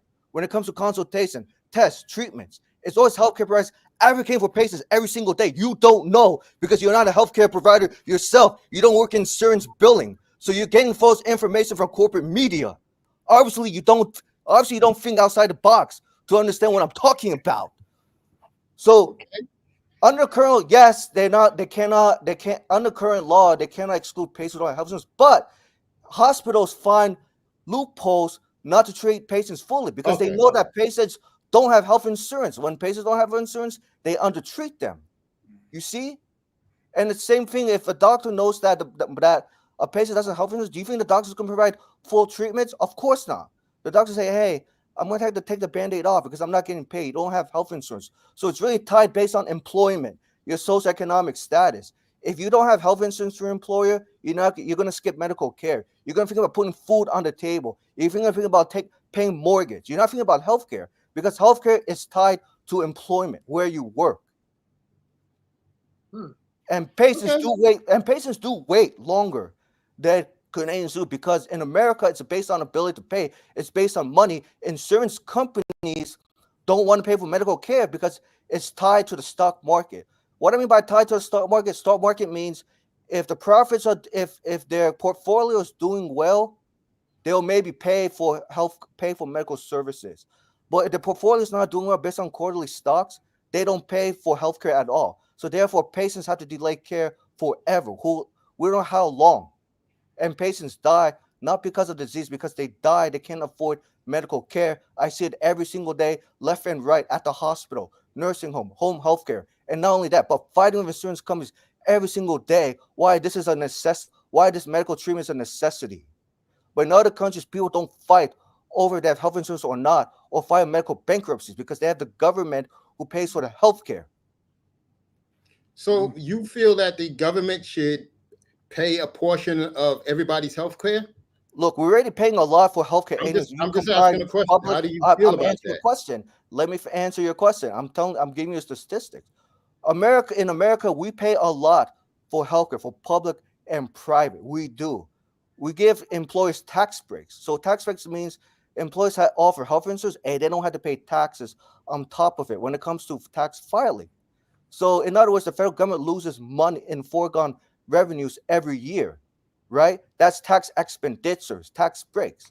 And plus we pay premiums, deductibles, co-payments, and out-of-pocket costs. You add those numbers together, we're paying more. We're paying definitely more than enough to afford universal health care in America already. Just do the math, add the numbers. All I you don't gotta want do is follow universal the health care. money. You guys can keep that. Well, I'm just saying. I'm just telling you already from health system analysis and research. We spend a lot of money in America. It's because the problem in America is greed. Greed takes over health. Yeah, I agree. I agree. Right. You're By right. insurance, yeah, by insurance companies, hospitals, big pharma. We know that already. We know where we Hey, know where the money is going. Michael, you left out something though, Mike. You left out pharmaceuticals. We haven't even got to what I that. mean, because the pharmaceutical. What I mean by that is that, okay, pharmaceutical companies spend a lot of money on marketing. If the researchers say, okay, this pill should cost, for example, $20, but the marketers say, no, this would be $200. In other words, 10 times they want to charge. So it's not the medical researchers who are greedy. The problem is the people who market the drugs, who want to make it so expensive that Americans cannot afford out of pocket. Because the problem is the intellectual property rights. Intellectual property right means they don't have to make new drugs every year. They can use the same products every year, but increase the prices 20 folds, 30 folds, 40 folds every year to make a profit for advertising. It's not necessary for making sure the drugs are safe, because everything is tied through profits, because it's owned by shareholders. Shareholders control the healthcare system because it's tied to the stock market. When healthcare is tied to the stock market, that means Americans are stuck with employing sponsored healthcare. If they want to leave their job to go to another job, they cannot leave their job because it's tied through their employers, and their health insurance don't follow where they go. Whereas in other countries, when they have universal healthcare, they don't have to worry about if they're going to lose their job, they lose their health benefits because they lost their job, or they're going to start business. They don't have to worry about losing health benefits or going from one company to another company because it's portable. It follows wherever they go. It's just like you have car insurance. If you move from one state to another state with State Farm, you don't worry about losing State Farm because it follows where you go. It's portable. But for most Americans, they don't have that luxury to leave their jobs or start a business because employers control their health benefits. And that's the problem why we don't have universal healthcare in America alone. Damn. Okay. Damn, Mike. That was a motherfucking a class in healthcare, man. Appreciate you, bro. So we're always gonna have big government. It's not about big government, sir. Other countries To don't me, have it's about big government. I don't want the government growing any bigger than what it is. We have big government for the military already. We have big government for the super rich in the form of But tax. they're supposed to have a big government for the military. I don't want the government But you're forgetting telling me what I the have military. to do. You're forgetting the fact that if you increase military spending, it's going to have to require a tax increase too. Okay, that's the job of the government to take care of the military. Yeah, but to provide the defense for the country. Yeah, but it is not the government's job to give me money for food, to give me money for health care, to give me money for all this. That is not the job of the government. No, the military, you're also forgetting that the military, just because Congress raises military spending, does not mean they're not gonna pay for it. Oh, taxpayers are gonna pay for for a huge increase in military spending. What? How are they gonna do it? They're gonna put it on a credit card. That when it's being put on a credit card, that means taxpayers are going to be responsible for paying for it, either indirectly or directly. Right. We pay taxes so that we can have a military. Yeah, but I don't want to pay taxes so that I can take care of some bum on the street or take care of somebody who doesn't want to work. I don't want to do that. No, I don't agree with welfare, food stamps, and all this stuff like that. The government, that's not the job of the government to take care of me. My job is to take care of me. Your job is to take care of you. I understand, but there's a point. There's a point in life in your time when you're going to fall ill. You're going to become sick. Right. Obviously, you don't need the government to take care of you. I'm not saying the government should not take care of you forever, but there's going to be a point in time. How many people can qualify for Medicaid because they make too much money and they became poor through no fault of their own? How many people can leave their jobs and start a business? They can't afford because their health insurance is stuck through their goddamn system, through their employers, because employers don't want to give up. Can I ask you a question? Employees. I've been in the system. I work in the healthcare system for many years, and I see it every day. You work in the healthcare system. Let me ask you a question. Because you don't work in healthcare. The government didn't do all this for everybody. Because the problem is America's healthcare system is based on capitalism and slavery. You should know that. You should know your history, sir. It's based on capitalism and slavery since the inception of this country. If you have done your research, your diligent research, understand what I'm talking about. You and I will not be having this conversation in the first place already. Okay, that's nice. But here's you're missing my point. You're missing my point. I'm Here, not I live missing in your Thailand, point. right? I'm not missing Listen your to me. point. Listen to me. Listen to me. I listened to you for a minute. Okay. Can I but get you're a word in? disputing the evidence. You're not considering the Can I evidence. You're get a disputing word the in? evidence. And then you can say your thing. I live here in Thailand, right? And the reason why they have so many children is because they don't have a proper social security plan here. Okay. You have to put into the social security here. They have children, so when they retire, their children are going to work and take care of them. That's what people used to do back in the 1800s, back in the 1900s, back in the early 20th century. People had children that would take care of Thailand them. is different from other countries with universal system because their cost of living is cheaper than in America. But see, in America, you need 2 income earners to make ends meet. Yeah, now you do. Well, but it's been but America has always America has been like that since the 1980s, sir. Look at Reagan. Reagan cut taxes on big Yes, I corporations said that. and the super rich, I'm not right. disagreeing with you, But what bro. I'm saying, I'm talking about in the early 20th century, the 1800s. You had the man who went out and worked, and he all took talking care over each of other. his Hold on, family, I gotta and mute his everybody. family Hold took on. care of him. I gotta mute everybody. Okay, hold on. Let me start muting because we talking over each other. But I learned a lot from both of them. I learned a lot. Shout out to Rich Turner. Let me grab some comedy in here. Rich Turner said, "I heard midgets only got to pay half whatever else pays for health care." That was hilarious. And then somebody else wrote and said, "Cameron must be a relative because I'm letting him talk so much." This is me and Cameron's first time. Whoever wrote that, I forgot who it was. This is our first time talking, man. We just all having a good powwow together, man. You know what I mean? Michael's coming with some educational stuff. Andre is shooting back, and we're both learning. The only thing, hey Andre, in so fact, the only thing where you lost me, I was with you till you said back in the 1800s. Like, oh God. I said 1900s because I like to study history. No, I do too. You can't compare the 1800s to now. It's the totally No. I was using that as an example, okay? That I hear this excuse all the time that we always need the government to do this for us and the government to do that for us. You didn't always have the government to help you.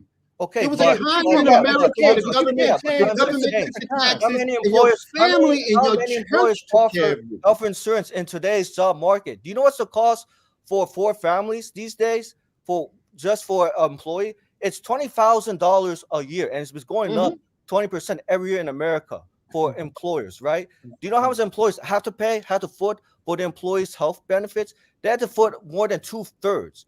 So when they're footing 2/3 for health benefits, do you think they're going to have enough money to give raises to employees? No, they're not, because healthcare consumes so much of the cost. Because health benefits are tied to employers after World War II. Why? Because employers do not want to raise wages for a majority of employees. They want to do is attract talent by suppressing wages by offering health insurance. And that's why we're in a health insurance mess, because of the employer-sponsored healthcare model after World War II. Other countries don't have that kind of system that we have, because our system in America, we don't have a system. We have a convoluted healthcare financing system. Right. I got a question. Mike, I got a question. Let me jump in for a question for you, Mike. My ex-wife is an attorney, right? And I learned that the real crookedness, the real people who's really making the money, and my ex-wife's a healthcare attorney. The real crook is the insurance companies, the way they're charging, and like you said, doubling and tripling up and all of this stuff. My question for you is there any way to rein that back in? Because it's so out of control, and it's been out of control for the last, what would you say, Mike? 30, I would say 40, the last 40, like 45 years or 30. Right. That's what I'm saying. So is there any way to rein that back in? Because there's so much greed going on in free market. You know, people could have been saved from, look at Magic Johnson, classic example of a person who dies the AIDS virus 1,000%. Is there any way to pull this, to wrangle this back in, or is it just going to just keep on exploding and exploding and exploding? I'll say this. There have been a lot of people in America who's been fighting for universal health care in the last 10, 15 years. Yes. And to put a rein on, we can put a rein on this out of control healthcare spending from not only just from insurance companies, but also from big pharma hospitals. But the problem is that because they're lobbyists, they control Congress. They control the executive branch. They control the judicial branch. We can't put a rein on that unless a fundamental change happens. But the system we have right now is Obamacare. Obamacare did not put a dent on healthcare spending. What it did was it controlled how much healthcare spending can go up. In other words, it put a cap on healthcare spending like 2 to 3% per year. But healthcare spending was still going up anyways before that. So to really answer the question, it's going to require a fundamental shift. It probably won't happen in my lifetime, and I probably won't stay in America that long if we don't get universal health care, some form of universal health care, because the problem is that there are too many players who have invested interest in maintaining the status quo in healthcare. Mm. The only So thing I would basically, say, we should do communism. it is not That's what it communism. sounds, no, but that's what it kind of Well, sounds I like, mean, Mike. I mean- Wait, Mike. That's kind of what he's saying. It's kind of what it sounds like, because you're saying we can rein it in. But my question to you, can we rein it in? You're saying it's possible, but is it really possible to rein that in? Because the only way to rein it in would be a communist type of system. It's Because not crazy. communist. Like, I'll give you an example. I've been to Taiwan before, many times, Japan. Mhm. Those countries that offer universal healthcare to their citizens, does that make them communist? No, it does not. Right. It makes them social capitalists. Just Mhm. because a country spends going to spend more money on healthcare does not mean they're socialist or communist. They're not. They keep the free market. They pursue the free market system, but they allow that the governments to pay for healthcare because it's unfair and inhumane to see people suffer through no fault of their own, working hard every day. Everybody's going to fall ill. Everybody's going to be healthy and unhealthy on a daily basis. We can't predict that. What we do know is that healthcare is very important. Universal healthcare is very important through no fault of your own. That's why that's why as a society, why we pay into the system, because if you personally don't do well, who's going to take care of us? Obviously, the private markets don't care because they only care about maintaining greed. So, Mike, can I ask you a question? What do you know about health preventive of like? Should people take any responsibility of making sure they stay healthy, or should it just all be the government? Let me say this: it's it's a private decision between doctors and patients, because medical doctors have a lot of experience, knowledge, and research of preparing lifestyle, and prevention is more than that. You have to look at social determination of health based on education, location, job, address, because people are affected by it. If people don't have access to healthy foods, how do you even have access to see a healthcare provider? It's by design through policies. Baz got his hand up. I agree. You don't have healthy food in America. I agree, and they should do something. You should take responsibility for your own health. You shouldn't be smoking anything. If you're drinking too much, maybe you should stop. If I agree, but the problem because people are going to abuse this. Wait. Let me push back. Let me push back real quick, Mike, on incel factor. You got to understand, you can say that, but when you live in the hood, when there's nothing but fast food restaurants around you, and that's all you can feed your family, you can't control that, how much salt they putting in the food and all the bullshit. I agree. That's why I said you need healthier foods. You need how do you have that option? I grew up on Crenshaw Imperial. There's a Jack in the Box. There's a Brawley Hut. There's a Taco Bell, and there's a McDonald's. Those are the options when you grow up in the hood. You're right, Richie. So you can't choose. But here's the point that I want to make. Here's the point that I want to make. Go ahead. Okay, we pay all these taxes for these different government agencies. Okay, you know that the FDA approved certain things that they should not prove, like this code red or whatever you call this chemical that they be putting in people's food in America. Yeah, that is they won't let it. Something like that. Certain food, certain things. Process, yes. They won't let this in certain countries, but in America they let it go. So this is why I'm saying that we need. If I'm going to pay my taxes, then you need to do your job. Right, but the FDA need to go and say, hey, you can't be putting this in this food because it causes cancer. You can't be doing this because it does that, and you can't be having these people pay. Yeah, but inside factor. Let me push back. Let me push back. They control FDA. They have a contract with FDA. They allow these unhealthy products to bypass FDA regulations. The Yeah, I was product just about to say this. Hold on, Mike, real quick. Mike, real quick. Hold on. So what you just said, Incel Factor, you can't do this, you can't do that, right? Say that to me. Tell me right now. You can't do this. Well, I'm saying if this is the job of the FDA, say it. because we Wait, rely on these government agencies. Just say what you said. You can't do this. You can't do that. Say it. Yeah, I know. It sounds like communism. But no. But you say you can't do we had it anyway. You can't do this. You can't do that. Chip. Here's $100,000 for you and your family. Have a nice Christmas. I just said that. I just said that too. They're bribing them under the table. Supersede that. So go ahead, Mike. I'm sorry, I interrupted. Yeah, sorry. Yeah, it's not. Hold on, let me step away for a minute. It's not communism. It is the revolving door between the government and corporate interests. Yeah. Well, it's greed, really. Mike, when you get down to it comes down to greed. It is greed. Greed takes over because I said earlier, because the lobbyists control Washington. When they control Washington, that means they control government agencies. Because the corporate lobbyists know that if they have to go through regulations, that they can't put this in products. Corporations know that they can't make money if they don't sell unhealthy products. But in other countries, like for example, Asia, Europe, they have strict regulations of what products can be produced and what products can't, right?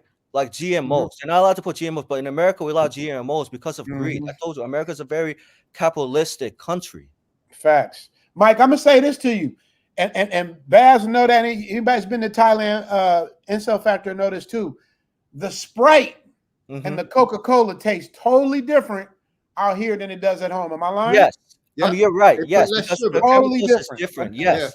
And I couldn't understand why, and because of what Mike said, what Incel Factor saying. What were you saying, Cameron? Huh?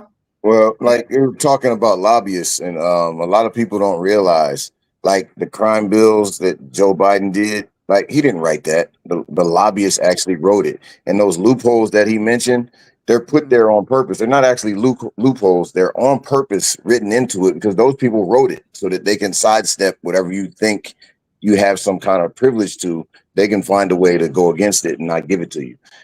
Everything is on purpose. Like nothing is by accident. They say, "Oh, they found a loophole in it." It's by design. Yeah. It all just comes down to greed. I got to give a shout out to Ron Saluki who left me that super chat. I didn't get to read it off. Ron Saluki, love you for the 2,000 yen. For me, as a contractor for the military, I receive salary paid by a company in the States. I do pay federal taxes, but when I do my taxes, it's covered under foreign exclusion, so I get it all back. Speaking of get it all back, we're going to break this up a little bit for this Ron Saluki. Take this, baby.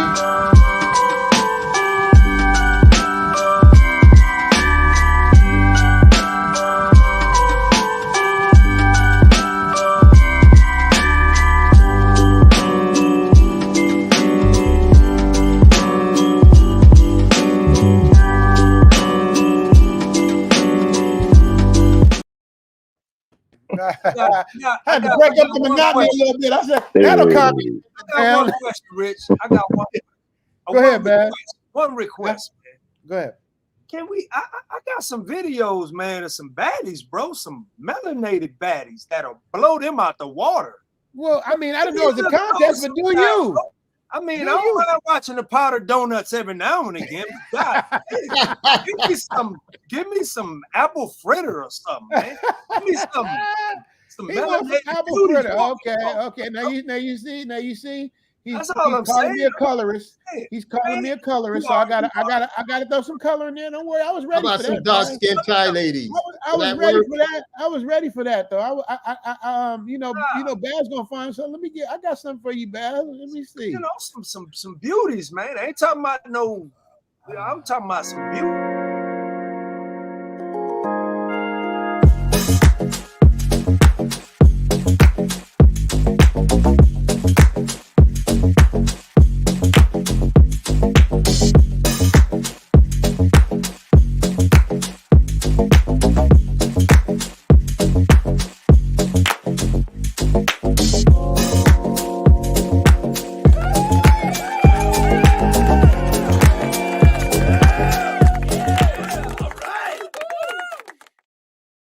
No, Richie, no. Wait. Hold on. Don't tell me no. Wait. Hold on. That is Stacy. I know Stacy personally. That is all natural. There's nothing put on extra on her. The hair, the boobs, the butt, the skin, the smile. That's the most natural sister. Love that. Now what you? I told you, Baz gonna find something to complain about. No, Baz, I knew you was gonna do that. I knew you was gonna do that. But see, when you show the unmelanated sister, oh, she got ass for days. It's jiggling and wiggling. But you show the sister, oh, she natural. Boy, it is. Boy, don't you know his sisters out here with cake, double caked up, man? Come on, man. I'm gonna have to send you some videos, bro. So let me get this straight. You're complaining about an all-natural sister, flawless skin, flawless body. I'm saying, what is your point? What are we talking about here? No, I'm saying mix it up. Cameron, help me out. You understand this guy. You guys are on code. You show Brazilians, you show Brazilians, you show Colombians, you show Thai women, but you don't never had no chocolate in there. It could be chocolate Brazilian, it could be chocolate Colombian. What is that? Okay, so what did I just show? Okay, it's not chocolate. You showed five, man. That girl, that snow bunny you showed a while ago was caked up. Then you showed the sister.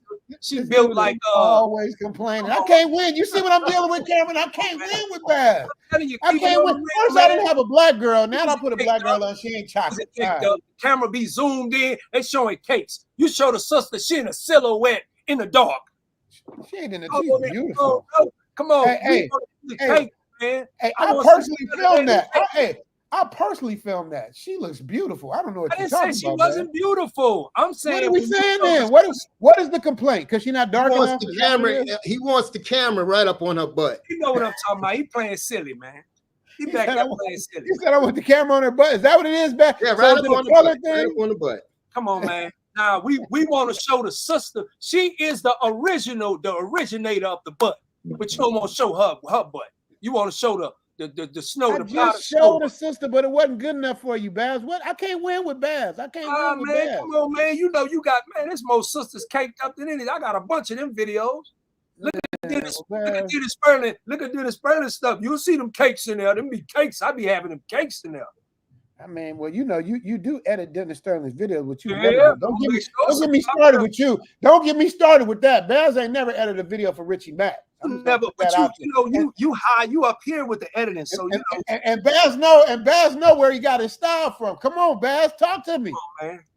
Talk to me. Oh, I give you your props. I'll be like, Baz. I said, when Baz make music for me, his music tells me what to do. Have I always said that, Baz? Correct. I don't never say I get all the credit.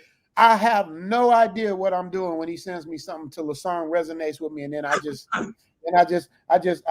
throw one up in the air, and then it's on. You know, me and Kibo. Hey, Cameron, you ever seen Welcome to Batai? Did you see the Welcome to Batai video I did? Yeah, that was dope. That's Baz. That's Baz rapper. When he did it, I was like, no, I forgot. No, how it started was I said, Baz, I need something like Welcome to Atlanta, but Welcome to Batai. I just got to tell Baz 3 sentences, and he does his thing. But when he did that song, I was like, here we go. It's time for Cheech and Chong. Dude, I do my most creative stuff when I'm on Cheech and Chong, man. I just got to be honest with you. But we work together as a team. But I can never please Baz though. Like Baz. I'm gonna tell you, Richie. My favorite video that you have is the Thai lady with the SpongeBob pants. I like SpongeBob? that. Let me see. Let me do that for a little bit. Let me see. I had to take, they hit me for the copyright for SpongeBob, so I had to take the song out. But I can imagine. I still got the SpongeBob girl, but they wasn't messing with me before. She still got the SpongeBob outfit on though. Let me find her for insert. I'm gonna drop these before I get up out of here. Is this her? Right here? Watch Cameron. Everybody's showing they showing cake.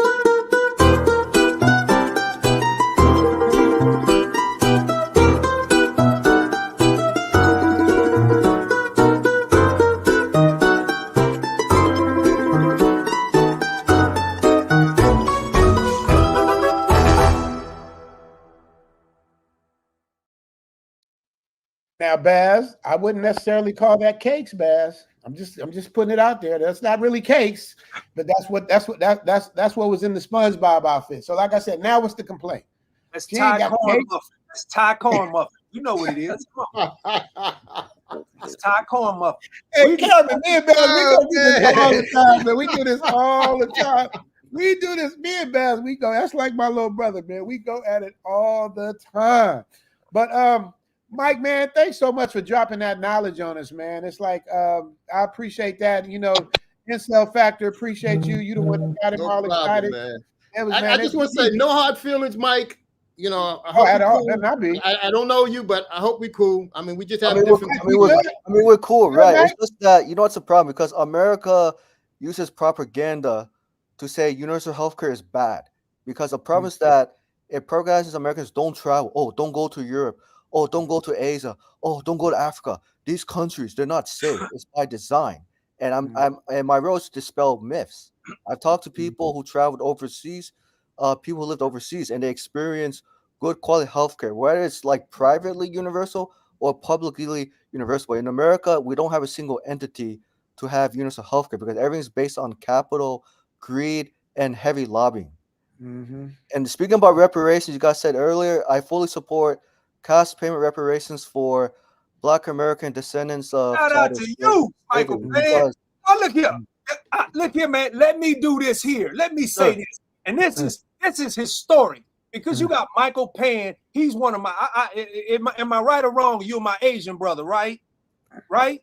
You're my Asian brother. My Asian brother is just like salute the rep. But Richie Mack up here, I don't think we're gonna get it. I don't think we're gonna get it. I'm just saying, I don't think we're gonna get it. I don't because I'm a realist. Cool, brother. I'm a realist. Let me say this. Let me say this, man. Just like Cameron said, man, we can't even solve Tupac and Biggie death, but we're gonna get $17 trillion of reparations. I just don't see it, man. I just don't. Baz, if we get it, I'll give you my portion. How about that? I'm FBA. You know what? I told you. I say back in slavery, it was two types of slaves. It was one that would tell the other slave. It was one that would tell the other slave. The house one and the field one. He's never going to be free. And then the other slave would be telling him, "You shut your mouth and go back in the house. You shut your mouth." So, but I got a question for Baz. I got a quick question for Baz. Eventually, we became free. So that same dude that was saying that, he had to eat crow.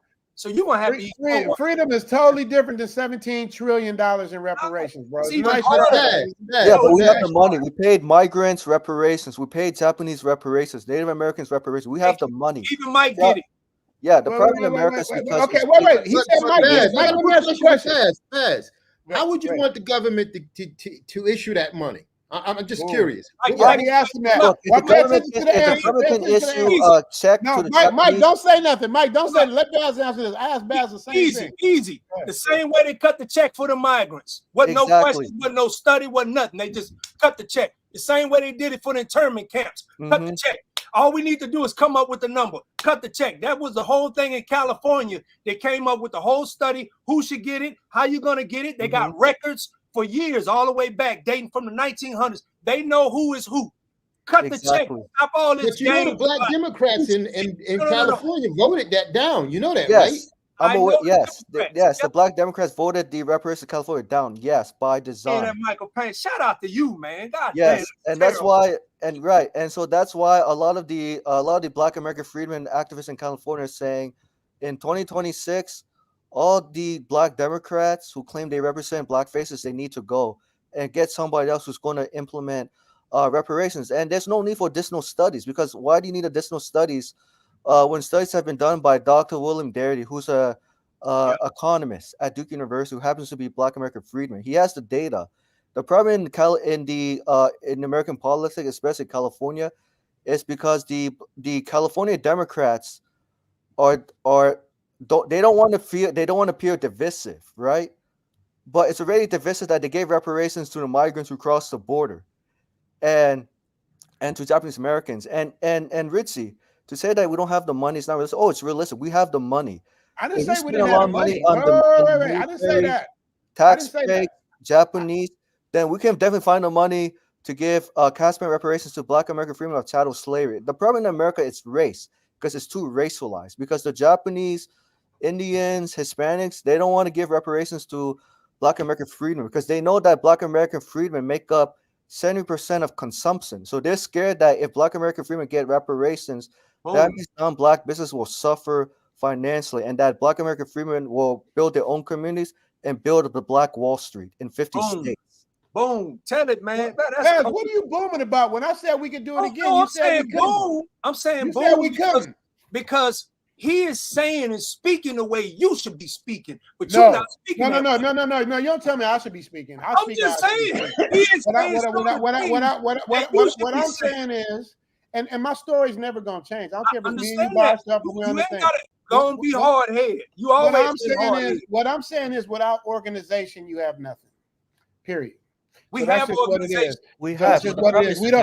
We don't support each other. We don't even wave to each other. Support each other.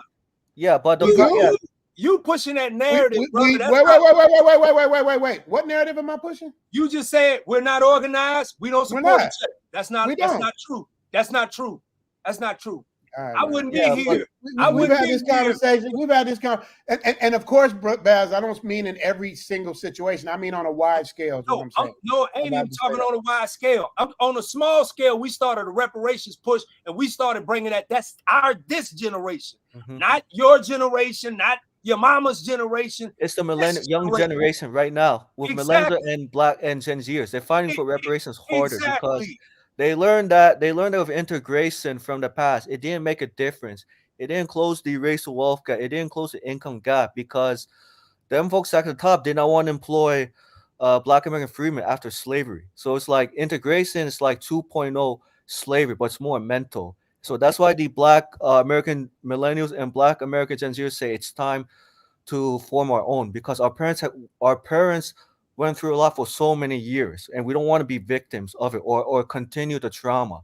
And they want to be able to pass on intergenerational wealth. They don't want to continue to pass on intergenerational trauma to the kids and great grandkids and the next generation, where they're seeing that European Americans are able to pass intergenerational wealth because they stole property, resources from the African diaspora and then brought the enslaved Africans to the United States of America. And so that's why a debt is owed to the Black American freedmen of chattel slavery, and it will equalize the playing field. But the problem is because the European Americans and other non-Black Americans, they're afraid of competition. They're afraid of being treated equal. So that's why they Mike, let me ask you a question. Sure. Mike. It's a two-part question. It's the same question I asked Baz and I asked Cameron. So how much do you think realistically the government will be willing to give us for reparations? Yes. Yeah. Just give me a number. What's the number you think? Yeah, so in my opinion, cash payment reparations for chattel slavery should be $100 trillion. I'm including both what happened during slavery and after slavery. Okay. And I say $100 trillion. 100 years of Jim Crow. Yes, Jim Crow, exactly. Yes, Jim Crow. Okay, yes. So 100 trillion. Okay, I got you. So that's the number, 100 trillion. And what is the deficit America is in right now? Do you know? Right now it's about $34 trillion. But you look at how much we spend on military spending. We spend about, in the last 20 years, we spent about almost $40 trillion in Afghanistan. So that's definitely enough. And money we don't even use, and weapons we don't even use. So, yeah, so let me get this right. So we're 34 trillion in debt. We're owed $100 trillion. How and when do you think that would pass? Something like, let's just, for argument's sake, say 50 trillion. Okay. How long do you think? When do you think that would happen? You know, in my honest opinion, reparations needs to happen immediately, like right now. Not needs. I'm talking about realistically. Yeah, it should have happened 100 years ago. I'm talking about now in today's time. How long do you think it would take for that to get pushed through and that would actually happen and we'd all get checks? I mean, it's going to take. What I know is that reparations payment is going to be continuous. You know what I mean? Right? It's going to be like start? Yeah, but what I'm saying, is it needs to be an ongoing process. It's not just here's some money, it's over with. Right. When would it start? When would it start? You need I oversight. mean, it should start today. To be honest, No, we're talking fantasy. I'm talking about realistically. If you could put a date on it, a realistic date. Yeah, okay. Date. Start the payments to start. Okay, so a date. I would say, well, depending on who wins the congressional election and the presidency. Let's say hypothetically, it should start on January 20th, 2025. Mm-hmm. Because you're saying depending on who wins, so let's for argument's sake, I guess you're saying Kamala would give that. Or I'm not. I didn't say Kamala or Donald Trump. I'm saying like hypothetically speaking, because there's also third-party candidates who support reparations. So we also have to factor that in as well. But hypothetically speaking, it should be January 20th, 2025, because Black American freedmen and chattel slave waited too long to get a check. They want to check now. They don't want to wait. Right. Right, I got that. But I'm saying, so you're saying in January 2025, the reparations payment could realistically start, or you're saying in a fantasy world should start? There's a difference. Well, I'm asking. Are you asking in terms? You're asking me like in terms of the fantasy, right? I just want to make No, sure. no. I'm asking in terms of reality because I think it is a fantasy. Reality. So in reality, it's going to be very difficult, but it needs to happen in reality because so many Black American freedmen are struggling in reality. No, I understand that. I got that. But my question, that's like me saying everybody needs everybody needs a car. Okay, but I'm saying when. But the car is different from wealth. That's totally No, I different. understand that. I understand it. But I'm just asking because I'm trying to get a gauge on reality. Because we can say $100 trillion and it sounds beautiful and wonderful. Yeah, but I'm reality, right? Mag, you sinking yourself right now, Rich. You sinking yourself with this. Hey, Baz, I'm just trying to get a question answered. It's disingenuous question. I'm just trying to get a question We answered. never asked in disingenuous questions to Japanese when they got their reparations. We never. What I'm talking about. Wait. This is a disingenuous question. Yeah, because you're saying, okay, hypothetically, if it was a start, when I didn't say hypothetically. I said realistically. You're changing my words to make we know realistically we are in a fight. We are in a fight for reparations. We understand what's going. That's the reality. But you're putting it in hypothetical terms. No, I'm not. You keep hypothetical reality is two different things. Those two different things. I'm not asking hypothetical. I'm asking for a reality when this can happen. Let me tell you why. Let me tell you why I'm doing this. Since you think I'm disingenuous, which you should know that. The reason why I'm doing this, the reason why I'm doing this is because, in my opinion, this is a distraction to keep us from working, waiting on somebody else to do something. I can't finish my sentence. I'm just trying to finish my sentence. I'm just trying to finish my sentence. I like the far left. I'm just trying to finish my sentence. Go ahead. Waiting for somebody else to do something for us when we can get up and work. It's the bottom line. I can't sit here and work. I got to make it happen every day. I got to go to work. I got to do my thing. I got to make it happen. So the point is, when we hear this, it pacifies us. It lulls us to sleep for something that's, in my opinion, that's why. Wait, I'm just trying to get. I'm at the end. That's why I'm trying to get a realistic date, so I can, in my head, just like when I had the stream today, trying to find out Kamala or Trump, like what makes more sense, because I'm a logical person.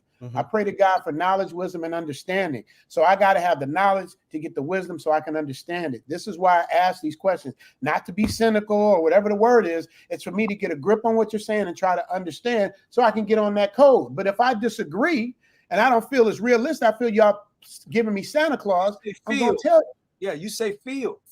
Go ahead. But I can say this much, Richie. Just like they give these people money as soon as they come across the border, they can give it to us as well. But they're not doing it. That's why I said if they want to. We keep saying what they could do, what they should do, what the political will is lagging. Yeah. Now, I think organization. Not to mention, they owe us reparations for places like Rosewood and all them other Black Wall Street. Oklahoma. They owe us that. I totally agree. Cities, they owe us money for that. That's where we're missing each other. You guys are acting like I don't agree with that. I'm not talking about that. I'm talking about the reality of it happening. I'm not talking about the morality of it happening. I'm talking about the reality. So when I hear this stuff, it's like it's distracting to me because I'm like, oh shit, I ain't gotta work. I got reparations. No, you're gonna have to work because they're not. I'm gonna be honest with you. They don't want to give it to us. They don't want to. Right. Yeah, I mean, regardless if they don't want to give it to us, that don't mean it stops what we're doing. We still gotta do what we gotta do. You know what I'm saying? Right. The work continues. Yeah, all I'm saying with Richie Mack is that I think somewhere in your family history or in your family lineage, it's not. I'm about to delete you from the channel. I'm just saying. It's like we do this by ourselves. Like whenever we talk, it always goes into some psychological reason that I don't agree with. I'm just saying, like the passion is not there, brother. Dude, it's not about the passion, about the reality. Passion there, dude. It's like Kamala Harris, bro. It's in not the nation. It's not there. It's not there. She's not like us. The passion out there because you feel you talking like far left. I feel your passion isn't there. We've had this conversation offline. I feel like you're one of the most talented people I know, but you get distracted by shit that got nothing to do with your talent. No, the people hear it. No. Yeah. And I work every day. I take care of my business. But that ain't got nothing to do with what's old and what I'm fighting for. I'm fighting for my very life. I'm fighting for my kids' life. I don't know what you're fighting for. I'm just saying. I don't know. All right, man. All right, y'all. I'm about to end this stream. I love y'all. It was a great talking to y'all. We could be ambassadors. We do this all the time. This ain't new. We do this. The one thing I'll say, it ain't nothing fake. This we'll get off now and keep going like this. Like we really do this. But before you go, Richie, before you go, my thing is we have to figure out how to put pressure on. If you want this, you got to figure out how to put pressure on exactly who's going to how do you give put you this pressure money. on people that have wronged you for 400 years? Yeah, without look, organization? I'm Let saying me give y'all the answer. Let me make this simple for you, because you guys, let me just, it's just common sense. The entertainment and the sports industry is dominated by Black people. We don't own any football teams. We don't own any basketball teams. We don't own any venues. We don't own any TV stations. We don't own anything that we can have some kind of a power. So when you get somebody that has a lot of money, like a Michael Jackson or a Prince or a Michael Jordan or Magic Johnson or whoever, you get all these millionaires. We have, I don't know if you guys know this, but we have almost 2 million Black millionaires in America right now. 1.8 million Black millionaires in America. And what that mean? I'm trying to figure out what does that mean, because you got all these You millionaires. can't tell. You don't know what that means. When you have doing nothing that are doing nothing. They're part That's of my point. That's my point. Maybe, but maybe they're not. Maybe they have a contract or something where they're not allowed to do this kind of stuff in the community. Not allowed to help. Floyd Mayweather Mayweather's not allowed to do it. He's a billionaire. Exactly. Yeah, they're not allowed to speak about reparations because they signed a Floyd contract. Mayweather's not allowed to do it. Who does Floyd Mayweather work for? What you mean? He works for. I saw him going to them same people and dressing up like them. Come on, man. You know what it is. See, you can pretend that you don't know what it is, but you know what it is. And I would also say the thing is very important. The reparation has to be cash. It can't be some stupid crap like education where my kids go to college and basically that just means that they write a check to this big institution over here. The money never goes in our hands whatsoever. And then my kid got to come out and go to those same people and beg them for a job afterward. They can't work like that. Makes no sense. Exactly. It makes no sense. It's got to be money. It's got to be money. Let me tell you what does make sense, because when I don't think about problem, I think about solutions. And I told this to Baz. You know what will make sense? What will make sense is because we spend more money than anyone. Black people in America spend more money than the country of Spain. That's the true. only way it would work, because they're not going to give us any money.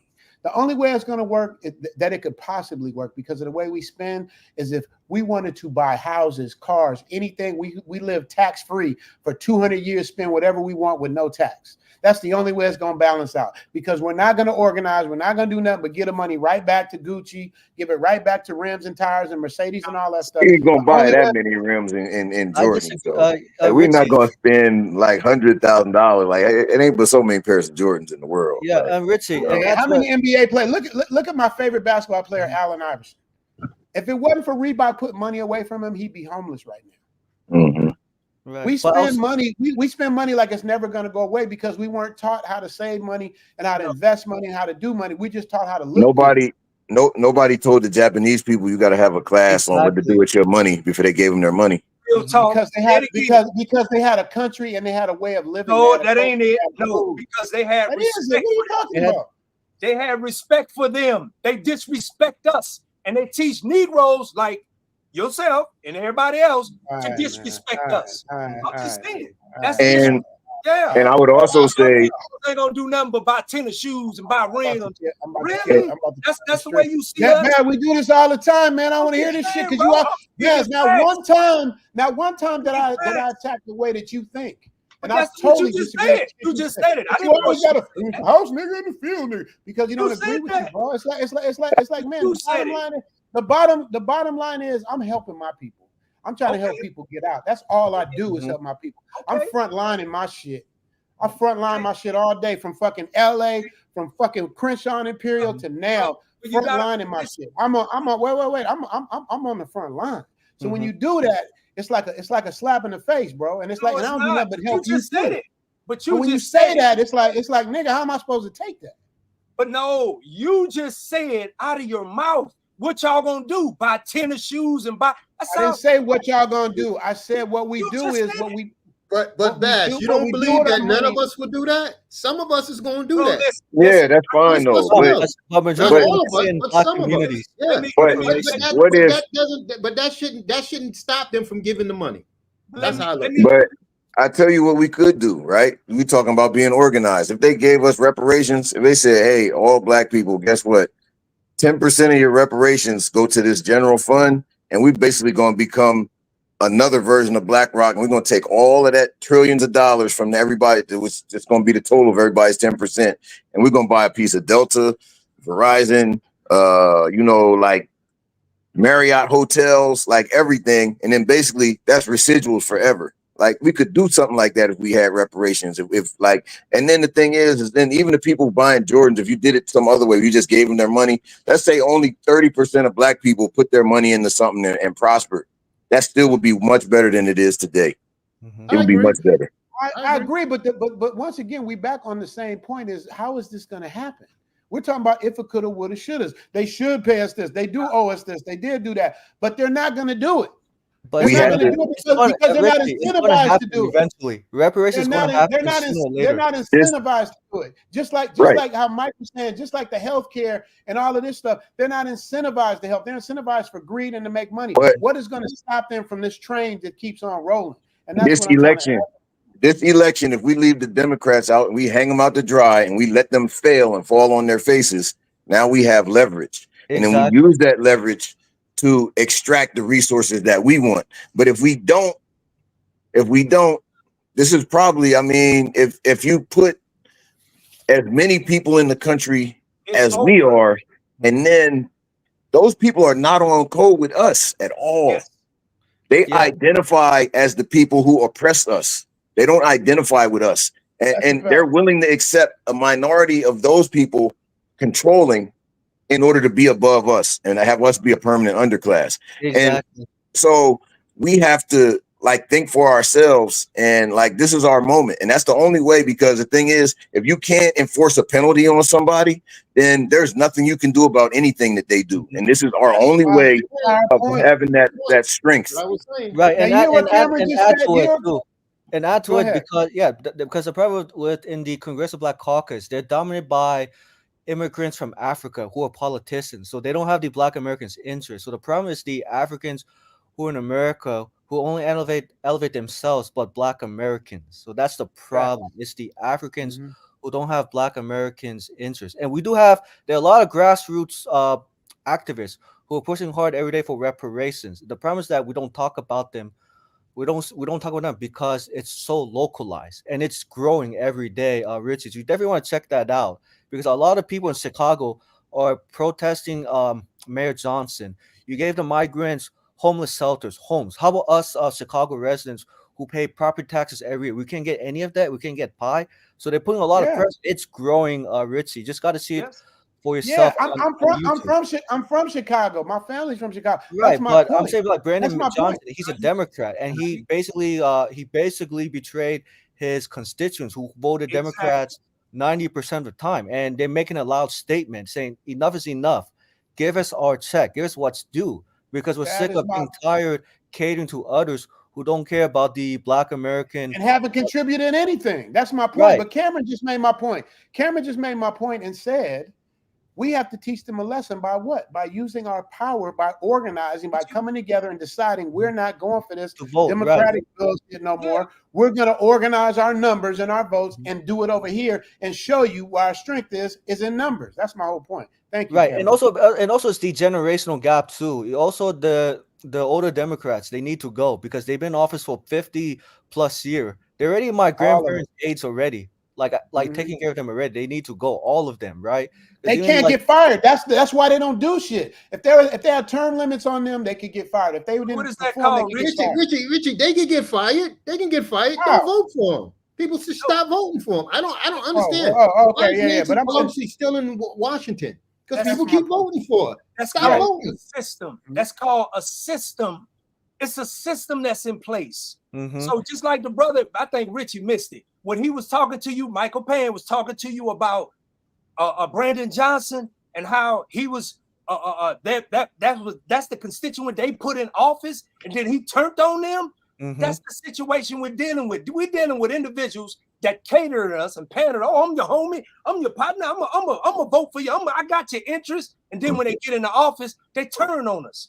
You dig what I'm saying? So all that tap dancing, that's what we talking about. Same point. You making my point for me. That's what I'm saying. Yeah, we killing the tap dancers. So don't say that we're not organized. We're organized. If we're organized, then how did he get in office to do that?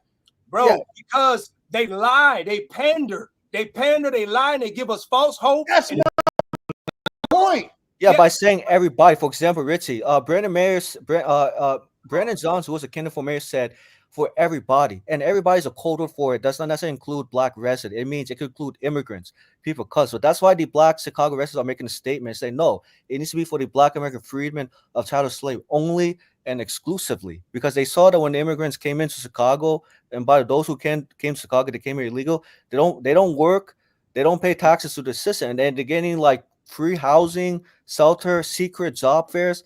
But the black Americans in Chicago, they're struggling, and they want a job fair. They desperately want to work, put food on the table, rebuild the Chicago economy. The problem is priorities are that Brandon Johnson, he's not prioritizing black residents who put him to office. So that's why Brandon Johnson needs to go. I'm not saying when the election is going to happen in Chicago, but it's going to definitely happen pretty soon in the next 2 to 3 years. So that's when it's time to put in new candidates to put Brandon Johnson out. And there are grassroots actors who are fighting hard every single day. The problem is like what your guest said, is the power elites.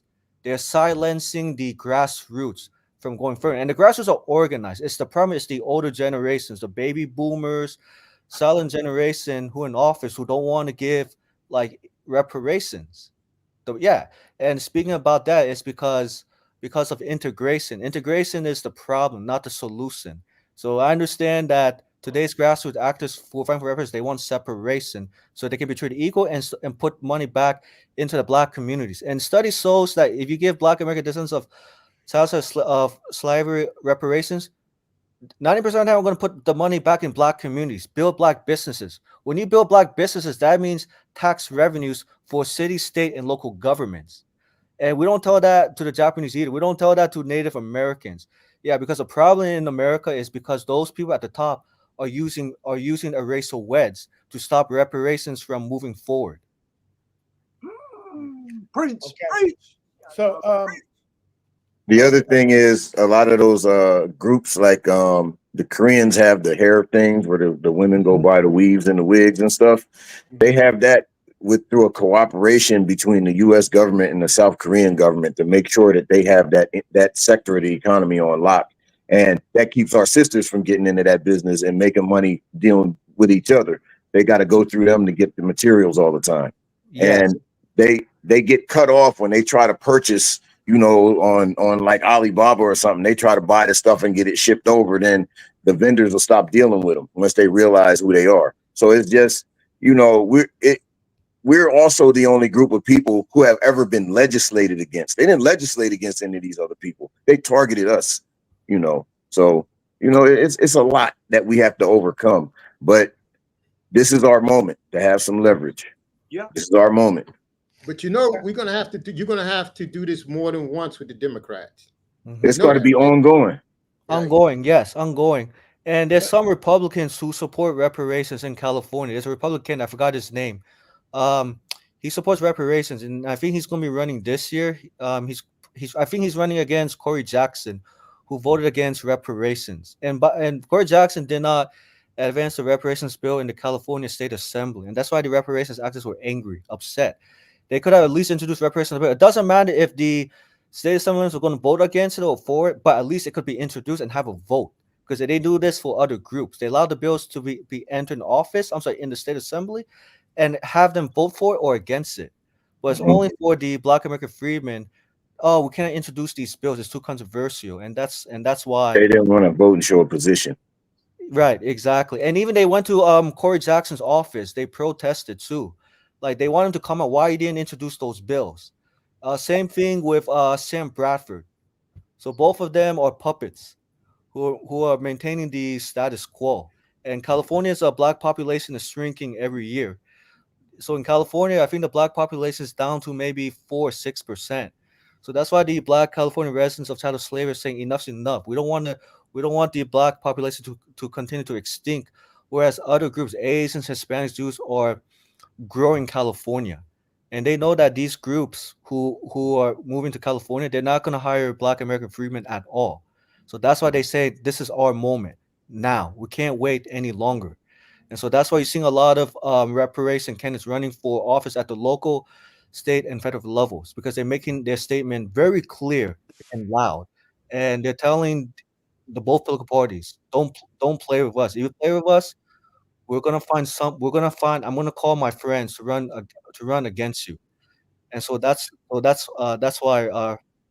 Ritzy. Mm. Because I want Got to you. put myself Sorry, last. real quick. Peaceful Life. I sent you a link if you want to come up before I get out of here. Yeah, bring him up. Bring him up. He needs to get what you get. He needs Peaceful something. Life. Get what I get. Yeah, Get just what smoke. I get, nigga. I'm Smoke. get what you mean. Get what Yeah, I but get. Big You ain't gay. Bass. Big Bass. He does have a point though. Who have a point? Peaceful Life does have a point. Got no, a lot of our how sisters does he will have a work with point? us. I'm finna get to that because real men. Look, we that's one thing about. He said this is it. We can't even get our women to cooperate. Well, when you can't get your women to cooperate when they are in the bed with those who are against us, you dig what I'm saying? That's not I my agree. sister. I agree. I agree 100%. So I find a man is a leader. So he's gonna find a woman is just my helpmate. She can be whatever she can be. She can be Asian, she can be whatever, African black, Dominican black. As long as I'm leading the way I'm supposed to lead and get and fight what I'm supposed to fight. Matter of fact, that's really not the situation. It's not about a cooperation because our women are starting to direct themselves back to what we're talking about as far as like this Kamala Harris situation. All women are following black men's lead. That's why you got Obama getting up there talking about wagging his finger at black men. But then you see I thought that was ridiculous. come out. You seeing all the sisters come out in support of black men. It's just those shields, those entertainers, and those suckers that jump out there that's trying to like talk us down. Spike Lee's and all these other people. You dig what I'm saying? So all of that is a myth. That's misinformation. That's because you're on the other side of the world, bro. You're not in the country. You're not here. You can't feel it. So when you're in Thailand, you're in other countries, you're not gonna feel the brunt of what's happening. I ain't talking about social media. I'm talking about in the streets. I was just here when Kamala Harris left when Beyonce was down there. So we seen what it was like. All right, let me say this, Mr. I'm in the streets. Mr. I'm in the streets.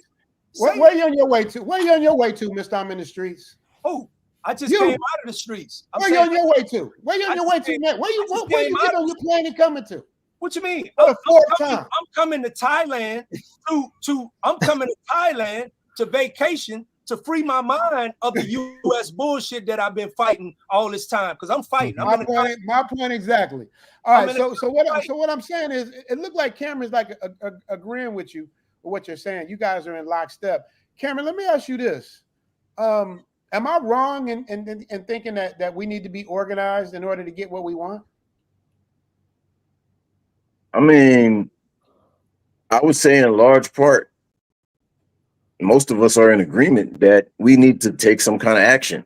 And the thing is, you know, I'm reacting to what Peaceful Life put, but it's like, you know, the women are going to benefit, you know, and the thing is we all want this to go through. We all want this to happen. We want the world to look better for our kids than it looks for us, you know? So I don't think that's going to be a big deal. I think we don't need to have our little shepherd or like savior person to lead us to that. I just think we just need to talk to each other. If they had a thing, like I'm in Atlanta, if they had a thing here in Georgia where they were going to have like, hey, they're going to talk about such and such, I'm pretty sure we'd all agree. We wouldn't be out there talking about like, I don't want money. I don't want an education. I want like some food stamps and I want a $200 voucher toward my rent. No, you want the money. So like that's not going to be hard. You know what I'm saying? Yeah. Okay. That's good. So Peaceful Life just stepped up. A Peaceful Life just stepped up. I'm gonna let him talk. America Talk Live. I need to see who you are, brother. I just don't know who you are, but I definitely don't mind hearing from you. Peaceful Life. Bass has some words for you. Peaceful Life. What would you like to say? I'm gonna give you the solo cam. Peaceful Life, you up? Can you hear me? Can you hear me? Nah, he probably can't hear you, Rich. Oh, okay, I lost him. I don't know what happened. You probably don't have his mic on. Yeah, he was there. Okay, American Talk Live just put his cam on. Let's add him up. Or is he already up? No, he's not. He got a cam up. Who's that right there? That's Cam. Oh, Cam, you put a hat on? Huh? Yeah, okay, I was about to say, I was like, this I've nigga been super here. beautiful. Okay, you change angles. You look totally different. American Talk Live. I need to see who you are, man. I need to make sure that you ain't a Klingon. Okay, Peaceful Life is back. Peaceful Life. Can you hear us? Hey, salute to the brothers. What's going on? Hey, There you go. Hey, salute all you brothers, man. All right, salute. Yes, sir. Yes, sir. Salute. Hey, I appreciate the dialogue. And what's interesting, I actually just happened to get up the night and I just looked and I saw the brothers having this conversation. My issue is this, and I listened to the dialogue. What we don't look at is what the condition of the community is. We had this thing a few years ago under the Trump administration called a Contract for America, presented by our brother Ice Cube. Mm-hmm. And I remember when he was on the Cocktail with Queens, and he presented it to the sisters, right? It was just a dialogue. And the first thing those women said to him was, what's in it for Black women? Well, the brothers forget to mention that we live in a dysfunctional matriarchal in America. And many of our women behave like white supremacists. Yep. Because that's why they're always deleting like 30 million, I call it 30 million Black babies that are missing. The Black population is supposed to be 30 million stronger, but many of them have been washed down the sink or thrown out the back in the trash by our own women, and they have more interest in siding with white liberals and women empowerment than siding with the brothers, which is why we have this passport community and many of our brothers trying to get away from this dysfunctional matriarchy, and why there's so much hatred towards each other in the Black community, and many of us deleting ourselves. So we assume that we have this functional community in the first place. We have a dysfunctional matriarchal.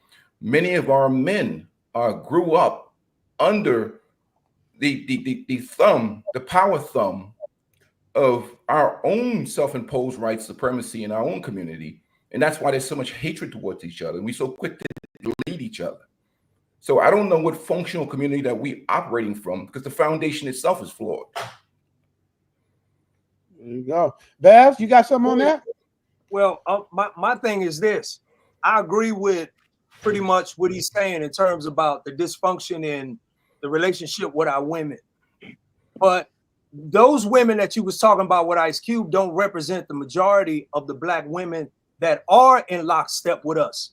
You see what I'm saying? So I can't just put all Black men in a box or all Black women in a box and say, well, you know, these women are just, they represent, you know, they represent all of those women who are out there following Sexy Red and Meg Thee Stallion and all of that. That don't represent all the Black women. Matter of fact, that's a false representation. Even Black men, we all don't sag our pants. We all ain't thugs. We all don't smoke weed, Kamala Harris, with the weed policy. We all don't smoke weed. We're very intelligent, no matter where we've been. So I'm saying that Black men can still be leaders. We still are a certain type of leader that can influence our women to follow lockstep with us when it comes to reparation, when it comes to voting, because it don't take the mass majority of all of us. It just takes a few, and then it trickles. Once they see that, then it's like an avalanche. Once the ball go to rolling, then everybody moves lockstep. Because this reparation discussion wasn't started by the baby boomers, the old fellas, the civil rights generation. It was started by these brothers, the very few in our generation, in this generation.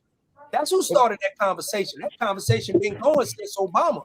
See what I'm saying? Even though the generation of our women have started to fall to the wayside because of those that are put in place to make them look a certain type of way. I can see the forest from the trees. I don't get tricked and fooled because they put a few people in front of us and say, this is your representation, because it's not. Okay, my brother, I hear what you're saying, but let me ask you a question. Go for it. The way you tell how people respect you is how they talk to you. When they talk, when you hear Obama talks to Black men, he talks to them like they're children. Get on board the plantation, shut the F up. When you see our women out there, the Sexy Red, the Meg Thee Stallions, even though there is a bigger force that are funding this and sponsoring this destruction of our community beyond them, that's not even from that community, that are profiting from this, you don't see our women pushing back against this ratchetness. Black women, if they're such massive women, why are they on board with these women allowing this to happen? If Black women didn't want Sexy Red and them to do that, they can stop that. The reason why is because that is a product of what they have done to our community through this white liberal feminist ideology, indoctrination, that you can't challenge these women because they're backed by corporate sponsored feminism, white supremacy, the government itself. So you can't really put it. So men, we act like we have these power in this community. If there was this power in this community, there wouldn't be passport bros. We'd be sitting back in America. All of us would be married to Black women. You wouldn't be these guys running to Brazil and Thailand and all these other places.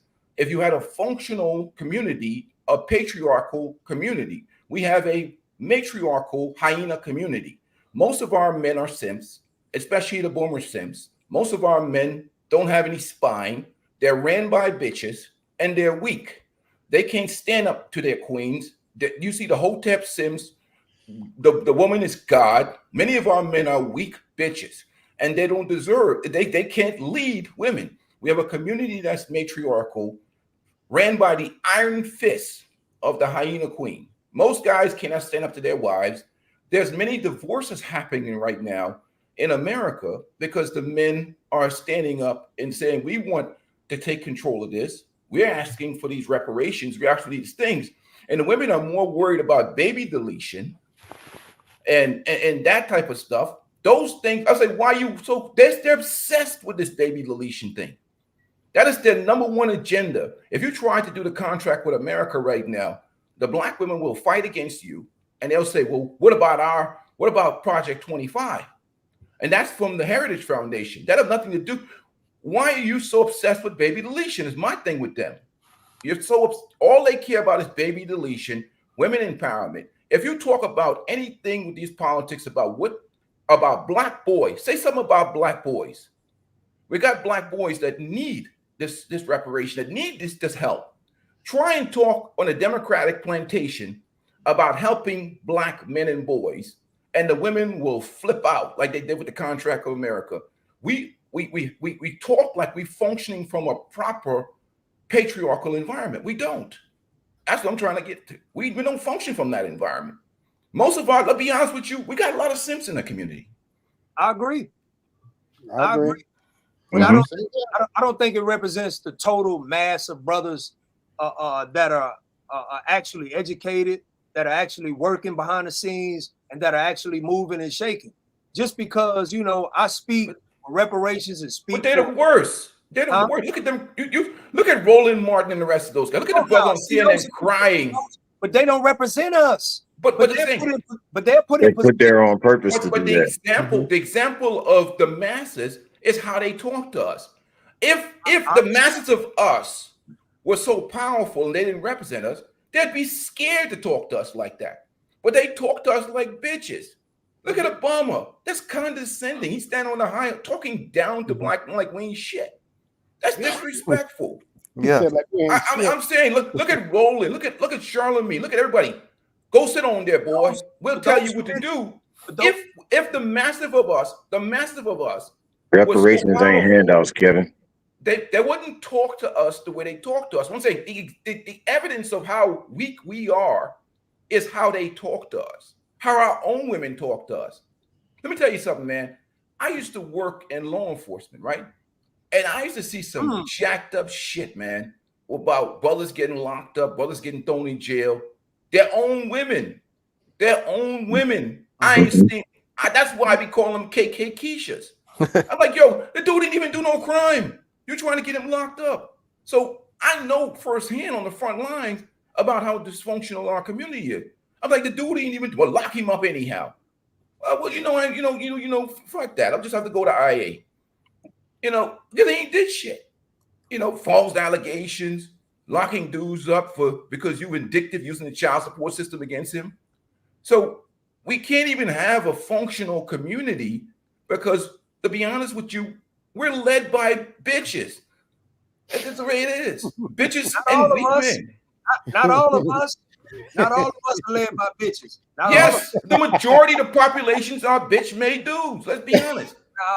I'm not gonna put that out. Now there. you might have some masculine dude like you, Bass, but I'm telling you, masculine dudes like the dudes on this panel are a minority in the black community because most of the time, you go back from 65, most of these dudes was raised by these single mommies. Not all of them, because there's some strong dudes raised by single mommies, but these dudes are that's why we're so passive and these women are so dominant. And an example of that, again, you go back to Stacey Abrams and the rest of them, they're telling men, because you don't support this agenda, that you're misogynist, that you hate women, or that you know, you see what I'm saying? They're calling us monsters now. They're saying we're weak, we're misogynistic. Look at how they talk to us. Isn't that an example of what they think about us? Remember Tommy learned one They time. think they can manipulate you emotionally by saying stuff like that. Remember Tommy learned one time she said something about white men on Fox? You said men are You see how trash. quickly they checked that white woman? Yep. If we had a real community, people like, if the problem is the people that are the most dysfunctional and most degenerate are the ones that are the badges for the culture. If we had a real a patriarchal leadership, black men will shut that shit up and shut that shit down in one day. That's true. Hey, Peaceful Life. That's like on The View. Said that because they're planning to bring Cynthia G back on YouTube. Exactly. She's the devil. Yeah, They're bringing her back. Yeah, and they got them. Yeah. And they got them women on The View. What's crazy is they sit up there. The I guess only one black woman up there, and let everybody else on there just blast off on black men.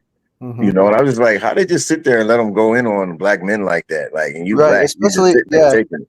I know who you're talking about, especially when she called black men ridiculous for voting Trump, but then she never called out the white men for voting Trump. Or anybody. It's crazy too, because instead of saying, let me sit and talk to these black men for understanding, they don't respect you even enough to do that. What they did was they say, okay, they went to identity politics and shame. We're going to shame these. I'm not disrespecting. We're going to shame these bitches. The women, they don't care what you think. They're like, shut up. Shut up. Women are opportunistic by nature, though. I mean, that's true, but even in that, you see the conservative women, they vote in alignment with their husbands. Their men lead and they follow, right? And Our women are survivors. telling us what we're going to do. So, like I said, we go back to the contract for America. You can pull up the clip, and that's the reality of life. And that's why we have all these brothers living overseas, because some of them are trying to get the hell away from these women to get some peace. You know, that they grew up around these overbearing aunties. Not all women. Now, I'm not going to speak about all our women. They're overbearing, emasculating, ball-busting, nut-crunching women in the community. And dude just trying to hide in the bushes somewhere just to get some goddamn peace and some fucking like yeah, they got us. You can't speak up because you got like an army of simps that's ready to tear your throat out. Yeah, but I would add this. Actually, more black women are leaving the Democratic Party and joining black men. I'm not sure if you know that, sir. They are, but the problem is the masses. The But masses it's growing. are. But it's very growing quickly. I can tell you with Kamala Harris, she's losing black women voters very, very fast. She Getting may closer lose to about election 10% season. of them. The problem And is that she's probably- our women and Kamala's probably are going to aligned lose. with I white can tell you liberals. that. They're not aligned with us. Right. Our women and a lot of our black women are people. white liberals. Our women are white liberals. They're not black. They're white liberals. Yeah. And we vote as a block, which is a bad thing for us. But the good thing is, it's like if 25% can get peeled away, that's enough that the Democrats won't win. It doesn't have to be a unanimous, like all of us just don't vote. It just has to be about 25%. 25% of us get peeled away on this election and either don't vote or vote for the other party, then the Democrats lose. And they understand that they can't win without us, because it's like The white people are split down the middle on their party affiliation. So, they kind of, and then some of them switch sides and then switch back every couple of years. But black people, we just kind of stand in one place on the Democrat side of the scale. But, it's just like a scale with weights on it. If you take a certain amount of weight off, that other side is going to lift up and one other side is going to go down. And that's 25% is all it takes. Yes, and I also add to that some black voters are going to third parties. For example, Dr. Jill Stein, she has reparations on her platform. Dr. Cornel West, Claudia De La Cruz. So although it's not a substantial number going to third parties, but it's definitely huge enough to prevent Kamala from winning, or Kamala will have to win with a very, very enough high numbers. But it all depends on the outcomes at the end. And also, like I said, also the Democrats, because they have corporate sponsors. So that's why a lot of women, I would say women in general, are being very hostile, aggressive, because they're getting a check from corporations. I think it's just the structure of the community, which is a matriarchal structure. I think black men are on their own. And the 25% we'll keep, and then we replace, which we should be honest with you, if we're really operating in our masculinity, we're not going to cooperate with them. We tried it with a contract with America. The others 100% can be replaced with African women or foreign women from overseas that are conservative, that follow under a man's leadership. It's time to stop playing with those women. That's where power and strength come in, because that's the only thing women respect. Our women have been sold to white liberals. They're not coming back. They're not going to give up power. Once power is taken, we don't need that 75%. We are men. I'll replace your ass with we replace that 75% with traditional women from another culture. Black men need to separate and build their own community. Those women are gone, man. It's over. We can't look back. Black man right there. I mean, you play games with them too much. They're not coming back. In fact, they'll push your ass off a cliff. They are operating. Yeah, that's the enemy within, man. They're white liberals. You're sleeping with the enemy. That's white liberals. You're sleeping with a white liberal. You're not sleeping with a black woman. And you know whose idea to delineate babies was actually Margaret Sanger. She was a white feminist who put abortion in black communities because she didn't want the number of black babies to equal the number of they didn't want the black population to equal the number of white population. So that's why, if you look at it historically speaking, it's actually Margaret Sanger who influenced a black woman to join the feminist movement. Not only join the feminist movement, but to push for abortion in the black community. So black women did not want abortion initially. It's actually the white communities who imposed on it. Just wanted to let you know. That's true, but if you look at our women took on the mantra of white feminism after 65 in the Great Society, and you see movies that started coming out, they started using our own women to harm us, and that's what the deletion. And then you just look at the color purple. Every woman you talk to has a color purple narrative. And like Big Bass said, the majority of black men are not monsters out here beating women. How do I know? 22 years of law enforcement. I could tell them. There's this. Most of the domestic violence situation was 90% mutual combat, 10% monsters. I never seen this massive abuse that these black men beating women like they be talking about. But they be making, our women are the ones that on here on YouTube and other places talking about a black woman is deleted every 5 minutes by a black. That's not true. That's bullshit. So it's white. They're like the arm of white supremacy in the black community. So we have dysfunctional culture that has to be fixed. You can't take even a contract to the government and what demands that you want. Let's see them talk about black boys and men. You see, they turn their head because it's a matriarchal culture. That's feminism. They want to talk about women's empowerment. But it's our black boys that are getting their ass handed to them in schools. They're not getting the proper education. They're not getting the things that they need in the proper funding. But you talk about men, anything that's connected with empowering men, they look at that as a threat. Because remember, they've spent the last 100 years trying to destroy masculinity. In fact, they're trying to turn our boys into women. I mean, that's why they promote the Dwayne Wades and stuff. So reparations is a far. We got to protect our boys from getting their balls cut off. I can't even worry about reparation.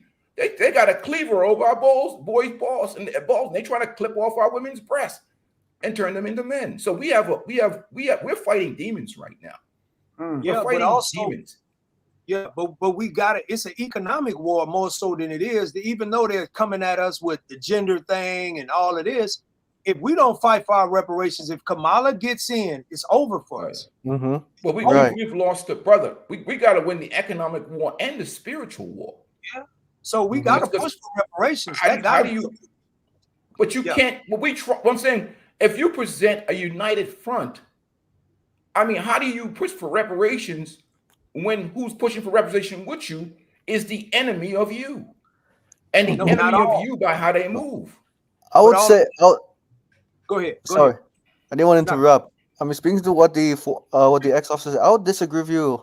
Reparations can happen regardless if men and women disagree about traditional gender roles or not. The key thing is money, because women see in men leading is money. So of course, women are gonna get reparations too. And by the way, if some women do want to file for divorce and get reparations, they're gonna get half. They probably want to split the reparations check once it's issued by the government. So regardless if men and women don't agree on what traditional roles should look like, but they do agree that economics is more important than fighting about spiritual war, because they need money to survive, put money to buy groceries, money to put a roof over their head at the end of the day. If they cared so much about money, they would be fighting to keep their families together, because that's the first thing about generational wealth. In fact, they fight not to keep their families together. They fight to destroy their families. Right. So the government incentivized them to break their own homes up. Absolutely. You know, they gave them Section 8 housing and stuff like that, food stamps and stuff, you know. Yeah, they're incentivized. What about the women that don't get Section 8 housing and find somebody with money and divorce them in 5 minutes? Well, that's also like the family court system needs to get revamped. You know, like ever since they had that no-fault divorce thing in the 70s, it's been a bloodbath. Yeah. So, yeah. Now, in a lot of countries, you know, like I spent about 16 years abroad as an adult. You leave with what you came in with in most of these countries. So it's like the woman is not incentivized to just say, I decided I don't like you today, but I want all your stuff. Like there is no such thing. You know, they make it difficult for women to get divorced in foreign country. It has to be evidence. Did your husband or spouse attack you? Did he give you bruise? Okay, if he did give you bruise, you can get divorced. But if it's just like, I want to fight divorce because of due to irreconcilable differences. You're not rich fast enough. Exactly right. But in America, because in America, unfortunately, because this divorce system is based on money, they're always going to look at men with a lot of resources. That's the problem. Take half their shit. That's why they're so hurried to get married. They want to get married, have a beautiful wedding, and then take your shit as soon as they get unhappy. They don't stick into the rich or poor. Better or worse. They don't subscribe to that. They just subscribe to the good times and the wedding party. Yeah. And also for Section 8, you guys, one of you talked about Section 8 housing. Yes, that's true that the government incentivized women not to have a man around the house due to the due to the governmental system, right? So if the women do include the men, so the women are concerned that they're going to lose Section 8 to pay for rent, and not only just lose Section 8 housing, but being evicted by design, because they're scared that black men are going to challenge the status quo. But no other groups that have a husband, spouse, or boyfriends, when they get Section 8, the government says, you can't have a man around the house. Yeah, because the problem is the government is based on race, since the exception of slavery. Well, now that's coming to the white community as well now. So they're hitting everybody. Yes. Well, we're the guinea pigs for everything that they want to do. That's messed up. The problem is that what a lot of black men don't understand is they see the government and white liberals and corporate sponsored feminism as their man. That's their man. Yeah, that's what a lot of brothers don't understand. And then what they'll do is try and quote a lot of negative statistics that are fake and fraud, that how jacked up black men are, that's the reason why they do it. No, they do it for power. Because if you look at the statistic, the majority of brothers are not incarcerated or derelict or 56% of us have no kids. are in the middle class and doing well. We don't have this degeneracy in the masses of black men. But if you let black women tell you, this is the way they keep power, by saying, well, we won't let these men leave because they ain't ish. Remember, that's why we have the panda bear community in America. A bunch of men, I don't want to mention their names on respect to Richie's podcast, but there's dudes are telling women that a dude need to give you $50,000 just to talk to you, or even to date you. There's dudes selling that narrative in America. Our own brothers that have been basically deballed and are not even men. So we have a community that are basically eating away at itself. And these women are not going to give up power. They've had power since the 60s. And they've used a false narrative provided by white supremacy. Like, you notice a bunch of races, one of their biggest favorite things to use is the color purple. What did our people do? We're going to remake the color purple. That degenerate narrative about a dysfunctional, evil black man wasn't our people. It was some corporate, whatchamacallit, that pushed for that movie. Man, Oprah and Alice Walker. Look at the movie, some of the movies Tyler, my brother, makes. It promotes an image of this dysfunctional, degenerate black men. When the brothers are not like that, our own people are tearing down our image. He's a man in a dress, so that's all you need to know about him. Right? That's all. That's man in a dress. Right. But I'm saying, look at how look at how they talk to us. They're not talking out of respect. They're talking to you right, in an aggressive way, like the meaning. Talking to us like, to be honest with you, they talking to us like we straight bitches. Yeah, like we ain't got no manhood and all kind of. Shut up, boy. You misogynist. I hate your mama. Shut up. You can't. And then if you have a voice in the community, they send about 30 simps at you to take you down.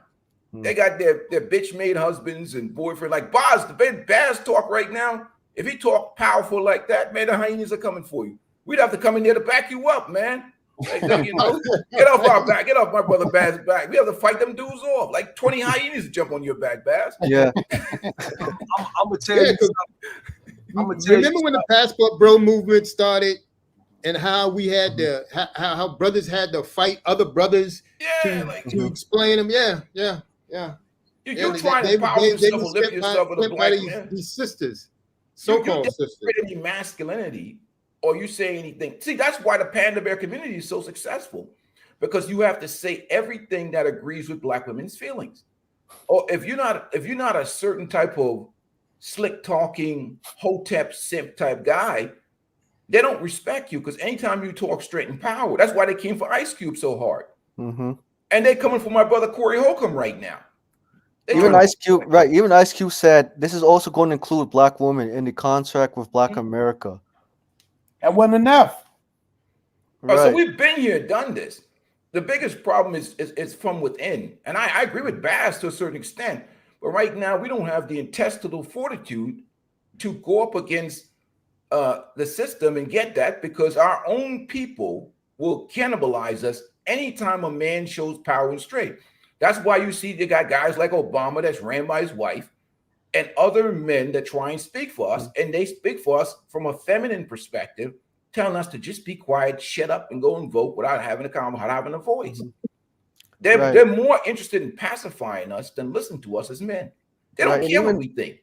Right, and even Obama under his presidency, he incarcerated a lot of black men the most, compared to any presidents in U.S. history. A lot of black men was killed on his watch too, and he talking about let's have a beer. So he's not. I didn't like that shit. I didn't like that beer shit. I love Obama. I'll make no bones about it, but I didn't like that beer shit. I don't love somebody that ain't did nothing for my people. I ain't got no love for him. But see, the thing about it is this: if you try to talk to them, okay, I want to talk about policies with the black community that focus on black men and boys, they'll chase me out the building. You know why? Why? Because if you have a community that's ran by men, it's hard to exploit them. It's just like the church. That's why they chased all of us. That's why all of us got the hell out of the church.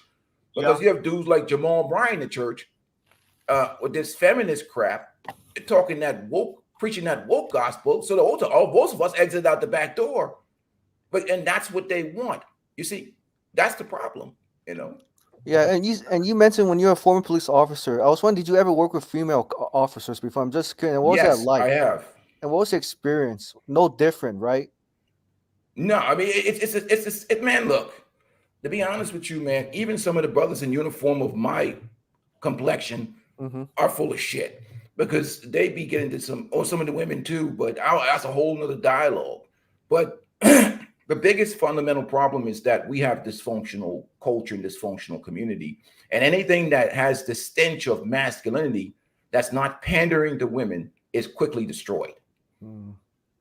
Because we're not gonna allow you to have powerful black men in the community. We're gonna turn them into women.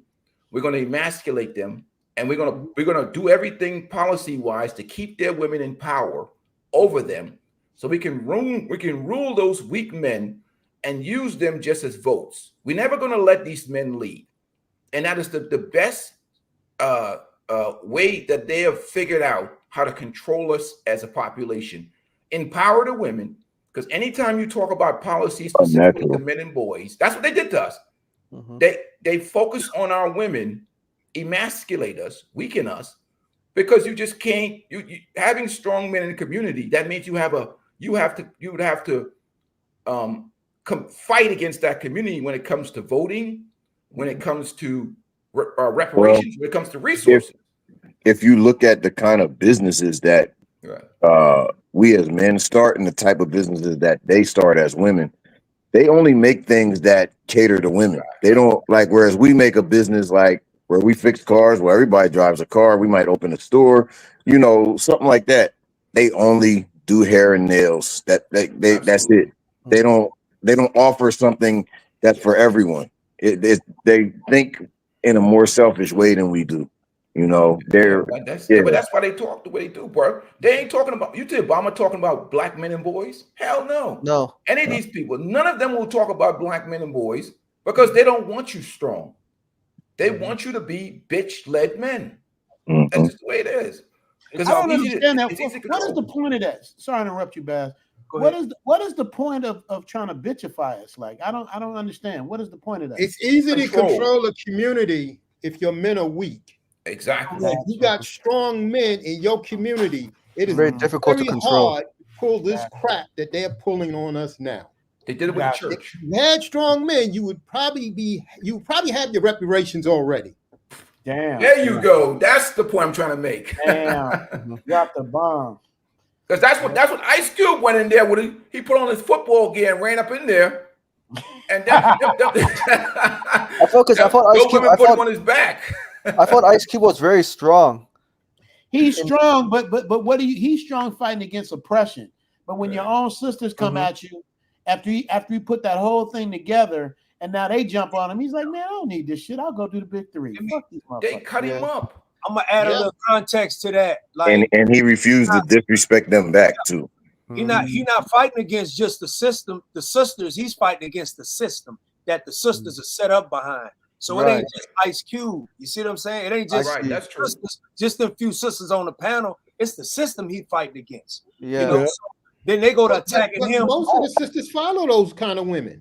They follow those. They love those. Most of the sisters follow those women. I mean, it's money. It's money. It's validation. It's money. It's power. So I'm gonna follow money, validation, and power. And that's the way some of those sisters who are off their spiritual self. The sisters that are on their spiritual self, they follow the men. They go to church. They do what's right. They do. But it's far few in between. And those sisters don't want to get into it with them other sisters because they cannibals. They will eat them up. You know what I'm saying? So I mean, that's what we face with. So a lot of brothers, they're not enough women. Like if I know my women, because you have women in the hood, women just in general are sleeping with the same 10% of men. So they populate everything. So 53% of men, 56% of men don't have wives because all the women are sleeping. They have unrealistic expectations. So I'm gonna sit here and die and wither away. Rather be part of a rotation. Yeah, I don't get my passport and get up out of here and go find some other methods or means of support. You dig what I'm saying? Yeah, So but that's the peaceful life. That's the point peaceful life is making. yeah, and I agree with him on that. 1000%. I agree with him on that. The only Hey, thing look, I just go had ahead, I'm sorry, Beth, go ahead. about the reparations situation. About Look well, what- why we fight for reparation if our community is in disarray? Well, just like what Mike said, where the community situation don't stop my living because I got to make money. I got to have economics to travel to be able to take care of my future wife. So I better fight for that, along with me working and trying to make things shake and make things, come to fruition. You know what I'm saying? So I can establish something. You know what I'm saying? That's what I mean, we can do that. We can do that. Women are self-absorbed and they want to fight for themselves and they want, oh, you ain't this. And then when a pandemic hit or war hit, then they find themselves looking for men. They racing. Women are survivors and men die on the battlefield. Women that they're just, when we die in the war, they just marry the men that killed us. Yeah, that's what they do. That's why usually men are survivors, because men are very masculine in terms of in terms of physical features. I initially thought men are survivors. Then not in our community, man. We got, like even anything, it's just the women and their simps.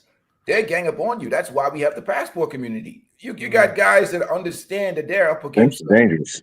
It ain't just man, woman. It's man, masculine man versus feminist women, corporate sponsored feminism, government empowerment, and an army of panda bears and simps. You're going to get double team, triple team. That's like a basketball team where you have 7 on 5. You're going to take L's because that's the way the community is set up. They don't just come by themselves. They got an army to take you down. So that's what the black man is against. And I understand why some brothers be like, you know what, this is an unwinnable situation. But the problem is this: there is a winnable situation, which is called black men doing their own thing. Because we can always get women. We can replace them with women from black women from other cultures or whatever else and build out. I think black men are a community of their own. And the quicker black men realize that, the faster they will be successful as a group. Because it's called being organized. Yeah, exactly. That's been my point the whole time. Let me give a shout out to John ETA. He cussing out people in the chat. Why y'all BS, man? Put me on timeout. You can handle the truth. Coming from a real man. Hey, John ETA, man. Apologize for that, bro. I don't know who did it, but that wasn't meant to. I want people to be able to say their opinion as long as they're respectful. Are you guys familiar with Philip Scott, the host of African Diaspora News Channel? And he has other shows. Oh yeah. They after him now. They after my brother Philip now. We gotta protect him. What did he do? Yeah, so Philip Scott said he gives advice to women. If he gives advice to the men, if the women don't respect you, they call the police against you, leave before the fire is about to get out. Don't leave once the fire is out. It's too late. And they coming after him now. They coming after him. After him. Tavis Smiley. They got Tavis Smiley. They've been got Tavis Smiley. They're coming after Umar too, Richie. They're coming after all of our brothers. The Black Queens. Protect our brothers. They coming for anybody who stood against Harris. They coming at him with the big butcher knife. Oh wow. Oh, so what's the name came against Harris? Philip Scott. So Philip Scott said just because the men don't support Kamala Harris, it's not. It has nothing to do with sex. It has to do with policies. Her policies, her qualifications, and that's it. And I guess Tavis Smiley, Hugh Douglas, they thought it was like a personal insult. It's not. And they know it's not an insult though. It's just this thing I said earlier about enforcing a penalty. They enforce the penalties on us even when we didn't do something wrong. We just need that ability to do the same thing back. That's all. Yeah.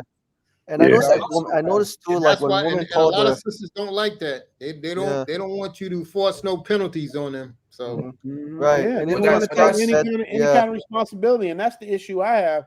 It's like, dude, take your responsibility, man. It's like, damn, you can't. What's so hard about admitting you're wrong about something once in a while?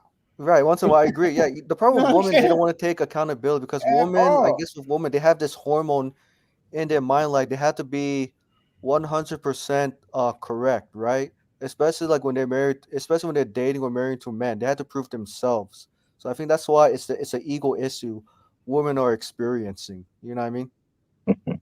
They line their Yeah, but ego to get in their way of judgment. that's the playbook now. The playbook now is to call us misogynists, women haters, to destroy our credibility, to say that we want to oppress women. If we Your mama's black. Don't forget your your mama's mama's black, your auntie, how you guys don't want to Yeah, support a your mama. strong woman. They don't care about listening to Yeah. understand. What's a strong woman? You're strong, but you can't do 5 push-ups. Nah, You know? what's a woman? They can't even Exactly. Right, exactly. Oh yeah. They can't even tell you what a woman is or what a man is and shit. And then when you find out when they do introduce a woman at school, it's some man dressed in the dress, probably kids, and she talking about reproductive justice, and at the same time, in the same breath, you talking about having surgeries on men inside of prisons to give reassignments. Yeah, that's crazy. Hey, that's one thing me and Baz agree on, man. To me, that's some Yeah, that's she the most, really that's jumped the out the most, window with that one.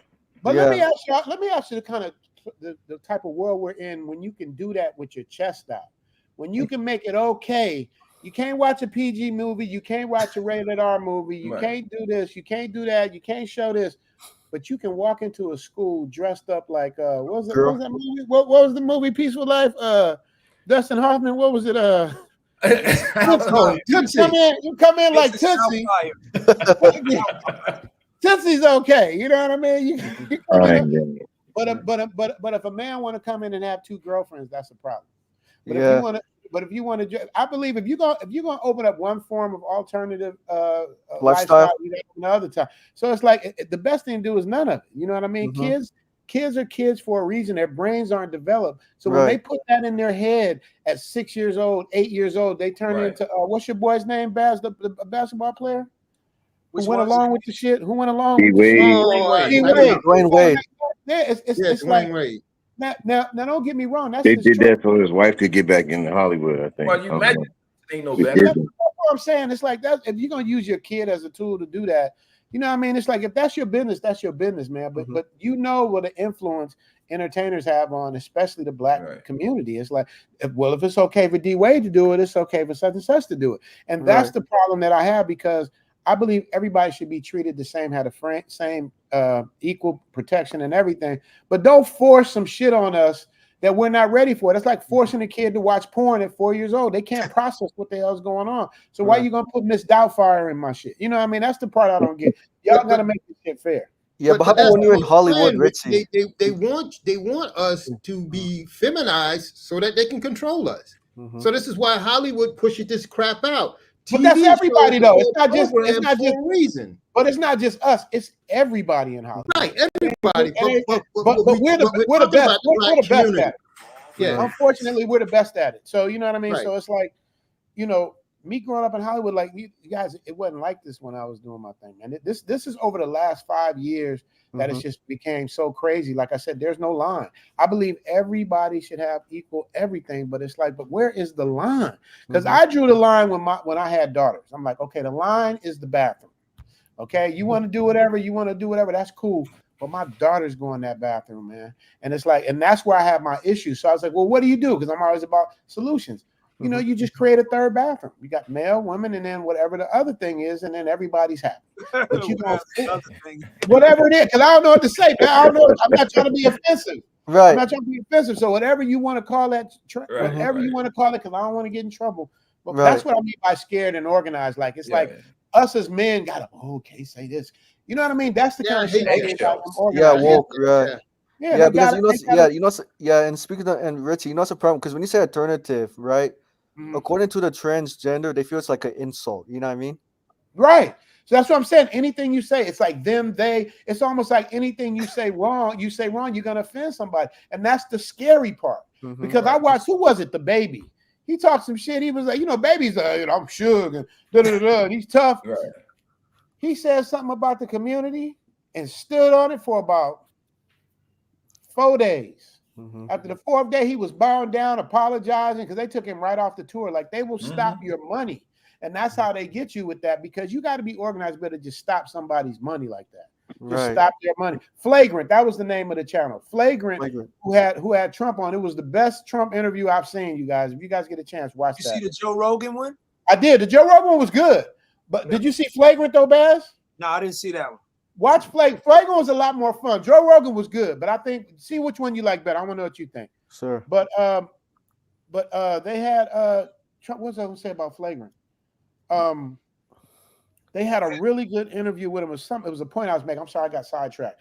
But watch that interview and you'll see what I'm talking about, man. But you know something, Richie? One of the reasons why a lot of people don't like Trump is because he's masculine. Masculine. He's straightforward. That's why they don't like Trump.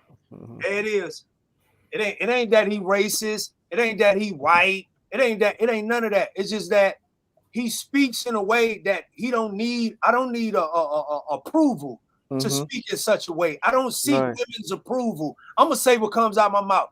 Grab him by the And that's why they love him. That's why they love him, because he says what he wants to say. He don't care about being politically correct, and he's clear. It's like, you do this, I'm gonna do that. I'm gonna hit back. And he's the first person, because he's not a politician. He's the first person that don't allow you to just run over him.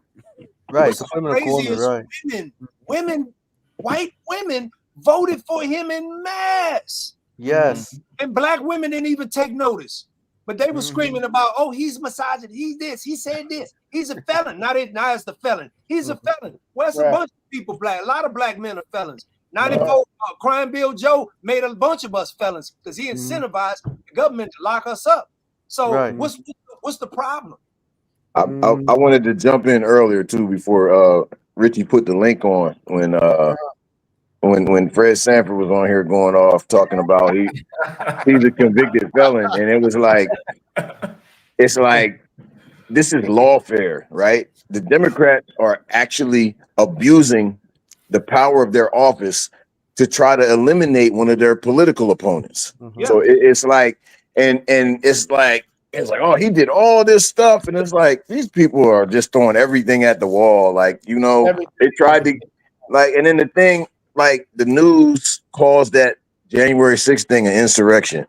An insurrection with no guns, you know, and with a bunch of embedded feds. They had embedded feds. It wasn't an insurrection, but what do you call that? Because if there was a riot.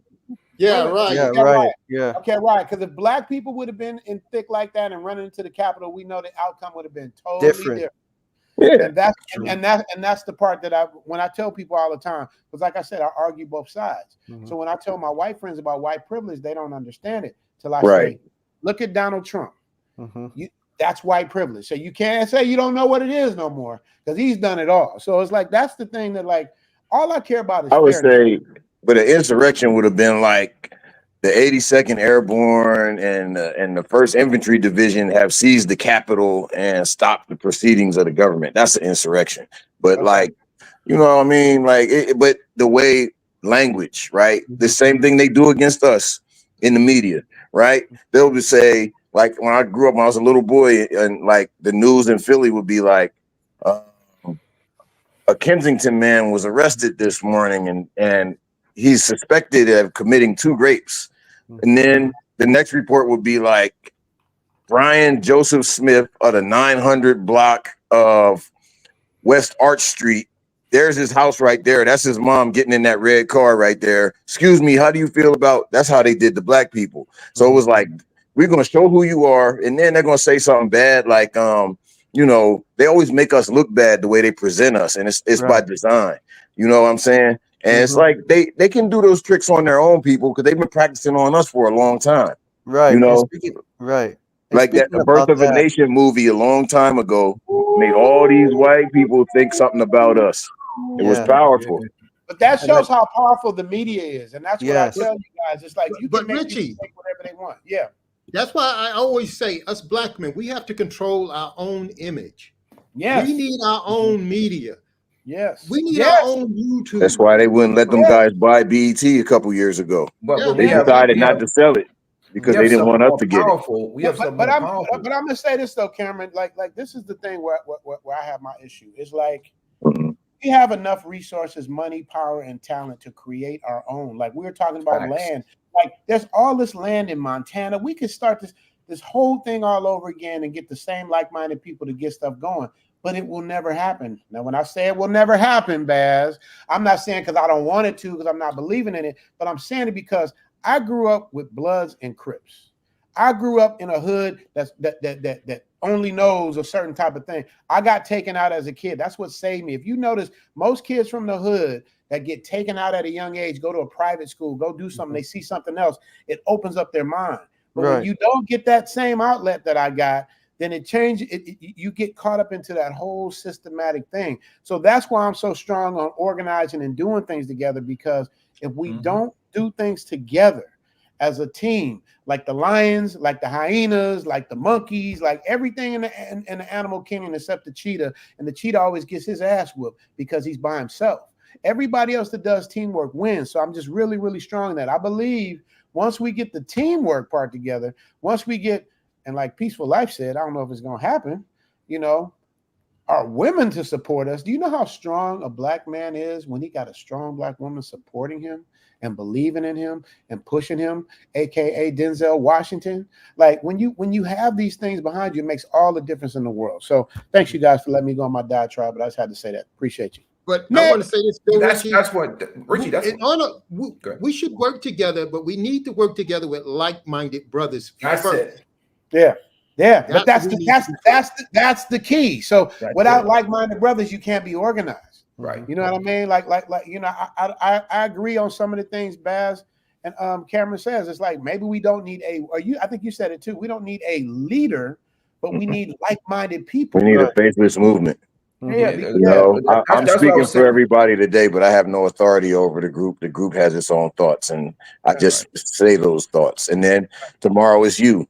You know what I'm saying? And tomorrow is Baz, and then it's like, the day after that, and it's just we need something like that. You know what I mean? It's just like you can't kill one of us and make the whole thing stop. You know, it's all of us, right? And we've always allowed ourselves to get the older people were very invested in leaders, that they had to, and they like things. They've noticed that we like to feel like somebody's fighting for us, right? So they make these groups that are actually controlled opposition, and we think that they're on our side and they're doing things for us. And that lets us sit down and be docile and not go out and like really ask questions, see what's going on. And when we realize that that's fake movement and make a real one, you know, they don't want to. And that's what happened with the Black Lives Matter. Same thing, very similar. Yeah. And this was supposed to be for Black Americans. When Black Lives Matter collected, that was a Skittles thing, right? And the funds went to Patricia. I forgot her name, Patricia. I just know her first name, Patricia. And the money did not go to the victims, or I'm sorry, to the Tamir victims. Rice. They just use their names to raise money. And that's the point. But even with that's the point, huh? But the point, that's the point I'm making. Because they had a white woman who ran. They had a white woman who operated and owned the Black Lives Matter organization, not a movement. Yeah, but brother, even with Black Lives Matter, Black Lives Matter. Colors. There you go. These colors. Thank you. Let's say that even before they removed it from the charter, one of the things in their charter was to redefine the nuclear family. So they already brought that alphabet with no man in it. And so the movement was protecting. Really, the issue was with black men in the police, but they added that alphabet stuff in there that it had nothing to do with it because it was led by a bunch of feminists. And how can two women have a baby? To do with black men. So what I'm trying to say is that we're beyond this point. Masculine black men are a tribe of their own. There's no turning back. Get the percentage of women that are on board and keep them. Avoid these hyena brothers because they're destructive and matriarchal and dysfunctional and led by women. You can't do anything with those brothers. In fact, they're self-destructive. You're on your own. You can build your own society. We can create more engineers and doctors and lawyers, and we have the resources and the funding. We can do arranged marriages within our tribe. We don't have to marry into the hyena clan.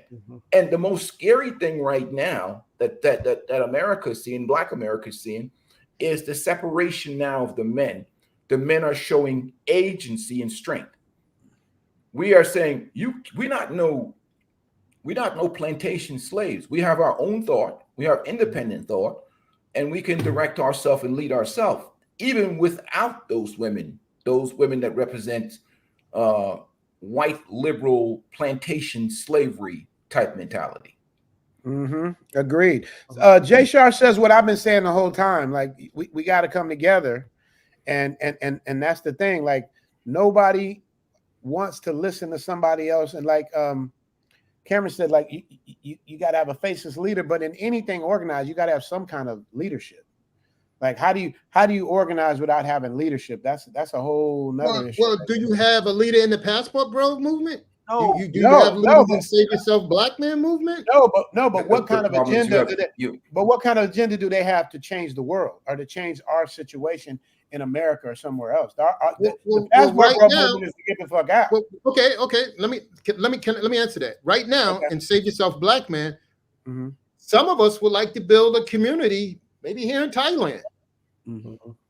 Okay, that's one way we could change things. You build a community somewhere else, okay? Because personally, I don't think it's wise to build a community in some place like America and to have the same group of people who destroyed Rosewood, the same group of people who destroyed other Black communities. It doesn't make sense to me to rebuild a community there. If you could build a community in a welcoming country, maybe like Thailand or the Philippines or Colombia, whatever. Right, but here's my question. Here's my question though. Okay. What happens when you get a Klingon among us? You gotta get them from amongst you. That's all. But you're in a country that belongs to someone else. Someone else dictates your whether you. I see what you're saying. So when you criticize the fact that why you want to build you want to stay here and build, why you don't build, because this is our land. Right. You just got to stand up and be men and take it back, take it over, and you're not gonna take it over picketing and being nice and talking sweet. Exactly. Yeah. It's gonna have to be some. It's gonna have to some heads gonna have to roll. Right. Also, guys. Right. And that's also your American freedom. I don't think we should build communities elsewhere. We should just build them in America. No, I'm not saying that everyone should stay in America. I'm saying that if you can expat out, if that's a key for you. Some of us ain't gonna be able to expat out. Some of us ain't gonna have no choice but to fight. So I'm with them brothers that fight. If you're gonna fight, I'm with you. Don't mean I'm gonna be there the whole time, but I'm just saying. Front line. You're gonna front line. No, I'm in the fight. Actually, in the African continent, there's actually more Black Americans moving to the African continent to build a Black community. Probably guys don't realize in higher numbers. Where where Ghana is welcoming Black Americans, where Kenya is welcoming Black Americans to build a Black community, and also the Black Americans who travel to the African continent, they feel welcome. They feel like they're at home, at peace, and the women love it very much. They love the Black American men. So there's also another option too. The African continent with a majority Black population, and I can understand why it could be difficult to build a Black community in Asian countries, because Asian countries are pretty much homogenous, and you never know, the Asian people might sabotage. So it's also something to think about, because I could tell you from as an Asian man, I know that most Asians have an anti-Black. They have an anti-Black racism, but it's more covert. So it's also, I always tell the Passport Bros, be careful about perceiving Asians as being nice. They have a nice way of being racist with the way they smile, just to be on the alert. Yes. I have nothing against the Black people building Black communities in Asia, Latin America, etc. But I'm just saying, just be on the alert. Yeah. My only issue with Africa and building in Africa is that you have other diapose races that come there and collect. They're able to set up shop. They're like able the Boers, right? The European Boers from the Netherlands, right? Not just the Boers, but the Chinese. You have the British. People are able to come there and set up shop. But when Black Americans come there, we're looked at and we're looked down with a certain type of disgust, and it's almost like we gotta bring more to the table. But a lot of them are trying to get over here where we are. And then when they get here, they become the Joy Reids. They get on TV and they talk down on us, as because my ancestors made a way for you to find a way to escape your situation to get over here. But they don't have anything to give us. Like, I'm gonna give you an alley-oop, you throw me an alley-oop back. let me get a passport, citizenship Right. there, free citizenship. Why I gotta bring a bag over there? You know what Yeah, I'm and saying? there's some African countries But you gotta understand, that are Mike. granting citizenship for Black Americans. I know But Kenya, Ghana, but I know Philip Scott. He does a lot of tours for yeah, Black but expats. here's the thing, brothers. You can. It's not about where you build a community. It's about who you build a community with. With. That's the problem. I think America's capitalism, America's wealth, foundational Black Americans have a culture of their own. Mm-hmm. It's not African culture. It's not any of these cultures. You can build a community in America. It just has to be built with conservative Black men who are on the same page. So basically, men of the same tribe, because organized minority have power within themselves. And that's why those people are so powerful and rule the world. We know who they are. And they're not much in numbers, but they're big in economic power. So the point I'm trying to make is this. The issue fundamentally that's flawed is that we keep trying to bring people with us. Even if you look at the Passport Brothers, who takes down the Passport Brothers? We have hyenas taking them down. We have these men running around the world. I call them the slave catchers that are even attacking Black men on foreign soil. So we can't, you can't even operate traveling overseas with our brothers coming trying to take you out. So we have slave catchers chasing us down. That's the mindset, the mentality of the plantation type brothers that we have around. So we have to separate from them, because America is a wonderful country in terms of building wealth and developing a community. If all of us as brothers, masculine men that are not into this woke liberal stuff, came together as Black men and created our own tribe separate from the hyena culture, then we'll be successful. The moment you try to integrate those people into your circle, that whole shit's gonna, you bet you got a bunch of matriarchal raised men. I call them Mitch made men that are toxic and dysfunctional in the mind, because they operate from the foundation of the feminine. You got to get rid of those brothers. They'll take you out. You can't, the male lion can't lead hyenas. Sorry, you can't be associated with that clan. That's not your clan. You're gonna have problems. That's what Dr. Claude Anderson said in his book Paranomics. He said My favorite. That's who I want for president, Dr. Claude Anderson. That's my. If he was 10 years younger, he would be the person. Yeah, because he's for reparations, and he said that he listed a lot of principles how Black Americans can build their own communities, They with can. principles, but making sure that you cannot have anyone sabotage the movement or sabotage the sabotage the foundation going forward. And he says it's good. He said that it's very important to create contracts and make it very clear. If someone's going to sabotage, they gotta go. Yeah, the only thing Africa, in my opinion, is good for is supply the other 25 to 75% of wives, because we can make deals with chiefs and say, okay, we'll arrange marriage this. We're missing XYZ amount of women. We'll immigrate those women in that are a part of patriarchal culture. We cannot build a community with hyenas. I'm sorry. You got to have patriarchal raised women that fall under the leadership of good, honorable, respectful men. The other women that are not on that plan, let them go be in their tribe over there with the white liberals and their feminists and do their baby deletions and whatever. Go do all that stuff over there. We don't need you. We have Black men, masculine Black men, and the guys who want to be ran by women and shoot up their own community and all that stuff. Listen to, and be, the woman is God and all them. Let them stay over there with all that weird Hotep simp, feminist behavior. And we run our own stuff over here. And what happens inevitably, if they see that we're successful, they can either join this tribe and follow the rules and principle of this tribe, masculine tribe led by masculine men, or take your ass on over there with those Mitch-led women. Because look at them, most of those guys are talking points. Look at CNN. They're a bunch of male feminists. Let's be honest. That's what you're dealing with. Right. Yep. Male feminists. You said it right. Speaking of male feminists, it was a particular individual I'm not gonna name his name. I'm not gonna name his name because I respect my brother's channel. But he said he said something to the effect that white men are the worst treated men in America. What? Yeah. I never heard that one. Yeah. Well, by the women nowadays. Wow, nowadays, man, you tell you something. That's why the white boys be in Thailand and all the places. White This is boys a be black getting man cooked. making this statement.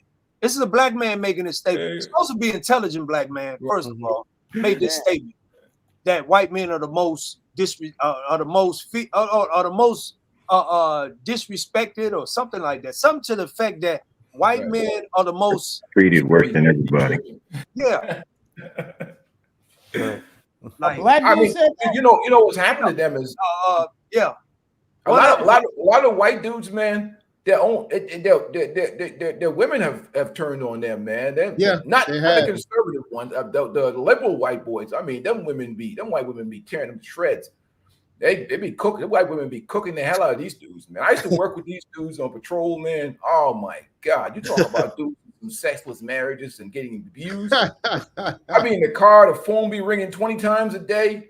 And they be, well, why doesn't she stop calling me and saying this to me? I'm like, yo, man, stand up to your woman. Now that part, but the other one, that women be cooking their ass. They be running to Thailand and stuff. They be all over the damn place. Black men, I can understand because we under the we deal with the iron fist over here, the iron fist of radical feminism. These, Big Shirley and her feminist ideology and her army of simps. Well, they'll come for you. They'll come for you hard. But peaceful life, you can't feel sorry for these dudes because they're kind of in charge of America, right? Right. Now, I don't feel sorry for them at all. No, I'm not saying you do. I'm not saying you do, but I'm just saying in general. I'm just speaking in general. Yeah, that's we true. Can't feel sorry for them because, hey, this is your country. True. You let that happen. That's you. Right, and that's why Philip Scott said to the men, he says, you can't change the environment in America because the environment has been compromised. The only way you can get to sell and have something more traditional is by going overseas, whether to the African continent, Asia, and Latin America. Because in his view, there's no way it's going to return back to normalcy in the next several years or even beyond that. No, you can't. There's too much money in it. That's why I got out of America. That's why I call it corporate-sponsored feminist, corporate-sponsored empowered. You can't. It's even this alphabet agenda and how they try to push it. If people only know how much money is made over transitioning a person, that's lifetime medicine. The pharmaceutical companies are pouring billions into that. The hospitals are willing to do. Them doctors know when they're doing this chopping up that this shit ain't right, but it pays so much money. It's the money. That's why we say. That's what we talk about. I know it don't sound crazy, but this demonic spirit. They do this stuff for the money. The people that are getting that stuff done are just the pawns. There's billions to be made on this. So you're up against not just a woman. It's beyond women and men. This shit is money. So you got these super PACs now, and we talk about corporations that are able to act like individuals with sponsorship and donations for these politicians. That's why they're pushing that alphabet stuff, not because of this. It's because of money. You to restretch that hole and medication over years. That's millions off of one transgender person. That's a walking cash cow. And that's what people don't realize. That's why they're pushing so hard. So if you stand up on a certain type of principle, you got that corporate sponsored feminism, that corporate sponsored stuff are going to send out the dogs to just take you down. I mean, that's just the way it is. That's why they're fearful of this Trump thing, and they're fearful of losing control of black men and black women and all this other nonsense. Because again, the money's on the table. They ain't trying to lose no money. Right. Yeah. Capitalist society. Capitalism wins. Yeah. Yeah, that's why they want to transition all of our boys. It's money. Yeah, the Democrats are trying to censorship. They're trying to use censorship. So if she get in, all of the conversations we have, they're gonna strike in and taking channels down. They're gonna start taking. Well, you made this statement. It's feminist, and now we got a new feminist policy. You can't be making comments about women, and you can't be making comments about this. You said it was a thing. That thing. You was talking about the people, and that thing. He, she, we, he, D. Right. We're gonna take the. Yeah. So this is what they're doing. Now they bring it back. Yeah, that's true. Like even me and my channel, I know my days are numbered. So when you see me walking down John TM with that big hat on, they got me. So that's why I've escaped to Thailand somewhere because they got me. They got the channel. They got everything. And I'm like, F them. When are you coming back? When are you coming back? I'm trying to get back in December, man. But I have like because of the way I talk, I have like I know I'm on like a narrow string, so I'm ready. My head is ready in the guillotine. So when you see me pop up in Thailand, they got the head. I just ran. but peaceful life, it ain't just you. It's a whole lot of us. Well, I'm on borrowed time, brothers. I'm sorry. I'm on borrowed Are you from New York? You sound like you're from New York. Yeah, no, I've been in the Jersey area, man. Jersey, New York, New Jersey area. I'm in the Philadelphia area right now, man. But I was gonna say because your accent sounds very familiar. It's to me. I thought you were initially from New York. It sounds very no, similar.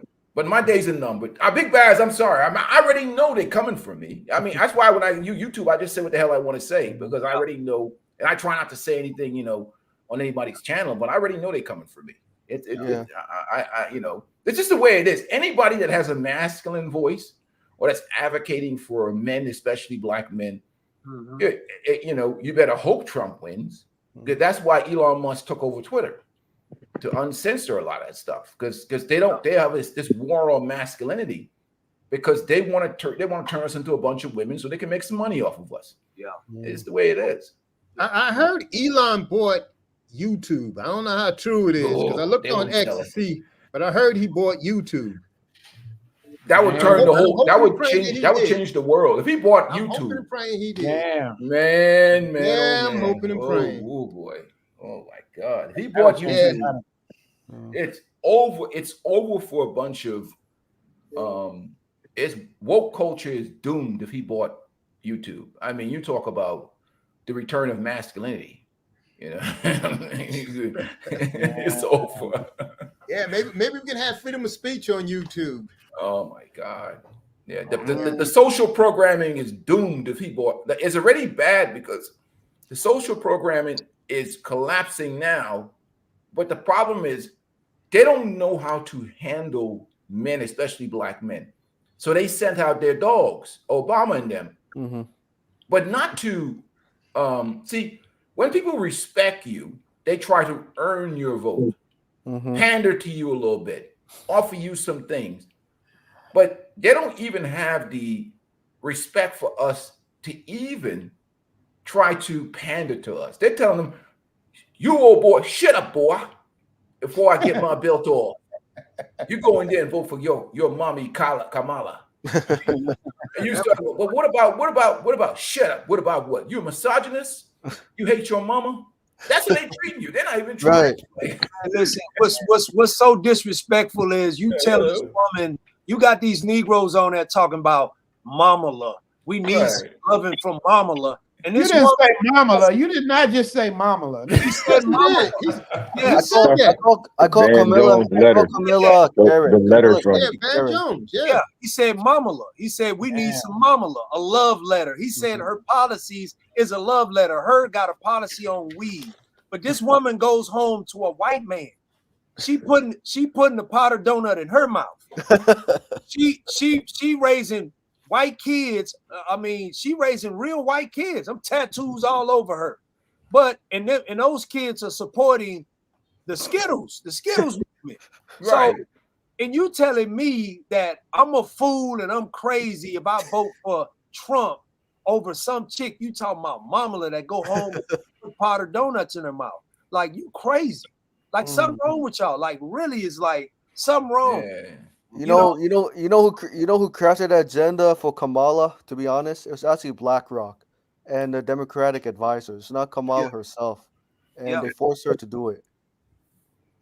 Well, Kamala and Obama, them see, civil rights was taken away from black people and given to the alphabet community. So Obama and them and Kamala is really representations of the Skittles community. But they just kidnap, they just use black women and other, because that's what Obama did. He put everything under one umbrella. When black men and black women and whatever else have unique set of issues in America. So he really, that really is treason in many regards, because they're talking about women empowerment and Skittles stuff. That's all they talk about. I mean, that's what really civil rights has become. And so civil rights has been hijacked. So that's why I tell the brother, you're on your own. You thinking about police brutality and racism, man, no, they don't care about it. They care about Skittles. They care about clipping genitalias and making money off of that shit. And When you it's say corporate Skittles, sponsored. what do you mean by Skittles? That's The alphabet community. You can't say it here on YouTube what he's saying. The alphabet community. They Yeah, there you go. There you alphabet go. community. They tell you There you taste go. the rainbow in Skittles, right? Don't they tell you that in the Right. commercial? Yes. That's what the Democratic Party. Oh, okay, rainbow. I see. You know That's that backed by civil, the pharmaceuticals. yeah. Well, say that civil rights thing. One of them guys talked to me. It was about like 8 years ago, and he was like, "How do you feel about?" It was like right before they did that the thing where they could get married, and I was like, I mean, I don't know. I just none of my business. Like, whatever. And he was like, it's civil rights, just like black people. And I was like, no, it's not. I was like, 'cause you don't have to walk like that, dress like that, or talk like that, right? And you get to be a white man. And I said, but I had to be black all the time. So it's a totally different thing. You know what I'm saying? It's like yours is a lifestyle choice. Mine is literally my life. So it's not the same thing. You know what I'm saying? And also LGBTQ people, they already got protections. So for them, they're less likely to they are less likely to become unalive. But whereas for black people, for Black Americans collective, they're more likely to fear from the police or for survival every day. And the police I would say incidents don't fall under the same category as other like hate crimes do. They don't really, they're not hate crimes. They're just, even if they are, they're not. So, and the way the statistics are recorded, I mean, it's just like the overwhelming majority of the so-called hate crimes happen to us, but we're the ones that are left out holding the bag, talking about like, when do we get into the club and have some protection, So it's just, I don't know, man. Like, I just think that in general, we can't work with these people and expect them to cooperate. We had to be able to take things from them. We had to be able to do something about it. We had to figure out how we're going to get that done though. And that's our problem. We gotta, so I agree with the organizing thing and all of that, but it's like, we need to organize, but we need to be on code. Because if you notice, like if say I was getting in a fight at the Walmart, they wouldn't know each other, but they would all get on code against me. Yeah. We need to be like that. Yeah, but the thing about it is this: we can be like that, but we got to have a separation. There's conservative black men, like pretty much most of us, and then there's liberal hyena feminist indoctrinated black men. If you can build a community with conservative minded black men, because we're already on code. The problem with us is that in that community that's a matriarchy, if you have any type of masculine conservative values, it's attacked and it's minimized. So you're functioning in the wrong structure in the first place. We're trying to be lions in the hyena kingdom. That's the foundational flaw in our thinking and how we move. I'm saying create your own kingdom, because the men are the community. You're wasting our time because we're operating on a faulty, flawed. You're building a house on a flawed foundation. You're building a house on quicksand. Is what I'm trying to say. That's what black men don't understand. You're on your own. Stop this worry about these black women. Then take the 25%. The rest of them are white supremacists and white liberal feminists, baby deletion assassins. Let them go do that over there at Planned Parenthood. Take the 25% of women, replace them with African women or Asian women from another country, build your own conservative community, and then the actual people will have to respect you. Because they're not. You don't want to allow these brothers to come in. Even look at it around in the passport movement. That's why I don't even talk about the passport movement and that stuff. You had a bunch of community hyenas infiltrate that movement, put a bad stain on it. Then they dispatched the slave catchers. I call them the slave catchers, brothers that are going around just trying to assassinate the character of men, black men living abroad. Not that plantation mentality is even transferring overseas. Look at it. What do they do? What group of men have men hunting them down overseas to destroy their character? None. Only black men. Yeah. That's an example of the mindset, the mentality of the community. It's just the way it is, you know. So again, you have to separate. There's no other option now. We've tried the Contract for America. We've tried reason. We've tried rationale. And this right now is the ultimate slap in the face. How Obama them talk to black men, how all these what they call it, gatekeepers of the black community, Charlemagne the God, Steve Harvey, D.L. Hughley, Ricky Smiley, and all of them, they're telling you what they think. Shut up, boy. Shut your mouth, boy. You're not a man. You're not allowed to have free thought and independent opinion. That's what their boss is telling them to say. Yeah. You're a misogynist if you have an opinion. You hate black women. Get in line. Get behind Kamala. Kamala is one of us. She's a black woman. It doesn't matter what her policies are. Shut your mouth, boy. That's what you're told. So why would you waste your time with a community like that? You know what's amazing? It's amazing how they can make anyone now after not for too long. You're gonna see like they're gonna deputize people to be black. Like Kamala, she's black. Yeah. She's one of you. Obama's black. Follow him. You know, all of these like deputy, like black is a deputy, and then we don't have a say in it. Like you shut your mouth. Kamala is black. Like, and then now you got brothers in here because I seen some brothers in here butt hurt talking about, oh well, if you gotta ask me if you're black or you gotta question a situation whether you're black, then you got the problem. You got a problem because number one, you weren't taught what black is. You weren't taught what because we had to grow into that. That's why we voted for Obama. Oh, he's the first black president, but he's not our black. That's why you come historically. We had to grow as far as politically in the mind and understand and have an education to know that, okay, this is where we failed at. We voted for him. He did nothing for us because he didn't recognize himself as one of us. That's why he feel like he could talk down to us. So we got to put somebody that represents us, that's in our lineage, that come from our upbringing, that can speak for us. No one, no more. So it ain't even about, oh, I'm African. Who was that though, Baz? Who was that? Who was that? Like, but D.L. Hughley, Steve Harvey, all them too, who are so foundational black Americans. The problem is that black people got to get rid of the black and focus on the ideology, which is conservative versus liberal. If you have liberal-minded men, they identify through the feminine and the feminists. You got to separate yourself from liberal-minded, bitch-made men. That's really what black men have to do. They're a different tribe. We got to get rid of the black thing and have a tribe that identifies culture. But see, we got to create a tribe. We got to create a new culture. But see, that's what they wanted us to do. They wanted us to get rid of. We the ones that accepted everybody as black.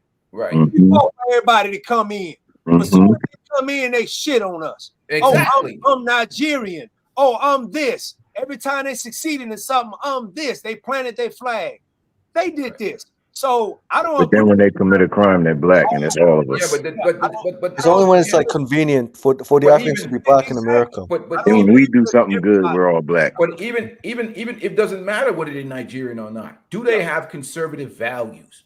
Yeah, they do, but they don't want to be with black Americans. They only be with black Americans. But they don't. They're not. The problem is, are they destroying black Americans? What's destroying black Americans is liberal ideology. The Nigerians don't be looking up to Meg Thee Stallion twerking. They're not trying to turn our women into sluts. The Nigerians are not. They're not our problem. The foreign black people with conservative values are not our problem. It's liberal ideology that's our problem. Wokeness. Hyena culture, this alphabet stuff.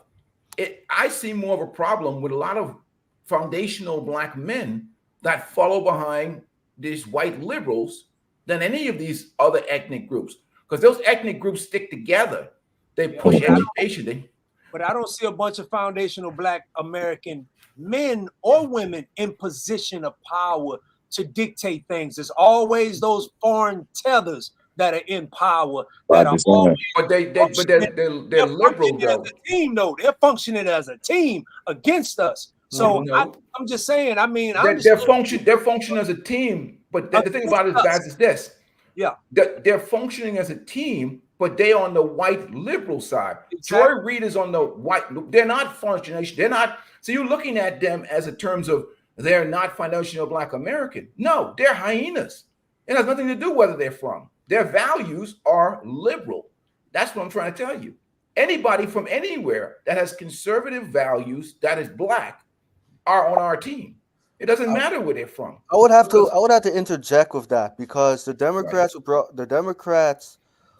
who brought in the Africans have agenda for them. In other words, they give the African immigrants, grants, business loans, right? And then they tell the Africans, oh, be careful about interning with Black Americans. So they tell the Africans where to go and where not to go, and that puts Black Americans at a disadvantage. Exactly. And so that's the thing about is this. The thing about is this. That puts matriarchal-led Black Americans at a disadvantage. That puts hyenas at a disadvantage. That doesn't disadvantage me. That doesn't advantage my family. That doesn't advantage the brotherhood of masculine men. Oh, I didn't say that. What I'm saying that if our values are the same, right? All right, me or Nigerian man or whatever else, we're going to produce the same outcome because we have the same values. But the problem is that most Africans who come to America, they don't want to get with Black Americans. They don't. It doesn't matter. It doesn't matter. It does matter because they hire their own people when they create communities. They don't hire Black Americans. You can watch on Philip Scott. He goes in. I get what you're saying, but what I'm saying to you, that's what they're supposed to do. But they don't do in reality. They don't operate like that, brother. But the problem is this, brother. I can't worry about what they do. I got to worry about what. Worrying is about me replacing that idea that you're trying to impose and follow my own. I got to have my own code set up. Well, I can't say the world. I can't say the world and take him. Oh, he got a conservative mindset. Like, but he undermining me. Exactly. How is he undermining you if he's promoting values, education, self-empowerment? If you're promoting the same thing that I'm promoting, right? How are you undermining me if me and you have the same type of ideology about success? And we're, you know what I'm saying? Yeah, but I'll give you an example because most Africans, when they come to America, they tell Black Americans, oh, they're better than Black Americans, and they tell Black Americans, pull yourself by your bootstraps. But what does that have to do with me? What does that have to do with me not killing my brother? What does that have to do with me? Right, but it has to do with when it comes to forming. I don't give a rat's ass. I don't care what they're doing. Just don't be a problem. Don't commit crime. Don't kill your own brothers. Don't destroy yourself. But what I'm saying, is that when the Black Americans ask Africans to advocate for them, the Africans say no, we're not going to advocate for you. But when the Africans, you got to be an advocate for you first. How can you expect another man to be better for you? That's the whole point of us. We're not. I just talked about the contract for America. That's the whole point of us coming together. That's why. That's the whole point of us coming together. You said, well, why you? We're not together. Some of us have different values. No. We are coming together, and that's the disillusion that you're trying to. That brothers are starting to make up. Well, you brothers ain't organized. You brothers ain't doing nothing. Well, why come there's a reparation conversation if we ain't organized and we ain't doing nothing? How come we're changing the balance of the political structure that's happening in this country? Because we're coming together. Because all of us are not. All of us. Our tribe is coming together, but we are a separate tribe. What's what I'm trying to say? You're still focusing. You're focusing on the all. What I'm saying to you is that there's certain brothers with a certain mindset that's coming together. There's certain people that are never going to come on board.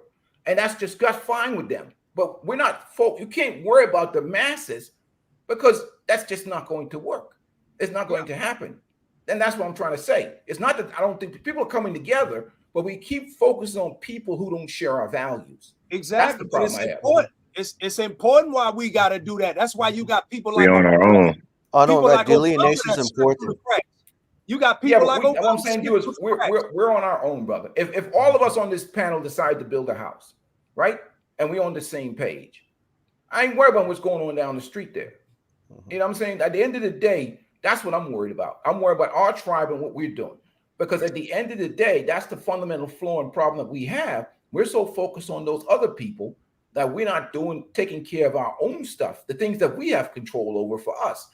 You're not going to control what they be. We control what we do.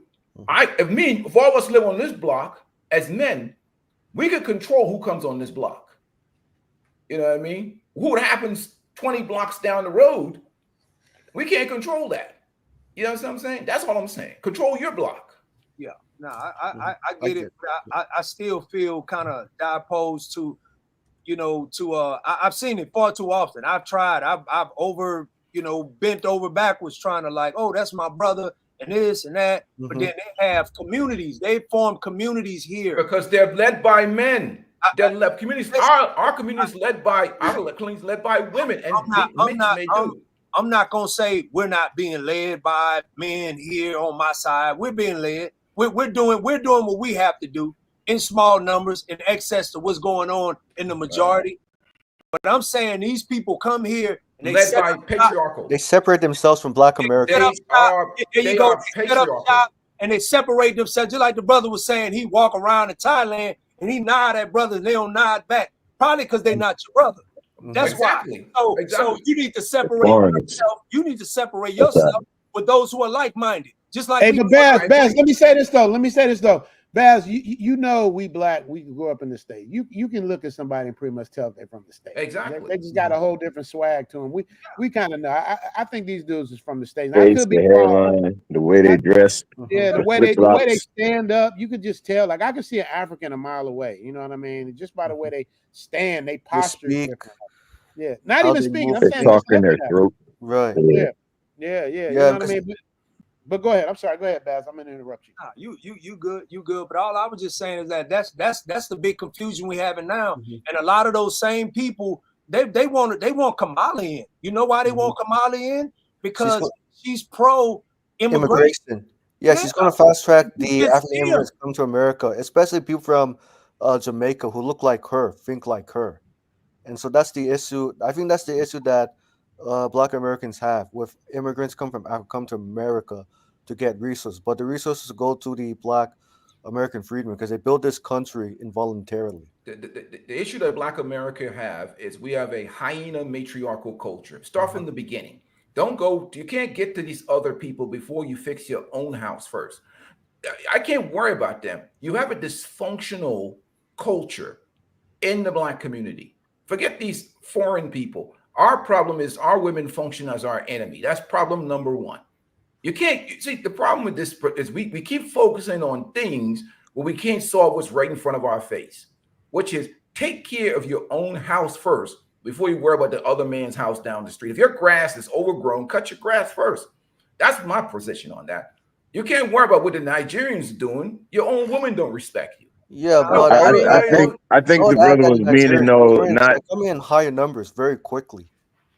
Yeah. And I think what the brother meant about the Nigerians was it's one thing to be wondering about what they're doing around the corner, but he's mentioning like they're like, hey, we're all together in this, and then like soon as you turn around, he's sticking a knife in your back. That's what he's talking about. Like, we welcome him in. Your woman laying next to you sticking a knife in your back. So you don't even have to go around the corner for that. I'm just saying, like, but the thing with my woman is that she's still one of us. You know what I'm saying? It doesn't matter. Well, if you get shot by one of us or you get shot by white guy or the guy down the street, one thing is for certain, your ass is still dead. The point I'm trying to make is this. It don't make but what I'm saying is but what I'm saying is if I'm dealing with that inside my house, then I definitely don't need to bring more people like that in that aren't even part of the family. That's my point. What I'm saying is that any culture that comes to America that's patriarchal and masculine led is going to outperform the Black American community because we are bitch-led. And bitch-led men will always lose to masculine patriarchal-led men. Look at the difference, okay? But why they not performing in their own country like that? If that's the case, because they don't have the benefits of American advantage, which is American no. capital. American, right. So you're implying that there's something they get here that we don't have access to. They get a boost when they come here because of the American system. Because of us. Because of us. Yes. But here's the thing about it. It's us and the system that exists here. And the fact that the system. The system that emboldens with the problem. Okay, let me give you an example, brother. I go past the red light. I see a Mexican man and his wife out there selling roses. Maria will never abandon her husband for the government welfare system, the state. She won't abandon her man. They'd rather be poor together and broke. And you have brother, I don't want to say his name, Richie. I'm going to say his name. Brother, whatever his name is, telling women that men have to have $50,000 to date you. Make him give you $50,000. You have these Simpson Panda Bears and whatever else. That's just $100,000. It's actually $100,000 women are demanding for men to make. For men to make $100,000. But I see Maria over there walking next to her husband selling oranges. They will beat us. I see them. They will beat us with that mentality. They will keep their families together. They're not influenced by alphabet agenda. They will beat us. I'm sorry. I look at this mass immigration thing in America. Black America is doomed because they will keep their families together. I'm sorry, you're doomed because they will. A matriarchal culture will always lose because what it's going to produce is more alphabet men. And I'm sorry, you just can't beat them with this bitch-led culture that we have in the Black community. You're going to take L's. They're led by men. I would say this: most women from different cultures, they will work with their man 100%, like the brother said. When these people come from, like for example, I don't know how true it is. This is what I was told. When Koreans come over, okay, I'm a Korean guy. I come over with my wife. We work together. We put our money together. We do the 50-50 so that we can buy our first business. When we get established, I bring over my brother and his wife. Yep. We'll all work together, pool our money together so that I can open up his business with his wife. Yep. The difference is with us is our women, they don't want to work with you.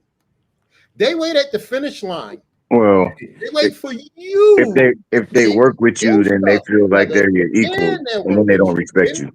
They won't work with you then either, because they're only with you because you got something. Right. And then as soon as they get their hooks into you, they'll divorce you or whatever it is that they're going to do, put you on child support, get 50% of whatever the divorce settlement is, and then she's out the door.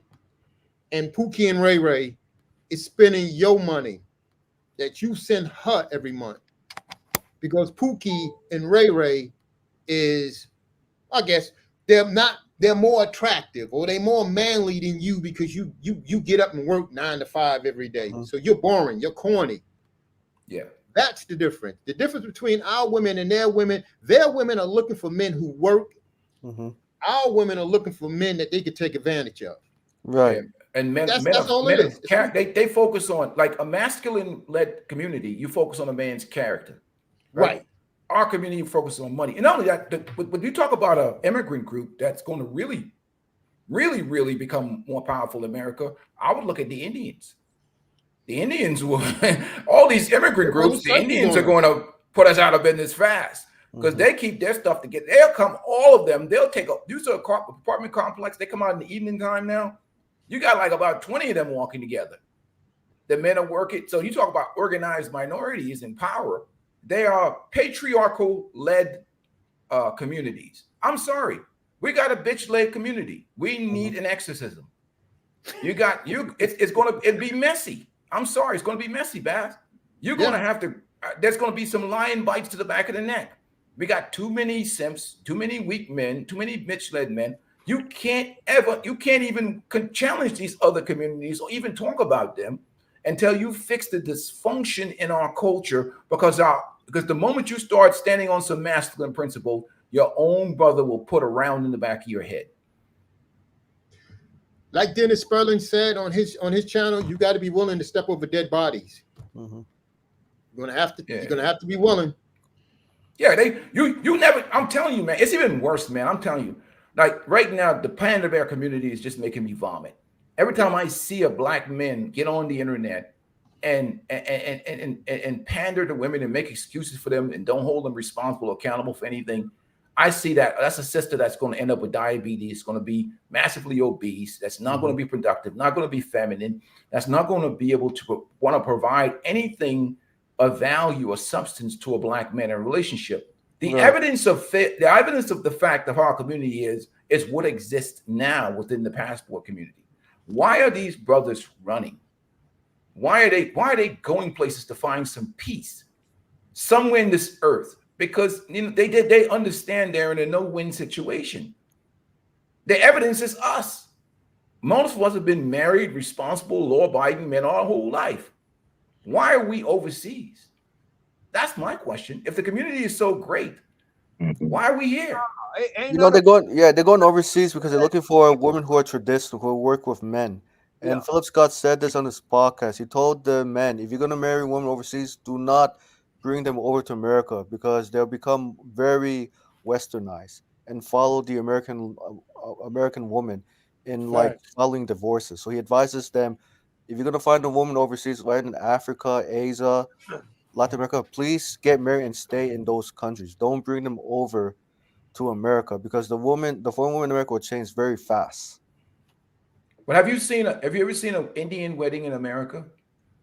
Yes. I'm saying that's what I'm saying to you is this. If the community is what you say it is, why do you have to go overseas to get a foreign woman? Why can't you find a community? Why do you have to fight for the 5% woman? Unicorns. We're fighting over unicorns. And I hate to say it, even now, even me, I'm a bachelor, but I date. I'm not stop dating, but I could talk to a woman within about 15 minutes of that, 10 minutes of the conversation. I'm like, God damn it, this is an educated woman, but that's an empty vessel. There's nothing I could do with her. I apologize to her or whatever, and I'll see you later. Because what am I going to do with a woman that's a hardcore feminist?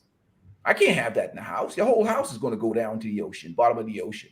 Because you're going to be in a relationship with a woman that's going to be fighting you and shit, trying to clip your balls every day, chipping away at your manhood. You're going to have to check. You have to check that bitch twice a week. Twice a week, you got to check her ass because she's coming out the side of her mouth. Because again, I don't, that's the way. That's why we trying to. Guess why we're not in America? That's why guys are moving all over the damn place, just trying to find some semblance of a traditional, respectful woman that he can at least do the right things and come home to some peace. That I'm sorry, we don't have that foundation, brothers. We gotta get better option. Huh? So we got the acolyte. I mean, we just trying to survive, brothers. I'm being honest with you, because this shit is rude. I agree with you totally, 100%. You can't. I mean, I see some sisters my age. I just turned 50, brother. You talk about arrested development, brothers. I'm sorry. I talk to some of these women. I'm like, and that's why I was talking on my channel. I always talk about that stuff like post-nut clarity. I know as soon as I don't even want to sleep with them. I'm like, man, I can feel the pain already in my brain. I know as soon as you relieve yourself, you're gonna look at that woman and be like, God damn it, she looked good, everything is good, but it's a pain in the ass. I just made it with a pain in the ass. You know what I mean? So that's where we at right now. You know? But that's another reason why so many brothers are also dating, white women now. Well, you got to watch out for them too. But yeah, I was about to say they got to watch out for them too, because a lot of them.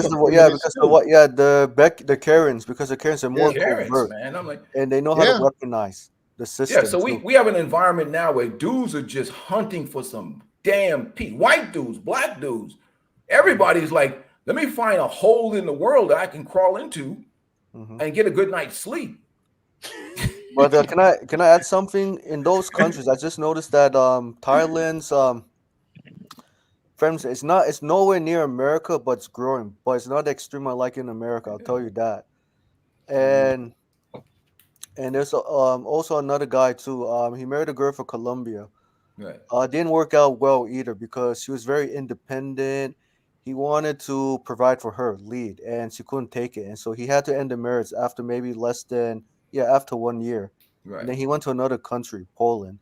Not sure he's still dating or he's getting. Not sure he's dating a woman in Poland, but I just could tell you from what I saw, um, as well. But what I was gonna say, yes, yeah, Philip Scott said something too, and especially Sabas, reparation. Philip Scott said, doesn't matter if the black diasporas are living overseas or live in America, they're still gonna get their reparations regardless where you live. Yeah, I think that's smart, but I'm gonna tell you something, and I'm gonna get out of here. I've noticed something. I go to the park and work out all the time in the morning time and in the evening time. What I've noticed is a increase in the amount of brothers sitting in their car, usually, especially in the evening time, staring into the river with that 1,000 yards. You know, the military 1,000 yard stare in their eye, that combat stare, just staring into the damn water. That's a brother right there who's delaying his time going home, or just trying to get a Yeah, I moment know of how peace. that was. You know, I know that look, and I sometimes I want to knock on the car window like, brother, it's gonna be okay. And he's just trying to get that second breath before he go to that house. Whatever he got going on in that house, he's just trying to get the energy off them waves coming in from the river. I walk by him, I say, damn. It's bad. White guys, black guys, they're just trying to get that 30 minutes before they go home. Baby, I'll be there in a second. You know what I mean? And that's where we at in America, unfortunately. I hate to say that, brother. I see him every day. I can see that. I can walk by a dude in the park and see that 1,000 yard stare in his eye. And I know the pain that he's feeling. Yeah, man, I used to work overtime just to keep from going home. Me too, man. I can't fight no more. I can't fight. Just give me one. Man, I know how that is. I was like, you can win, baby. You can win. I don't want to fight no more. You know what I mean? Right, That's what brothers are right now. Like, you know, that's the culture we're in, brother. I mean, I'm sorry, I hate to say that, but you know, and you talking about sleeping, getting hours of sleep, and you know, getting your sleep at night. That stuff will send you to an early grave. And we've seen a lot of our brothers that are exiting this planet early, man. That's why I get nervous now, just turning 50. Yeah, we still look young at 50 years old. I appreciate that, man. I'll be like, I got more life behind me than ahead of me. And when you see him in person, when you see, he's funny. He look like he's fucking 28 years old, man. This dude does not age. He about 6'6", and look like he just finished playing a college tournament, man. He in great shape. Yeah, I was, you know, just give him a game tonight too. I was watching my son play, but you know, it's a tormenting environment here. And then when brothers go overseas, you got the slave catchers chasing them down. I'm like, God damn it. You can't even get away over there. They dispatched the plantation slave catchers to get him, destroy him. You know what I mean? Like, get him. So it's like Did you just say get him? Yeah, get that boy. How dare he not bow to the queens? Get that boy back. 10 lashes. Give Richie Mack 10 lashes. Well, actually, there are not too many Western women going overseas to taste. They coming. No, they slowly making their way over. They're making their way over. I see. I mean, that's what they're growing, but not as much as the passport bros for sure. Oh no. We got out. They just chasing us out. First they didn't. They was laughing at us. Now they wait. Let me get my passport out. The new weapon is the slave catcher. But Richie, what I found out is the reason why some of the sisters are coming here is because they're trying to prove a point. Right. You know, our sisters, you know, for some reason, some of them think that they won't challenge another woman to get a man. But for some reason, if they see black men going somewhere and be successful, they figure that I can outdo him. Yeah, but don't play with. They won't play with the toys, but if somebody else plays with it, they get mad. Right.